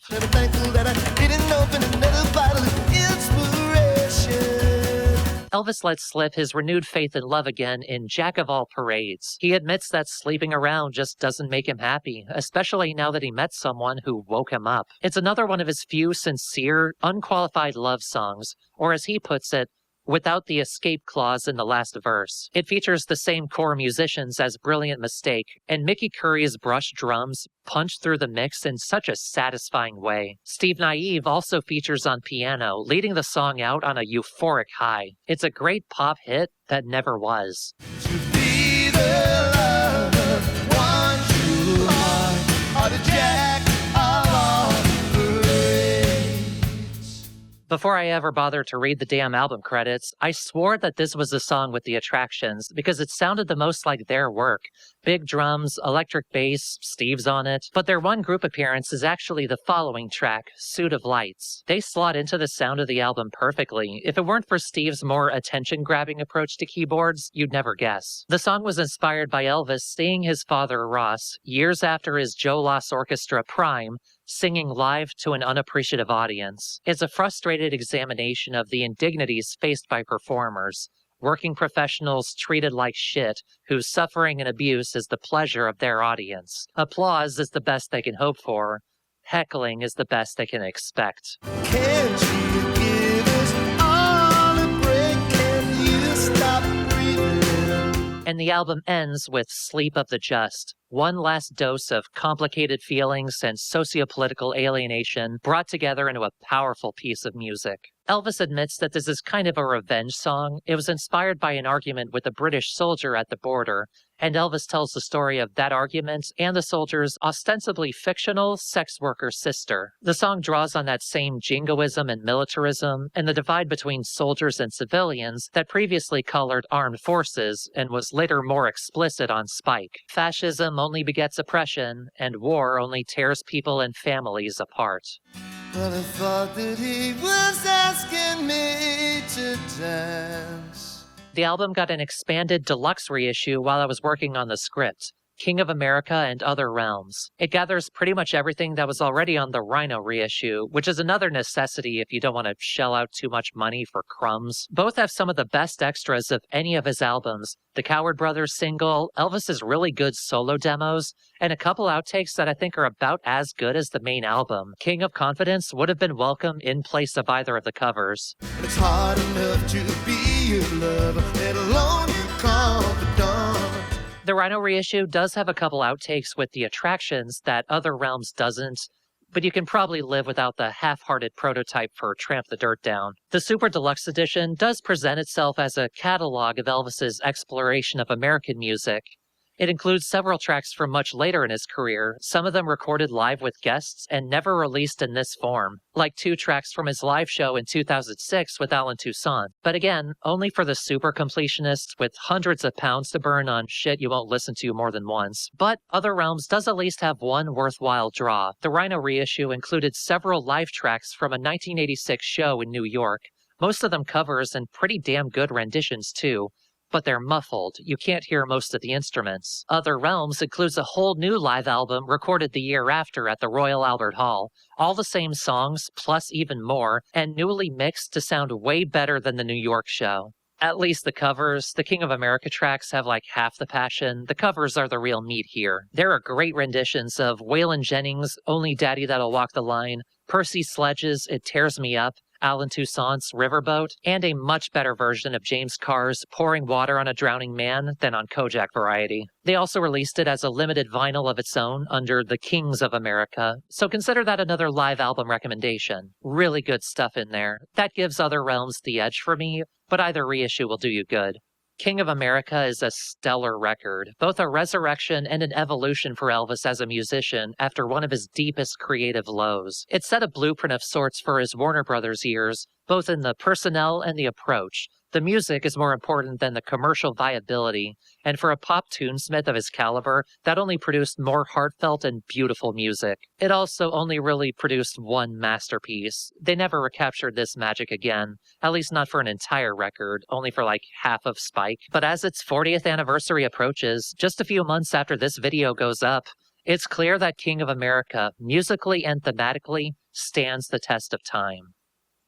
Almost, you dumb motherfucker. Of course, Elvis's best work was ultimately with the Attractions, but not always with Nick Lowe or Roger Bashirian. The first time they worked with a different producer isn't my favorite, but that was the right time for the band to stretch themselves, and nobody knew how to help a great band stretch beyond their limits like the guy who engineered Revolver and Sgt. Pepper's, Jeff Emmerich. He and the band gathered at Air Studios at the same time that Jeff helped Paul McCartney and George Martin record overdubs for Tug of War over in Studio One. That Beatlesy, Baroque, and psychedelic explorative spirit filled the air. Recording in a huge multi-track space for the first time, Elvis and the Attractions turned Studio 2 into their own playroom, filled with new instruments and toys. And they gave themselves the most time and freedom they'd ever had in a studio, much more than Nick, bash it out now, tart it up later, Low would ever tolerate. Limitless freedom does not always produce great work, and the resulting album earned its share of criticism at the time for overproduction.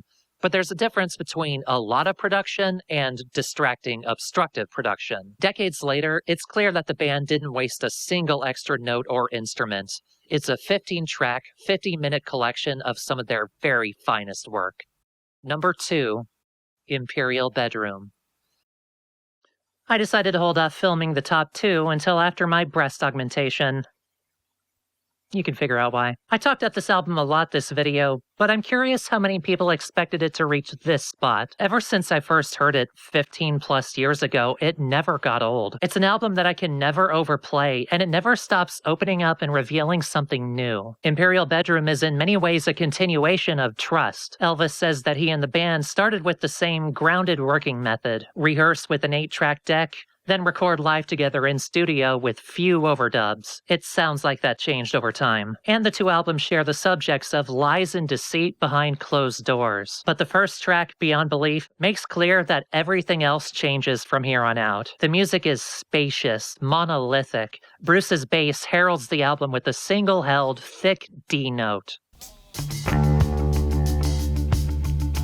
Pete plays one of his most dazzling and brisk drum lines, which he recorded in one take, hungover and under threat of being fired for it, while Steve builds glassy keyboards around them. Elvis's punny wordplay evolves into a dazzling swirl of rhymes and imagery, while his vocals lay off the Rick Danko or Bob Dylan to explore his own natural voice, from low, considered murmur to bright shout. His voice and lyricism are no longer knives, but a painter's brush. These first surreal swipes of color come together into an identifiable picture that drives Imperial Bedroom. The, quote, malaise of the spirit and a sinking feeling about happy endings. Another one of his very best album openers, and one of the two that I would choose if I wanted to just floor a new listener from step one.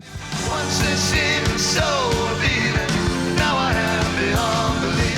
Elvis's lyrics flow and dance throughout this album, about the most beautifully he'd ever manage, but for most of it, he intentionally reined in the wordplay so that the song's intended meanings came across clearer. In some ways, it's the first step towards his more direct approach from King of America onward. And if it's not as emotionally devastating, he does craft those vivid paintings of love and domesticity in decay. Tears Before Bedtime is about as direct as those paintings get. An ironically chipper and upbeat tune underscores a relationship so tense and regretful it could collapse at any moment. While I say that Elvis uses his natural voice more, because he audibly does if you compare this album to before and after, he does experiment with his voice as more of an instrument, playing with different voices to expand his vocal palette. He sings the chorus here as multiple different characters layered on top of each other. This got mixed reactions from critics, but I like it. It adds to the sense that these stories of discontent are not isolated incidents. They happen every day behind thousands of closed doors, multiple households having the same bitter arguments. I'll take it over how he sounded on Trust.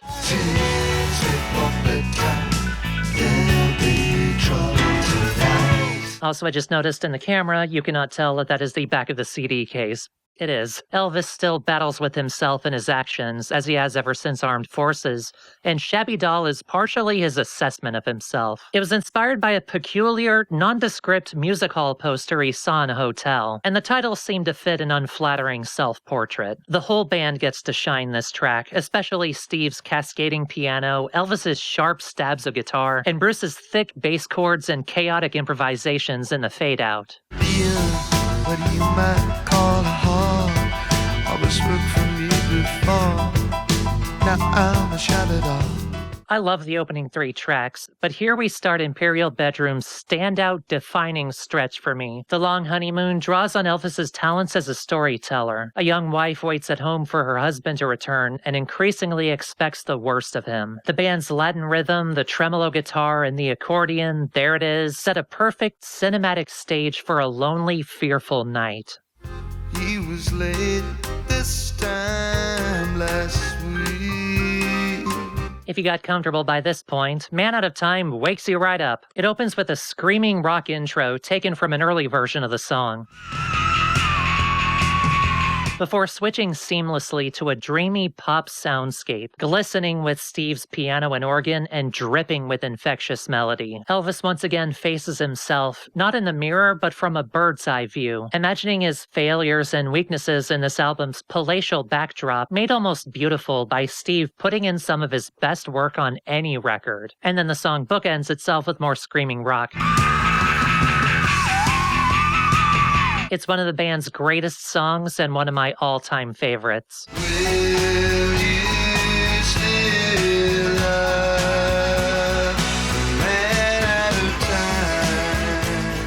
And those closing screams lead to the album's gentlest, most fragile song, and one of the most covered that Elvis ever wrote, Almost Blue. He wrote it in the style of The Thrill Is Gone, especially Chet Baker's version. The thrill is gone. And like it, Almost Blue is spare and aching. Elvis's narrator regrets his crumbling love, but seems to hope that it can be repaired. Bruce's bass provides a warm foundation for Steve's elegant dance around his piano and Elvis's haunting, mournful vocals. It's another standout and a great example of Elvis's talents as a lyricist without his layered wordplay. It named me as the fool who only aimed to be. Steve is a grandmaster of the piano, but his classical training doesn't end there. He puts his skills as an arranger and conductor to use, leading a 40-piece orchestra in And in Every Home. His grand, gorgeous arrangement frames the story of, quote, a disappointed young woman with her boyfriend in prison, and her unfulfilled life seems to have aged her beyond her years. Been there, girlfriend. It's maybe fair to say that the orchestra takes the focus over Bruce and Pete, but they still prove themselves a tight rhythm section. The orchestra earns its place on the record. She's gonna cop a back and never ever finds it in between the sheets. But Steve's best work is behind a keyboard, and he steals the show in The Loved Ones. It's a cheery pop tune on the surface, where Bruce really flexes his dexterity with a wonderfully melodic bass line. But of course, the subject isn't so upbeat. Elvis skewering the myth of the romantically self-destructive artist, almost certainly reflecting himself and how that's no way to live. It's a lively song already, but Steve's improvised descending piano throughout is jaw-dropping. Another one of the band's very best songs, and I wish more people knew it. I absolutely love it.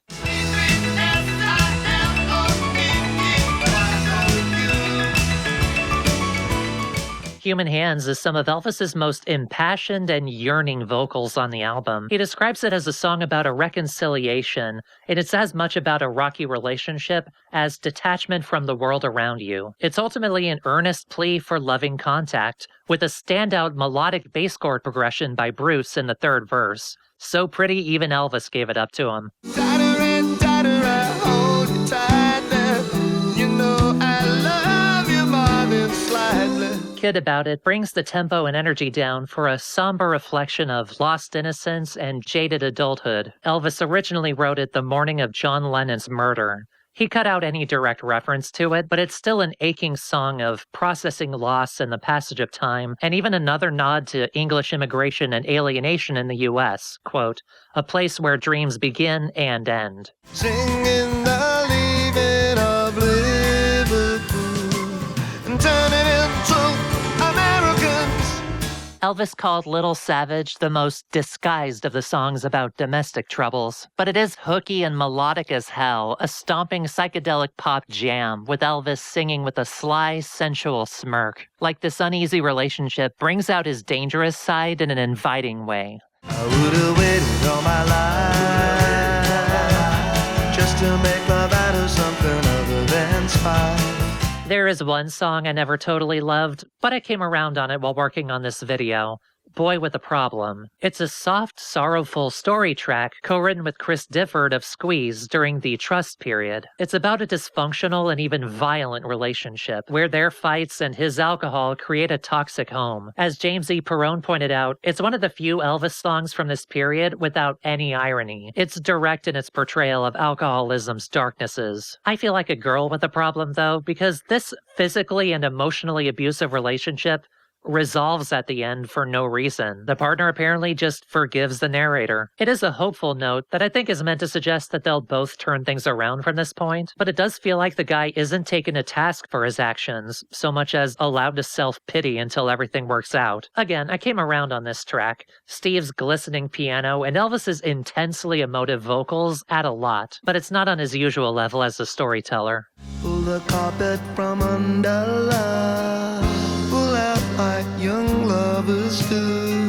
That said, the album has a wonderful ending stretch. Pidgin English is the one track after Beyond Belief where Elvis lets loose his creative inhibitions, singing in multiple voices in a psychedelic swirl of wordplay atop rich, airy music. But like Beyond Belief, the intent is not so obscure. As Elvis puts it, it's the longing for the simple words to express love, almost a joke at his own expense as a dense wordsmith. In some ways, it's the ultimate expression and deconstruction of him as a lyricist up to this point. It all ends up in a slanging match with body talking bruises. A change is better than a rest.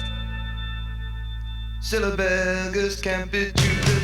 You Little Fool sees Steve whip out the harpsichord for a tale of artificial romance. A young woman is infatuated with an older man whose affections are as fake as his gifts of jewelry, but he successfully tricks her because she craves more in life than her family allows. Elvis intentionally crafted the music to feel archaic and phony. The harpsichord and the 12-string rhythm guitar glitter like her fake pearls, and the result is a song almost as good as the loved ones. Imitation lashes flutter above, looking for an imitation of love. I do think it's in a weird place on the track listing, though. Its energy and tempo feel more suited to the middle with Loved Ones. It doesn't have the climactic momentum of a penultimate track like Pidgin English does, but it's not like I'd take it out of the album. I love this song. But the album closes beautifully with Town Crier, a crooning, aching ballad of heartbreak and stubborn hope, taken to angelic highs with Steve's rich orchestrations. It's an incredible album closer and maybe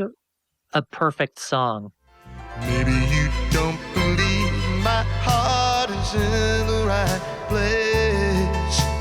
In some ways, this album is serendipity on tape. It sounds meticulously crafted, but in truth, they recorded completely different versions of these songs all the way through. I mentioned Little Goody Two Shoes when talking about Out of Our Idiot, a song recorded during these sessions, and its own alternate version, which was later cannibalized into Inch by Inch. That jazz version is a bonus track on the Rhino reissue of this album.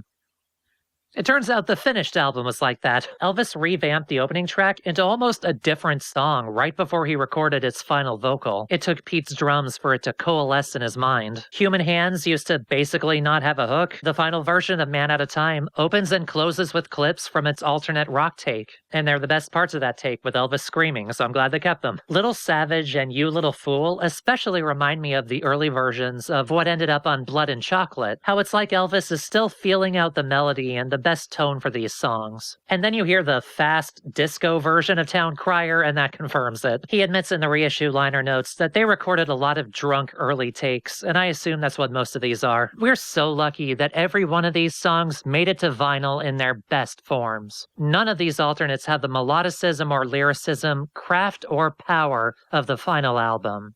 And they might as well have gotten there by accident. This record is a damn miracle. There is obviously one album that I love even more than this one, but Imperial Bedroom is still a stunning achievement of songcraft and artistic evolution. This is the album where the Elvis of today truly formed, and where its successors aged very quickly. It, like the two albums surrounding it on this list, still sound fresh and vibrant decades later. It's just as good now as the first time I heard it.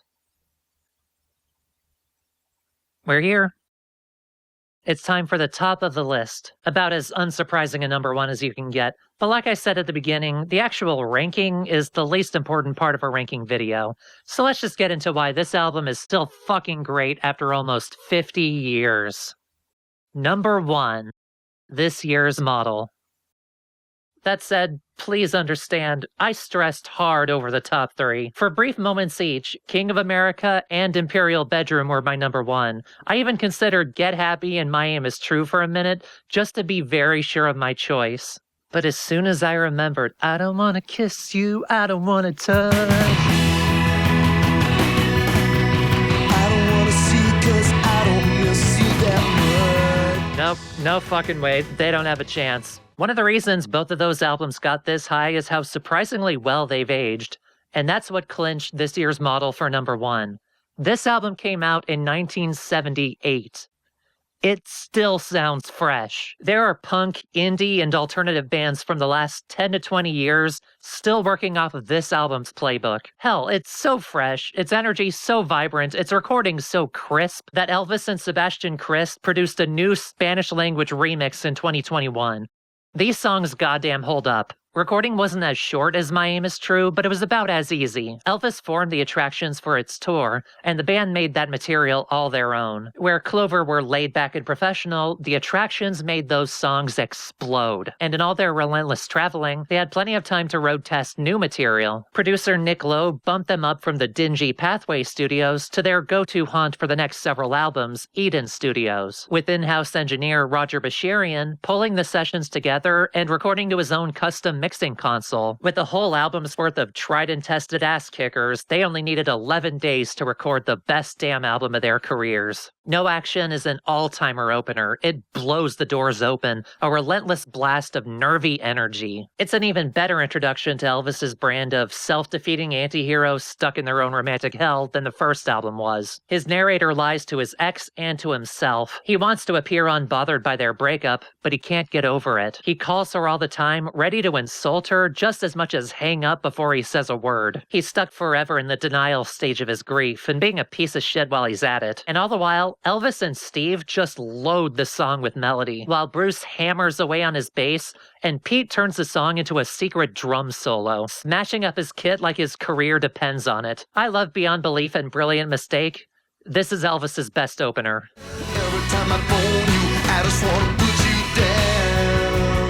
This album has another killer opening 1, 2, 3, 4 punch. This year's Girl skewers the entertainment industry's treatment of women and men's obsession with famous women as the shallow possessiveness it is. Her fame is as empty and fleeting as men's desires for her. If you look out the window, you'll see a young celebrity battling to maintain her success or escape from it under constant patriarchal scrutiny. One little screw up and she can be last year's girl. Pete Thomas's drums are iconic in my mind. The circular pattern and their upfront place in the mix. I loved how the drums sounded in My Aim Is True, but I point to these first 2 tracks as great examples of what both Pete and Roger Bashirian brought to their sound. You want a broken with her mouth wide open 'cause she's this year's girl.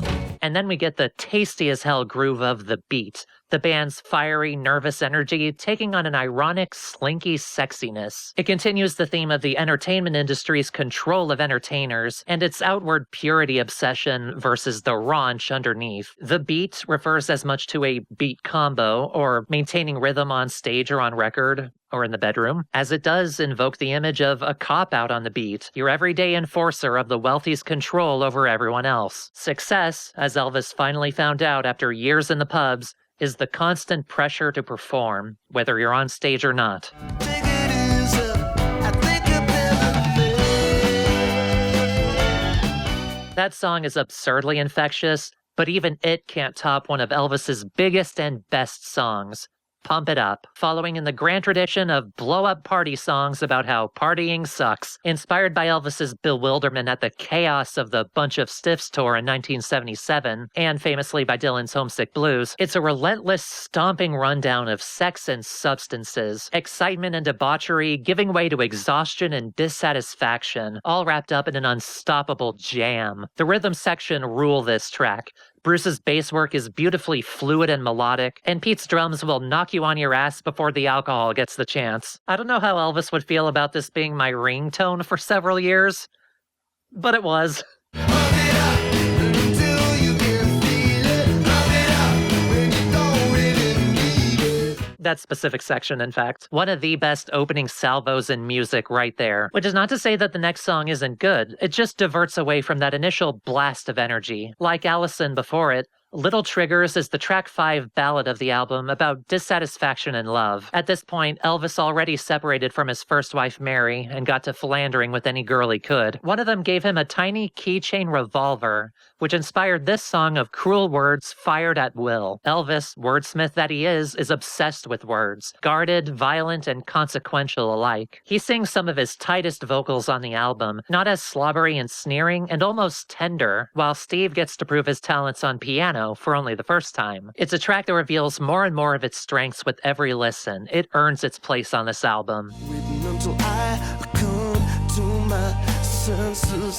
Better put it on present tenses. You Belong to Me shares that relationship dissatisfaction with heavy influence from the band that popularized it before Elvis, the Rolling Stones. But where Mick Jagger sang about his own lack of satisfaction, Elvis turns to the desperation around him, young women and men looking for relief and never getting what they want. The song is a cavalcade of 60s garage pop hooks, from the guitar intro to Steve's organ stabs, the snotty title drop, and Bruce's melodic bass kicking nice and thick underneath. No, I don't want anybody saying you belong to me, you belong to me. Hand in Hand returns to the shittiness of the entertainment industry, combining Elvis's penchant for troubled relationships with the professional musician's messiest relationship of them all, with their label. When you're a young, struggling artist, at least around this time, there's a romance to signing to your first major label. It ostensibly means your professional career is officially go. And then that romance dies within a week when you realize it's a pile of bullshit designed to control your creativity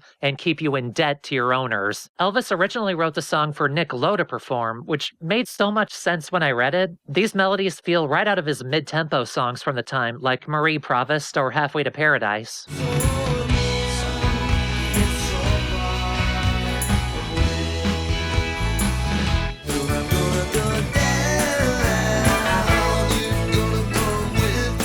The song isn't a soft ballad like Little Triggers, but it is softer sonically than most of the album. Elvis trades his electric guitar for an acoustic, which lends the song a folkier tone that would have suited Nick. But Nick didn't take to its confrontational tone. At best, anti-heroic, at worst, villainous. You can't show me any kind of hell that I don't know already.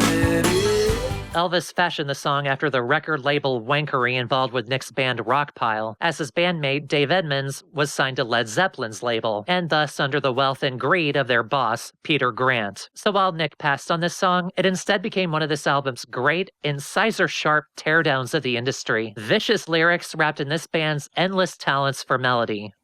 And they don't stop there. I Don't Want to Go to Chelsea is another one of the album's bigger hits, and its lead single. And it's not just Elvis picking on a random London city for no reason. He took trips there with his father as a child, where he saw it as this place of uptown glamour. But now, as an adult thrust into the spotlight, that glamour chips off the city's streets under his nails. Chelsea personifies that fleeting, frivolous success of This Year's Girl and the industry executives of Hand in Hand, wringing their clients for all they're worth. Elvis considers new lace Leaves to be one of the attraction's most unique compositions, but Chelsea is up there, combining a chord sequence and bass pattern inspired by The Who with jagged guitar stabs inspired by rocksteady band The Pioneers, and a deliberately out-of-tune organ over a reggae rhythm with a drum intro inspired by Jimi Hendrix's Fire. The song sounds like reggae at first, but it's a gloriously nasty mess underneath in the best way. Still a classic.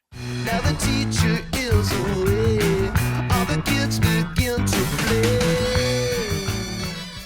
Lip Service is another rollicking punk track, the first of 3 songs in a row that start with L, and another of Elvis's guarded early songs, where its meaning isn't clear per se, but you can suss it out when you learn some background. Elvis spent several years trying to get signed to a label, and he has stories of the flagrant indifference he faced, like label heads planning their dinner over the phone while he's trying to sell his music to them. One of the songs on his 1976 Honky Tonk demo tape, which you can hear as bonus tracks on My Aim Is True reissues, is an early version of Lip Service called Cheap Reward. His frustration with being a working, mistreated musician is a little more obvious there, folded in with relationships and strained romance like is his want. Just remember you'll only be the boss so long as you pay my wage. Now that he's signed and charting in the UK and US, he happily holds up his guitar to those same executives and tells them, quote, "This song is called Lip Service, and that's all you'll get from me." From there, the song slots perfectly into this album's meld of messy relationships with industry fuckery. It's also a great example of how sticky Elvis's hooks can really be, even when he's singing at his absolute gnarliest. Service is all you'll ever get from me. Living in Paradise returns to the well of romantic dissatisfaction, but more explicitly from one of My Aim Is True's douchebag narrators. The song's like a sequel to I'm Not Angry. The music is jaunty, especially Steve's bouncy organ, but Elvis's vocals and lyrics are low and villainous. He's possessive yet dismissive of a girl who's long past his ass, sneaking around her door and judging her and the men interested in her, despite clearly being no better than those, quote, physical jerks. Elvis reflects back men's warped relationships with women through this bitter character, removing the distance of this year's girl and laying bare the hypocritical grimness of incel behavior.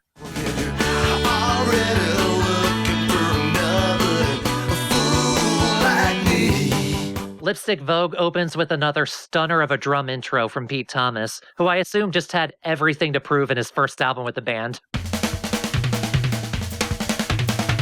Steve and Bruce only match him from there, while Elvis vibrates like he's seconds from collapse. The song's furious tempo conveys the intensity and insanity of a joyless romance. Compared to My Aim Is True, Elvis is better at conveying that he doesn't place all the blame in this cis-hetero hell on the women. An unhappy relationship is mutually dehumanizing. It's not perfectly balanced topically, but it is the band at probably their most explosive on the album. Sometimes I think the blood's just a human.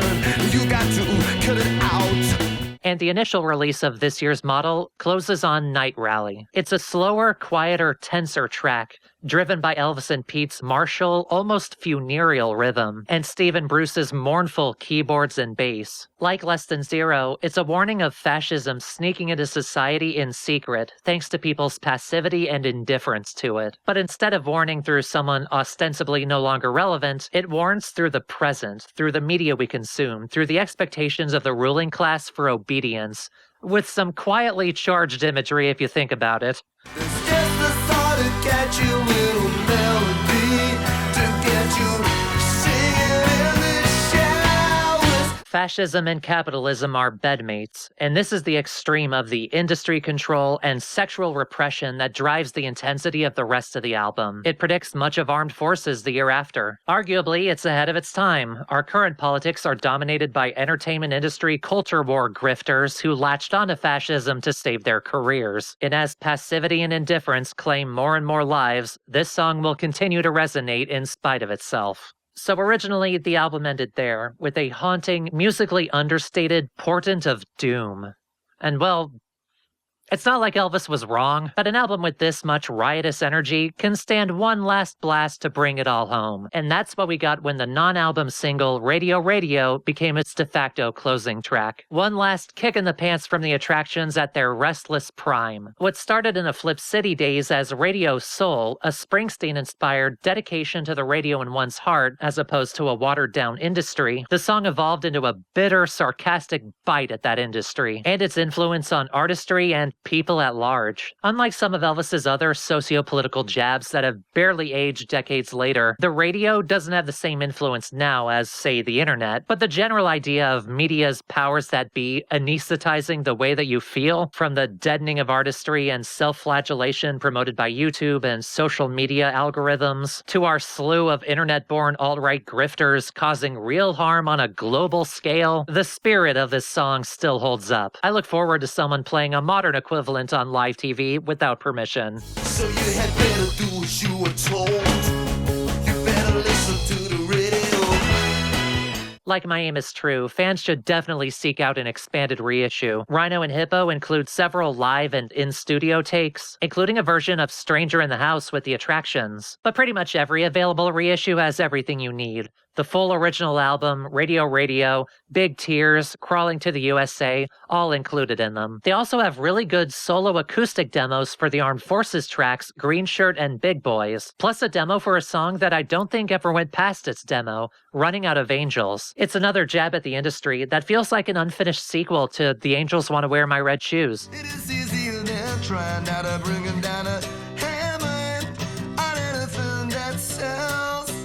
Side note, Spanish Model is pretty damn good too, acknowledging that I don't speak Spanish, and I don't like the much more processed, compressed, boomy mix than the original, but just in passion, energy, and vocal talent, almost to a one, the ladies smoke the dudes. The guys largely sing the songs straightforward, melodic and professional, but the girls bring the guts and gusto that these songs ask for. Nina Diaz and Cami make No Action and This Year's Girl, respectively, totally theirs. La Marisol returns from guesting on Cinco Minutos con Vos, and her version of Little Trigger's Detonantes is stunning.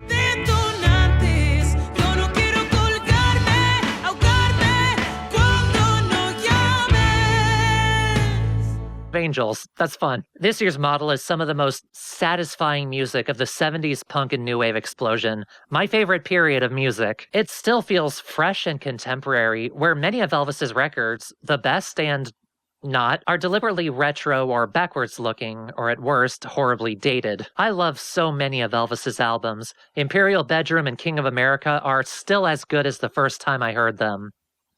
This year's Model keeps getting better. It is so alive, so vital a record. It's like it never ran out of juice, even after they stopped the tape. I have a tight handful of records vying for my #1 all-time favorite album. For a long time, it was The Damned's Machine Gun Etiquette. Sparks' #1 in Heaven is a monster contender. But I think it might be this year's Model. It clicks with me in a way few, if any, other albums do. It turns 50 in 2028, and it still hasn't gotten old. Finally, the list complete. But before we wrap up, let's briefly look over a few extras in Elvis's catalog, and I'm going to more obviously read off of the script for this because I'm tired of filming. He did some score work in the late 80s, early 90s, like I mentioned, but most of those soundtracks aren't readily available, with the exception of Il Sogno, his score for a ballet adaptation of Shakespeare's A Midsummer Night's Dream. There'll probably always be something missing without the visuals of the ballet, but I like the score. It's dramatic and playful. There's a random jazz breakdown that made me laugh, so check that out if you like classical orchestral music. For live albums, I already mentioned El Macambo, Hollywood High, and The Kings of America. I think El Macambo is still the best live portrait of the Attractions in their early years, as this explosive punk force lifting up and evolving Elvis's music from where it was. And Kings of America, minus the King of America tracks, is basically the good version of Kojak Variety. I'd say they're pretty essential for fans. Elvis also recorded a live EP with Bill Frisell, Deep Dead Blue. It's just his voice and Bill's guitar, and both were in good form for this show. They play a spare, longing set that works great for both of them. They do a better version of Love Field than on Goodbye Cruel World, for one. This EP actually made Bill click for me because he has a similar airy, melodic, unadorned approach to guitar as Mikael Roter. If you're also a music turbo nerd, you might know his work, especially as a member of Noi. Roter's music was a big influence on my last album during that extended period where I forced myself to be a musician, so Bill having a similar sound and technique helped me get him as a guitarist. Deep Dead Blue is definitely worth seeking out if you want something to chill out to or to cry to. It's good for both. Beyond the deep dead blue.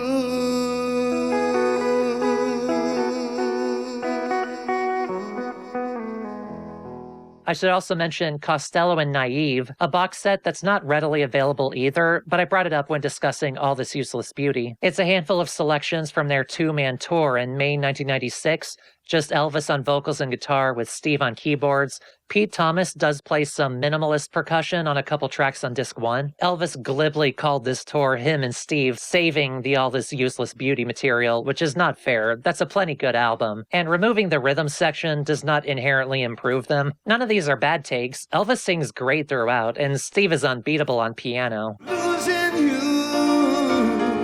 is just a memory. Memories don't mean that much to me. And I especially like the takes of a couple songs I didn't love on the albums, Just About Glad and Why Can't a Man Stand Alone. But it's hard to listen to these kinds of we toured without the band live shows and see it as compelling or even as good as the studio versions instead of just self-indulgent, or in Elvis's case, petty. Elvis has several collaborations I left off the list because he wasn't a core performer. He was a songwriter, guest, or just tangentially related to the goings-on. I already mentioned the album he and Cott wrote for Wendy James. It's okay. Inessential. The recording for Jenny Lewis's Acid Tongue was the impetus for Momofuku, and I honestly didn't like Acid Tongue anywhere as much. I didn't fall over it like critics did, and I don't think Elvis's guest vocals on Carpetbaggers were very good. Elvis was part of a collective to finish some old Bob Dylan lyrics in 2014, the New Basement Tapes, that put out the album Lost on the River. Dylan never quite clicked for me, and that album is no different. I honestly like Marcus Mumford's and Rhiannon Giddens' songs over Elvis's or anyone else's. They actually feel like finished songs, and Giddens is a fantastic vocalist. Tell me no lie. Is it a mystery to live? I do want to quickly talk about his wife, Diana Krall, and the album they partially wrote together in 2004, The Girl in the Other Room. I know it's an outlier in her discography because she's not usually a songwriter herself, she's an interpreter. Still, it was my introduction to her work. My voice therapist was a fan of hers and recommended studying her singing. I really like her voice. It's husky, sultry, and relatively deep. I'm still self-conscious about having a naturally deep voice, and obviously I've leaned way more into a higher pitch since my training, but Diana's contralto is kind of aspirational. I'm still clueless about jazz on the whole. I just know I like this album. She's a very good singer and piano player, and I intend to listen to more of her work. Since I praised the Attractions to Hell and Back, I also want to mention their own album they recorded without Elvis in 1980, Mad About the Wrong Boy. It was produced by their engineer Roger Bashirian in the break between Get Happy and Trust, with the idea that the band found great success outside of their work with Bob Dylan, so give the Attractions that chance. Every member contributed to songwriting, with Steve writing most of the songs with his then partner, Faye Hart. He and Bruce sang and everyone played guitar.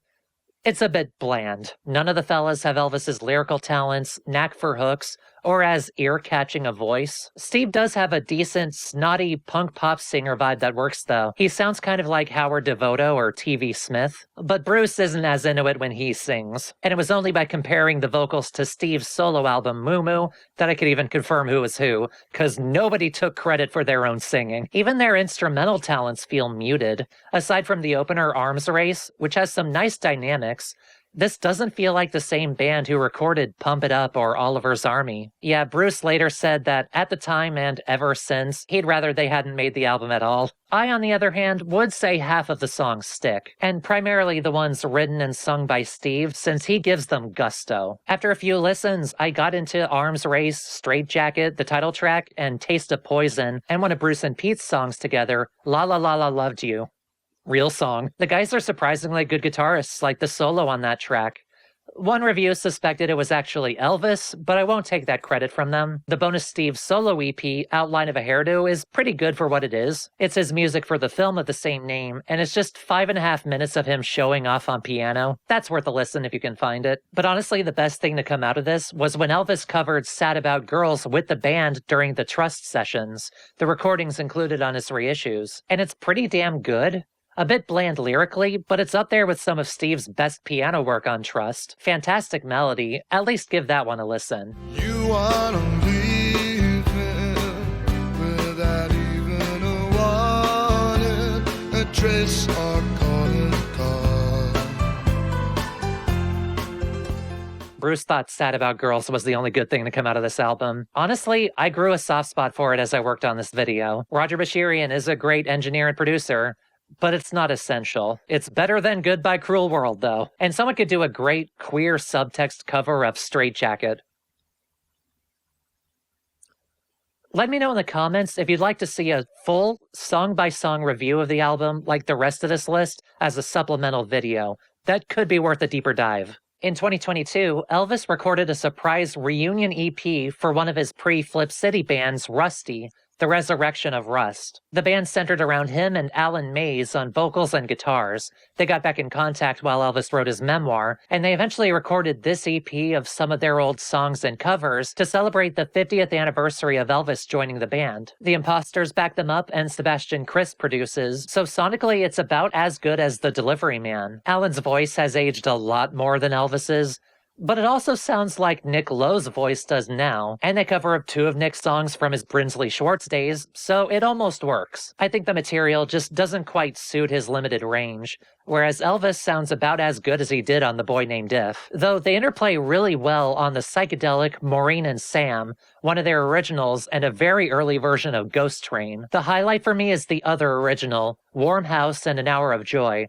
one of Elvis's oldest songs given a proper recording for the first time. Reportedly their biggest crowd pleaser back in the day.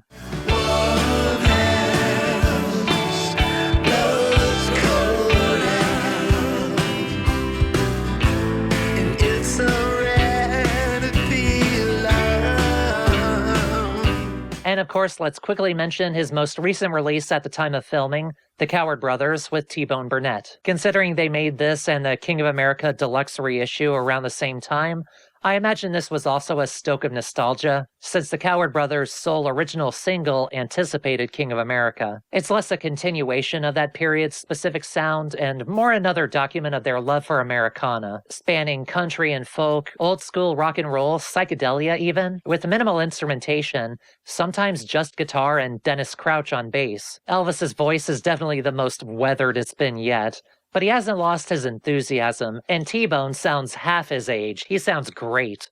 We're on the street, 2 lovers meet, so discreet. I like the album the most when they lean into the melody in their harmonies, like Always and World Serious.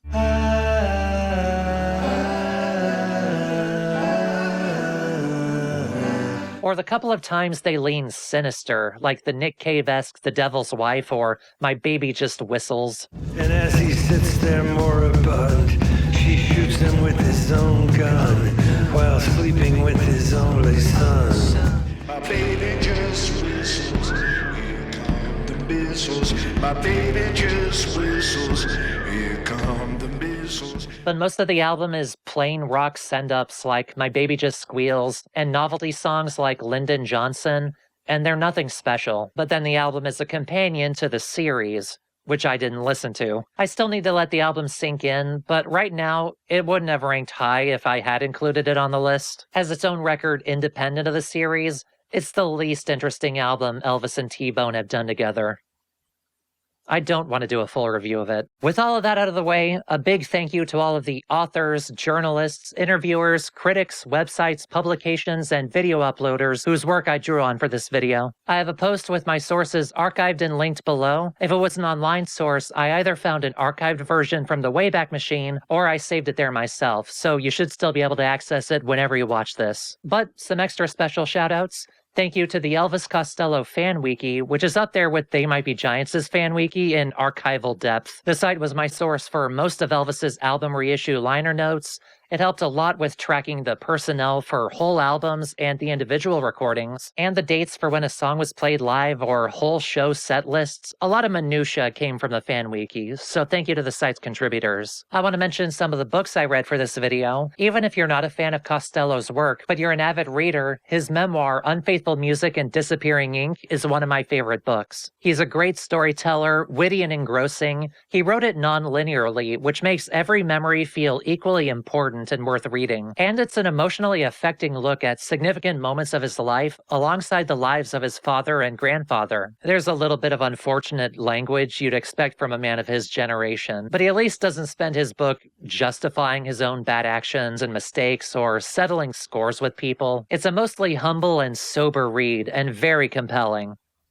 Mine's well worn, if you couldn't tell. God's Comic by David Goldstone, Krista Reese's 1981 biography, and Mick St. Michael's illustrated biography were handy time capsules of Elvis's first decade from people who were there at the time, including the controversial aspects of it. Obviously, they're long out of date and vary wildly in opinions on these albums, especially compared to my own. St. Michael dismissed Armed Forces, and Goldstone this year's Model in Blood and Chocolate, for example. But Goldstone in particular has a Costello-ish wit you might enjoy. One choice quote, "The trouble with symbolics is that it's sometimes not much sim and a lot of bollocks." Di Griffith's book might be worthwhile to anyone interested in the nitty-gritty of the structure and composition of Elvis's music through an academic lens. There is so much analytical detail here, it confirmed for me that I was out of my depth trying to be a music major, and I was right to switch to English instead. James E. Perrone's and Larry David Smith's books are also worth a read for similar, if less overwhelming reasons, though only read Smith's book if you have a bottomless tolerance for auteur theory wank and para-academic pretentiousness. And the books about specific albums and songs were handy secondary sources if you want a single place to find contemporary quotes and reviews, alongside the author's own thoughts and relationships with the album. I'm a proponent of creative nonfiction, where the author's not afraid to be part of their own work. This whole video is an example, and the majority of the books I read fit that bill. And that's everything I wanted to talk about. There was so much more I could have mentioned. Elvis's producer credits from the 80s. I still love the Specials debut. His talk show in the 2000s, Spectacle, the actual Coward Brothers series. But I'm ready to finish this incredibly long video. And I'll never waste a penny on Audible. Elvis has so many good records under his belt that I think this length is fair either way. I know other fans' lists will not match mine, so feel free to share your own rankings if you have them. A reminder that I've closed my Patreon and moved to Ko-fi, so if you want to support my work, the link to that is in the description. If I ever do another video like this, it will not be for a discography as big as Costello's. For my own sanity and efficiency, it would need to be way fewer albums from another band or artist I love, who isn't likely to release anymore.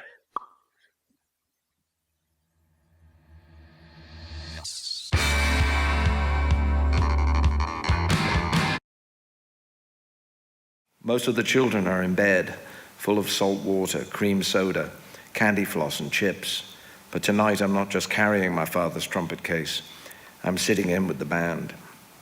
I may not be able to read music, but I can follow chord symbols, so my dad hands me a pile of sheet music that I dutifully place on the music stand as I've seen musicians do since childhood. I'm huddled with a skeptical band behind a lowered curtain, struggling to get my guitar in tune. Even muffled by the drape, the patrons sound thirsty and irritable. Having a hard day, pulling their sunburned, fractious kids off the sands and out of the arcades. I take a note from the organist, who has a face the color of wallpaper paste. He surely knows that his organ will take a minute or two to reach full power and pitch. The compere finishes reading out a list of bingo numbers and coming attractions and begins our introduction. My dad gives me a final look of encouragement and checks that I have the right opening number. I know he's happy to have me there with him, but his urgency also says, this isn't a game, this is my work. Just as the spotlight hits us, I hear the seasick sound of the keyboard sliding up a semitone in pitch, leaving me stranded like a stranger on the shore.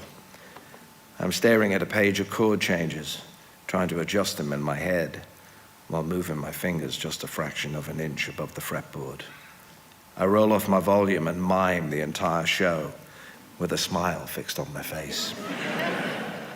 It is a perfect introduction to my life in show business.